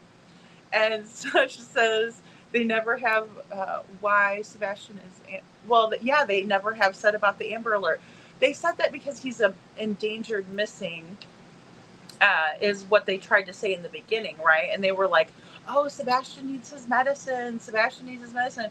When the whole time I'm sitting here thinking, are you kidding me? There is no medication for autism, you know? There isn't. It's therapies and it's working with someone. It's giving them extra care and love, not beating them, into submission. Chris Proudfoot, in my opinion. TN Nurse says, I think some feel I'm defending Ellie because of some of my comments. Trust me when I say I'm not. I'm not happy, and I just have people close who have helped educate me, and it keeps me somewhat sane. I hear that, TN Nurse. I appreciate you being the voice of reason, because I understand, a lot of times too, some of the theories can kind of run wild a little bit, and I understand that. So I appreciate you. And of course, like I said, just because somebody has a different opinion, that doesn't mean they're wrong and I'm right, or vice versa. It just, putting it out there and discussing it openly is so much more valuable than shutting someone down just because they think something different than you do. Like I said before, I wish we could all get together, even, people that support Chris and Katie, if we could all put our notes together, shit, we might be able to figure something out here. But having these pieces of the puzzle everywhere and none of them put together is not helping. And again, working from, the truth that really matters to me, I hate putting things out unless I know for sure, or unless there's something to corroborate it. So I could say, okay, well, I believe this because, and I appreciate you explaining your position to TN Nurse, because, there's no faster way to shut down a conversation than for somebody to just come in here and be like, well, you're wrong, well, that's not going to do anything, tell me why I'm wrong, and then I can debate with you a little bit. That's healthy. There's nothing wrong with that. There's too many people that are too closed-minded that want to just shut it all down. That's very, that's not a very intelligent approach, in my opinion. It's much more smart to bounce ideas off of each other, and because if you're not, if your ego is not too big, then you can handle someone else's opinion and feel confident in your own, but also be open-minded enough to understand that you're not always right.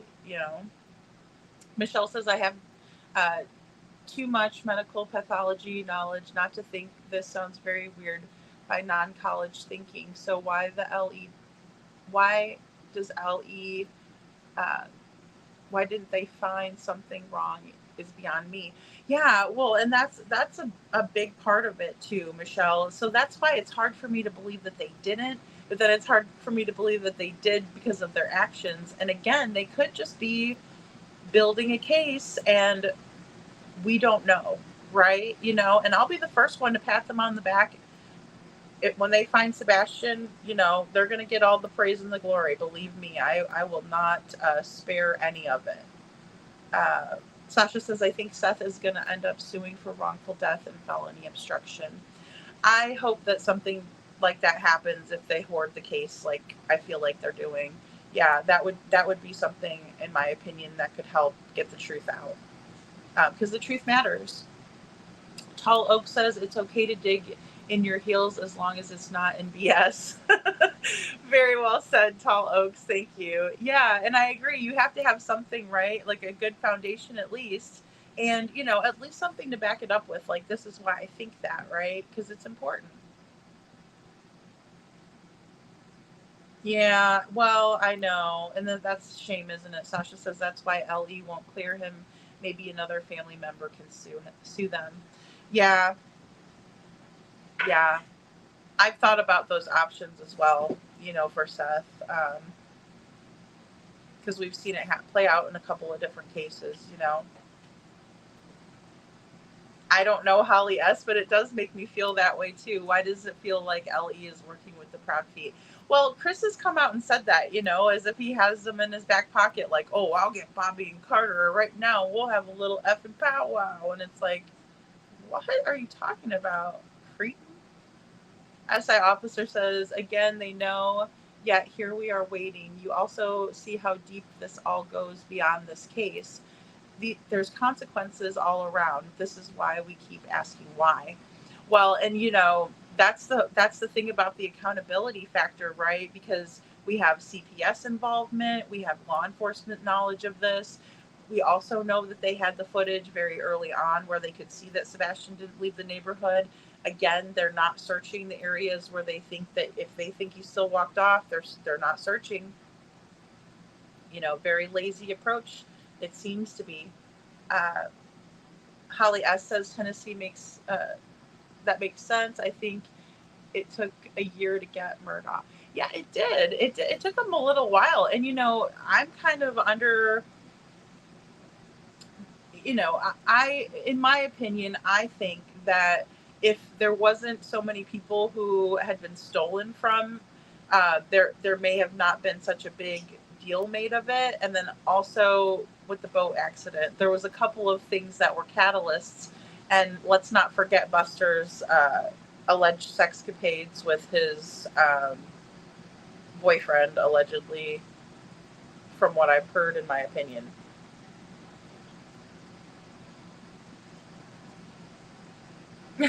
I'm a detective. I run on assumptions. Yeah, and I mean, I get running off of maybe an assumption or something like that, but the problem is the closed off view of and that tunnel vision only running off of that assumption is the problem. I could give a little bit of leeway for running off of an assumption, even though I wouldn't really, if it was anybody close to me, Sebastian, obviously, I didn't like law enforcement saying that they were running off of assumptions, but it is what it is after the fact. But admit it, fix it as best you can, and let's get some justice. In my opinion, they can only pay for an attorney for so long. Holly, yes, that's true. Dropping 15 G's to a private eye to, spread around misinformation, that was money well spent for them, in their opinion, it seems like. Prayer Warrior says, I believe 100% that she was at Worsham's as well, in my opinion. Yeah, there's too much that corroborates it, and then all of a sudden the mysterious footage was just poof, disappeared with, everything else. No evidence, no scent, no nothing. Hey, Lolo, good to see you.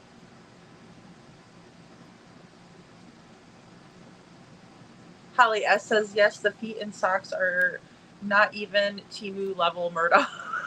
True that. Oh, man. Well, and it's just like this other case with Brittany, and her son James. I have it under pretty good authority that they weren't, the wealthiest. And we kind of see how the have and have-nots are treated, and it is a thing, entitlement is out there. And when you're entitled, you kind of have that air about yourself where, you're perfectly comfortable talking about your bling bling and your vacations when there's a missing child. Sammy says TBI has already arrested an accessory in the quad CA. Oh, okay. Oh, good. I've kind of been keeping up with that case a little bit here and there, but I've been working a lot behind the scenes with Sebastian's case and then collaborating too. Scranton Strangler says, feels weirdly like the Karen Reed investigation. Favors were given the Alberts and McCabe's from jump, and the fact that they searched Proctor's phone, they found all. Yeah, well, and in that case, it's just another, it's another situation where law enforcement was doing exactly what they weren't supposed to be doing, right? Like, they were partying their asses off, right? And I mean, like, they were getting, shit-faced at the bar, and then they left with an open container from the bar, and they, the rest is history, like all of those bad decisions. And by the way, your cop's a boyfriend and he's sitting right next to you, shit-faced as you are, letting you drive. Open alcohol container, and I'm not saying that that is correct. But I will give, I guess, the benefit of the doubt, saying that they do have a stressful job. But other than that, you're not above the law just because you're the law. TN Nurse says, I made a pretty good video with a theory involving old Melissa. You did? I'm going to have to go look, TN Nurse. Great. I didn't even know you had videos up. That's cool. See, I learned who has videos and who's the creators and stuff. I always like to go over and show support, especially when people are talking about Sebastian or cases that matter to me, or just, trying to do right in the true crime space, because a lot of people are out there not doing right, in my opinion. Which, in my opinion, doing right would be covering the case and keeping the crumb in the trash bin where it belongs. And Sasha says 10 years on presumption of death, wrongful death lawsuit. Well, and I don't know how it works in Tennessee, but I know that poor little Harmony at Montgomery, her mother had to go and have her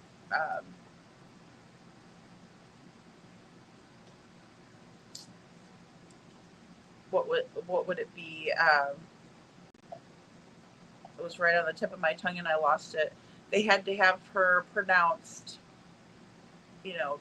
that she passed on, in order for her to, her mother Crystal, to follow through with the lawsuit. And then I just saw something that I shared the other day also, because she's trying to go after Adam too.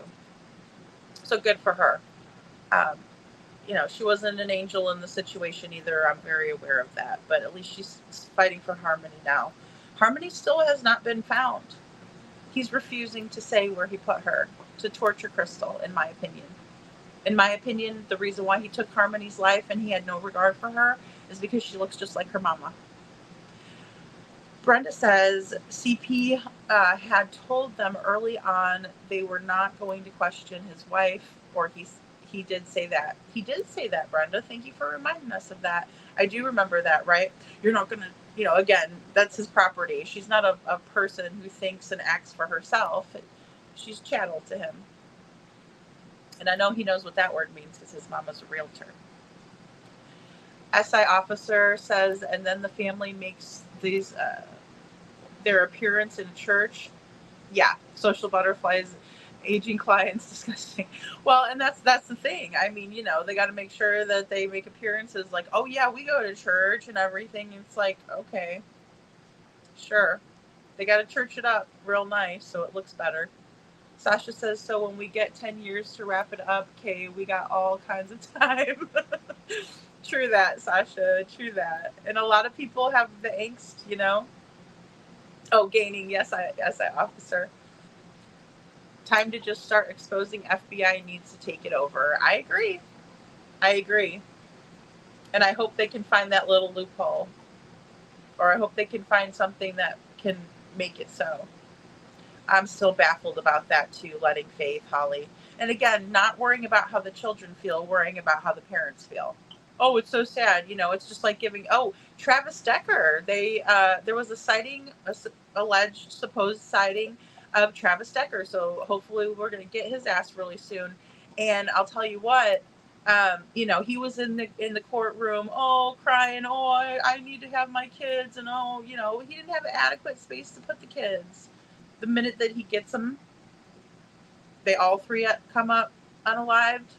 You've got to be shitting me. Again, I'm not believing the bull. Sasha, I can hit the finish line on this one, she says. Sasha, you crack me up. Can you pick a doggy so we can see him? Oh gosh, no. SI officer, I would. His big old butt. His big old butt up here, he'd be all awkward. He'd knock everything off. He's probably looking at me like, look who's talking. No, I would though. I'll take a picture of him and show you guys. He's so cute. He is. He's so cute. He's a good boy. He's a terror. And Michelle says, since my husband's cancer I'm so sorry, Michelle. My husband's cancer diagnosis, I come onto YouTube Crime Group as a relief, and I found I am a dog with a bone with my medical background, pathology, and interest. I found this case very interesting. Thank you, Michelle. I understand that. I do. I find true crime to be oddly comforting, but I think it's like the quest for justice, and I think it's like trying to figure out the answers. But I find, and it does take your mind off of things, right? And then sometimes you could say, well, goodness sakes, I'm having a hard time, but there's also other people out there that are having a hard time too, So I really appreciate your insight, and I really appreciate you being here and a part of our community here, Michelle. Thank you. And that's one thing that I think it's just Sebastian. There's something about Sebastian, right?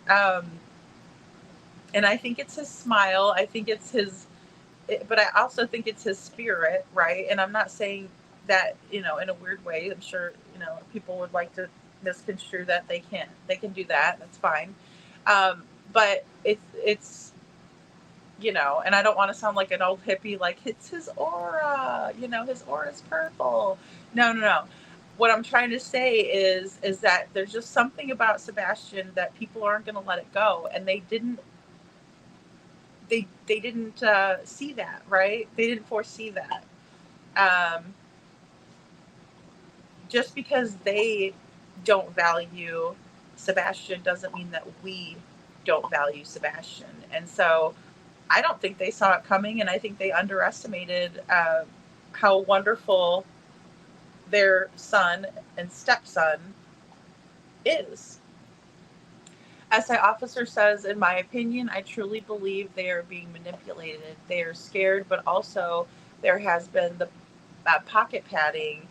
Yes, the bribes of houses, contributions, and it would open a can of worms.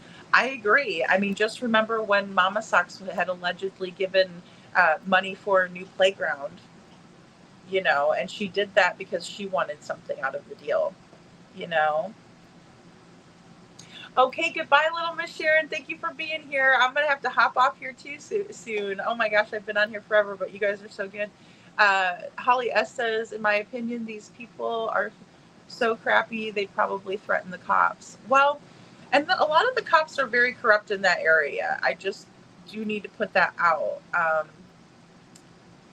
I've kind of said it before. Oh, thank you, Holly S., so much for your super sticker. Thank you. Or super chat and the hearts. Thank you.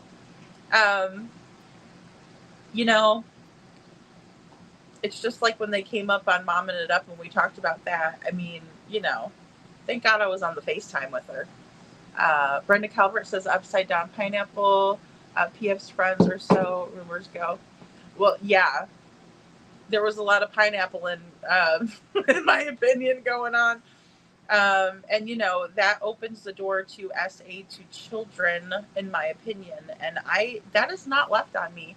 Hey, Bill Barbone, good to see you. Detroit Rock City in the house. Ooh, taco sounds good. I'm terrible. I need to make something to eat tonight. I have not made dinner, but I've had such a great time talking with you guys. Seth has been played by so many, it's sick and angers me. Oh, it angers me to no end, too. Yeah, and then, let's blame him because, he has nothing to do with it, and we have everything to do with it, in my opinion. Holly S. says, I know that case about James. Many people in true crime need to realize that parents do harm their kids every day. Yeah, it's so sad. I mean, I don't know how anybody could hurt any of these little kids. They're so cute. Like, there's so many parents out there, or so many people who want to be parents out there, that I just don't understand how these kids end up in the claws of people who want them for the money, or, want them because they, want to put on their Facebook, I adopted these kids, like as if they were, a rescue from the pound. No offense, Mr. Beagle, when I say that. But, I mean, a kid's a kid, an animal's an animal. And I get they're part of our families, but I mean, that's kind of how it's these kids are being done, you know, like they're just like, ooh, look at my shiny new toy. Are you okay? Are you coughing? Go get a drink. So I don't know. I don't know how they do it. I don't, but it's like, we don't want to think that that type of evil could exist, especially on a level like this, right? Because we see it all the time, every day. Michelle says, I don't want to be depressed by my husband's illness, and I use this case as a deflection, but in the best way. If I can help, I want to without an agenda, just real love for fellow man. Yeah, I love that, Michelle, and thank you so much. And I'll be saying prayers for your husband. I know that's so, it's so terrible. I understand, and you know, my mom did pass away from cancer in 2006, and I'm telling you, I really mean it when I say when one person has cancer in the family, the whole family has it, you know, especially when it's in your immediate family like that, because it completely changes everything in an instant. You know, I've never like fallen to my knees in my life, and when my mother told me she had cancer, I did that. I mean, it was like my legs came out from under me and I just fell to the ground. I'm not even being over dramatic in the slightest. It was awful. So, well, I will definitely be praying for you, Michelle, because Sammy G says, TBI already arrested an accessory person in the quad murders, 4 days or less, so that we at least know how to do, we know they at least know how to do their job when the pressure is on. Very true, right? Very, very true. And I think that they showed us that they are more than capable with beautiful Evelyn Boswell. Oh my gosh, she was another little doll.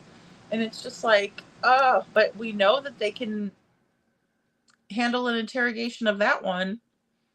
SI officer says she mentally detached herself from the very beginning of this birth by entering the military, so there was really never an attachment there, in my opinion.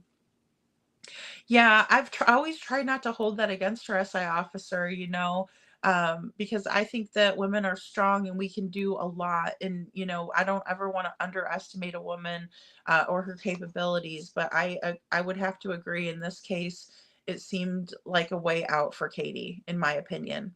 And I don't mean that to diminish who Sebastian and Seth are, because I think that, you know, she had a good one and she went to a bad one. And, you know, maybe some part of her deep down regrets that. You know, there's a lot of people out there that'll say, oh, well, this person was too nice to me. You know, they like to be treated like shit, you know, in my opinion. And that's not to victim blame, but it's just kind of like, you know, when you say somebody's too nice to you and that's a reason not to be with them, it's kind of messed up, in my opinion, especially when we can see what's out there waiting. So, you know, you never know. She might have thought, shit, I just made the biggest mistake of my life. You know, I had a person who loved my son, who was a caregiver to my son. And now here I am with this guy giving me an ultimatum saying that it's him or me, you know. I don't know what her mindset is. You know, I don't know Katie on any level, besides from, you know, analyzing her interviews and, you know, her words. That's the only, you know, thing I have to go on. Holly S says agree, SI officer, plus, in my opinion, she was predisposed because of a couple factors. And I agree with that too. I agree, Holly S. And I found it really interesting that Brittany James's mother had some of the same factors that we see in Katie's history. Brenda Calvert says, I think we need the closer to bring the case to completion. Oh, we need the closer, excuse me. We need the closer. Yeah, we need to bring in a closer. Exactly. We need somebody that's maybe not aristocratic to take over some interrogating, in my opinion. Prayer Warrior says, me too, Holly S. I had to check my daughter's dog in the other room. Oh no, Django's got you guys. He's usually so quiet because he's sleeping when I'm on, so. Well, yeah, and that's another thing too. Holly S says, in my opinion, he's miserable with her. I mean, you could see it in the last interview that they did together. Not the one for America's Most Wanted, but the one that they did with Holly Thompson.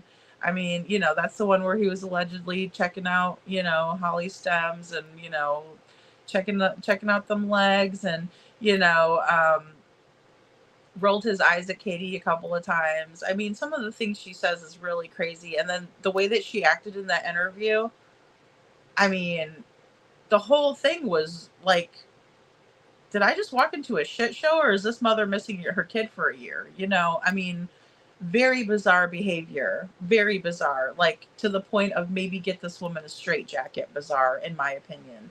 I wasn't impressed, amused, or anything. I didn't think it was cute. I was disgusted utterly, you know, and that was my opinion. Holly S says, in my opinion, on YouTube, we hear the haters so much and we begin to think it's normal. But if you read comments on mainstream pages, I'd say 95% say those two are involved. Yeah, well, and it's kind of like you're targeted if you believe one way or another on YouTube. You know, it's very bizarre. And, you know, I don't want people to feel like that when they come in here. But I agree with you about, you know, people thinking that it's only on YouTube and, you know, excuse me, that it's only what people on YouTube say matters, right? But we have all of these weird allegiances too that are formed, and it's really, really unhealthy. And again, I look at everybody as individuals who have their own brains and their own minds and their own thoughts and experiences and feelings and all of that, all of that. And so I don't want anybody to be like me or think like me or act like me or any of that stuff. I don't want that. I want people who are free thinkers who can bring something to the table that I can't. You know, that's what I seek out. I don't want some people to say, you know, Lady Freedom's, person or whatever. I don't even know what they say, but you know, I stand with Lady Freedom. Well, that's fantastic, but you're your own person. You know, it's cult-like mentality, and it's very deranged and mental, in my opinion. Not to say that it wouldn't be flattering, but I would also question, like, I don't know, you guys ever hear that song by Eminem called Stan? I mean, it's kind of creepy, you know? It's like, whoa, whoa, whoa, whoa, whoa. Let's calm your jets. Um, I'm a Scorpio. I believe we're fairly stubborn as well. Yes, prayer warrior. Yes, yes. And I mean, I think it just all is like a personality thing too. But you know, yes, Scorpio is as well. Absolutely. Some of the best people I know are Scorpios, though, I will say that. My dad used to call me hard-headed in Italian. Yeah, what does that sound like? Detroit, that's funny. I need to see the word. That's probably a good one that I could use. Oh my goodness. That's hilarious. See, that was one of the first people that told me that too, is my dad. And I'm like looking at him like, where do you think I got this from? Brenda Calvert says, and because there was a 3 a.m. car. And, you know, and that's a big one for me too. The 3 a.m. car, the flashlight going back. If it only went one direction, I might think, hey, Sebastian, that might be Sebastian, right? Going off with someone. But we saw it going back. And they certainly didn't want America's Most Wanted to show that part, in my opinion, you know. It sounds like it does sound like it. Sasha says, like, it sounds like Craddock and Carter answer to Chris, you know. Yeah, maybe they call him Mr. Chris, you know. Maybe he has some dirt on them, you know. You know what? That could be it. Holly S says, in my opinion, CP said HIPAA in regards to meds because, one, they were taking his meds possible ADHD meds. 2, he had no idea what meds he was on. Or 3, they had not bothered refilling his meds. Yeah, well, that whole thing was completely weird, right? Because there was all kinds of speculation. Like you said, HIPAA, that's a HIPAA violation. No, actually, it's not, Chris. His mother, you know, Sebastian's mother is sitting right there, and she has her own voice, right? But heaven forbid he lets her say it, you know. Absolutely, Holly S. There's human beings and there's demons. Sasha, I mean, it makes me wonder lately. It makes me wonder, I think you might be right. Holly S says it sounds nutty that they may be taking his ADHD meds, but they have quite the weight gain since Sebastian going missing. Well, and the thing is too, Holly S is like, prescription drugs are just as widely, abused as any other ones out there, or the, street ones. And, there are some doctors that will just write that off, and look the other way. Pain clinics were a huge deal back in the day. I'm sure they're still, you know, pretty big. Um, Michelle says, hands over ears. Is your time running off the charts, CP and KP, or is it you that needs hooked on phonics, how to talk to people? I mean, I think, Michelle, that they're just like, they just don't want to. They flat out don't want to. And like what TN Nurse was saying, that they shut down. I think that is a big part of it, where they're just like, we're not going to answer anything. And some may say that is a smart strategy. I can't say it's not. Just like, with Brittany in the interview that we watched, the interrogation, you know, um, the police officer was definitely giving her misinformation, but it was to his benefit, to let her know, like, hey, you could tell me these things, right? But really, if she would have had a lawyer, that would have put the kibosh on the questioning, and there may not have been a confession so fast. Maybe they would have worked out a different deal or something like that. So I think it speaks a lot too. And especially with this gal Brittany, I'm sure she was going to have the public defender rather than have somebody that was actually paid for by like her mom or somebody in the Foot Clan, like they have. Holly S says, even if he was even on the ADHD medications, I'm not saying I'd put nothing past these people. Well, and the thing is too, is that you can, sell those off to people as well. I mean, it's highly illegal. You're not supposed to do it, but that doesn't mean that they weren't. And cashing in on Sebastian and not giving him his meds. I mean, I think anything's possible as well. SA officer says, if they are in a way, we owe apologies, but I don't know for the way in the lack of response and urgency. Yeah, absolutely. And I would be more than prepared to say, I was wrong about something that I've said before. There's no problem or shame in that.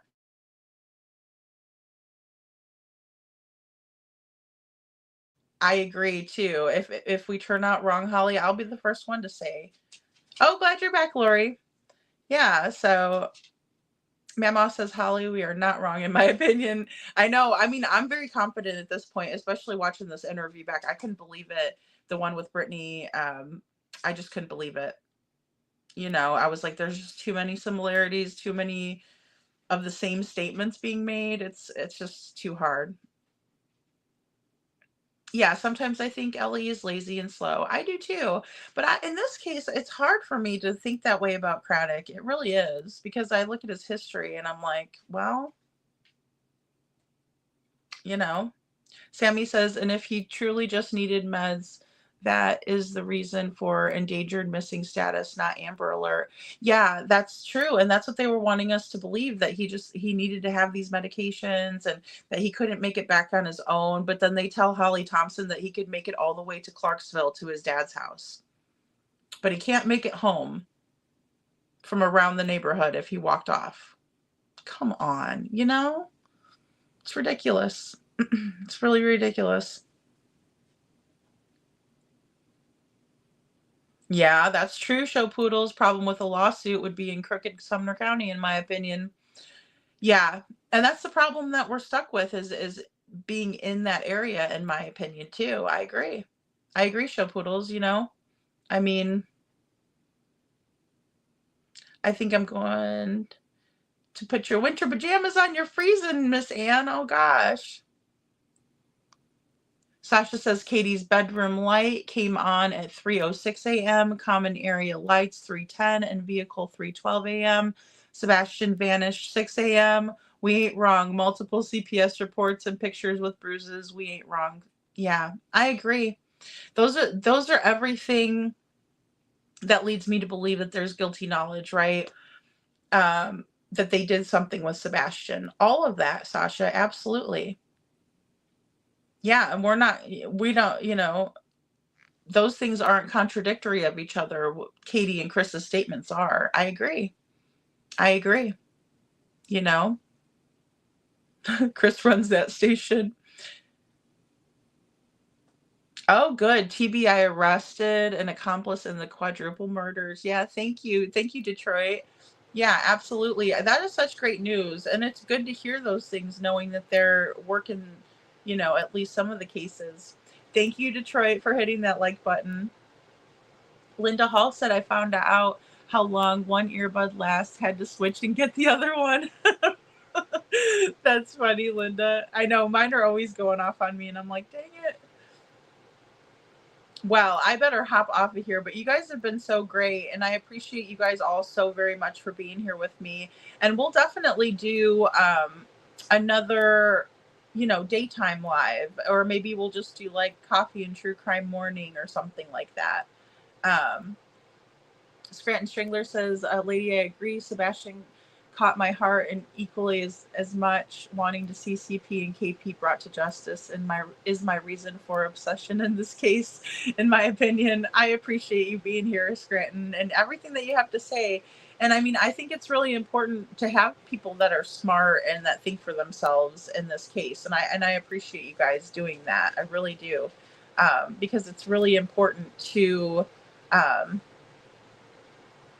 look at all angles, not be like Craddock in this regard, in my opinion. Brenda Calvert says, true crime theorizing makes me feel like I'm helping.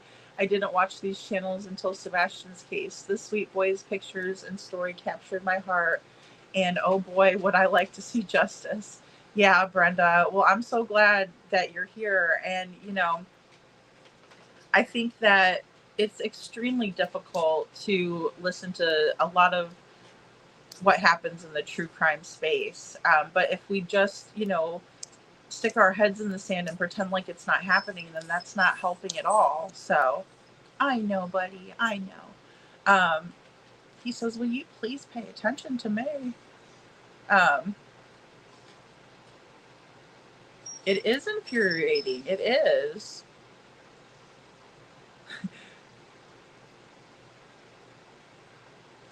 In my opinion, they were jealous of Sebastian because he's everything they are not, like throwing holy water on a freaking vampire.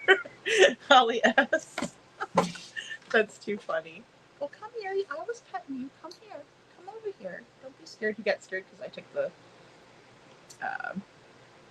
charger out.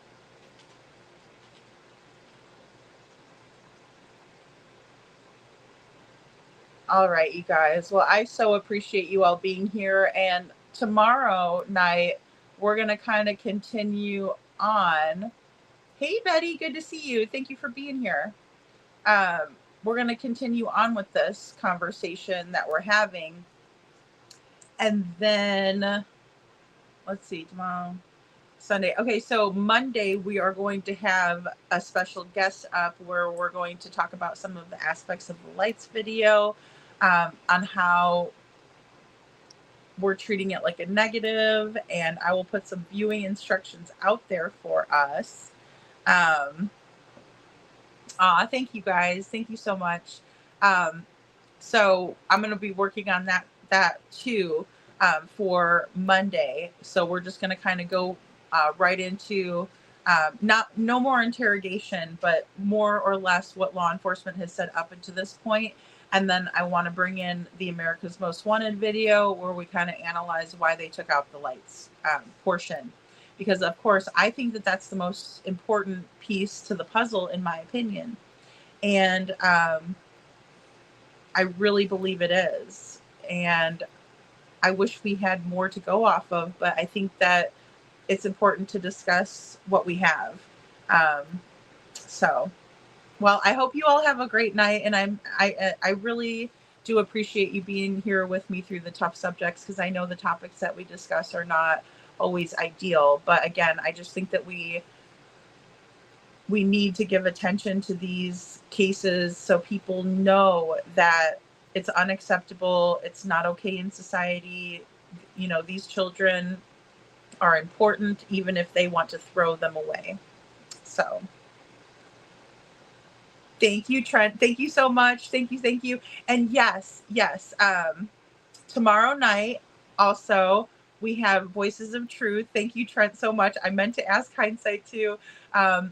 So I'm going to share that out too on my page. But come over and see Hindsight, Mom Marissa, and BMW Coop. They're amazing, and they have a great live plan for tomorrow.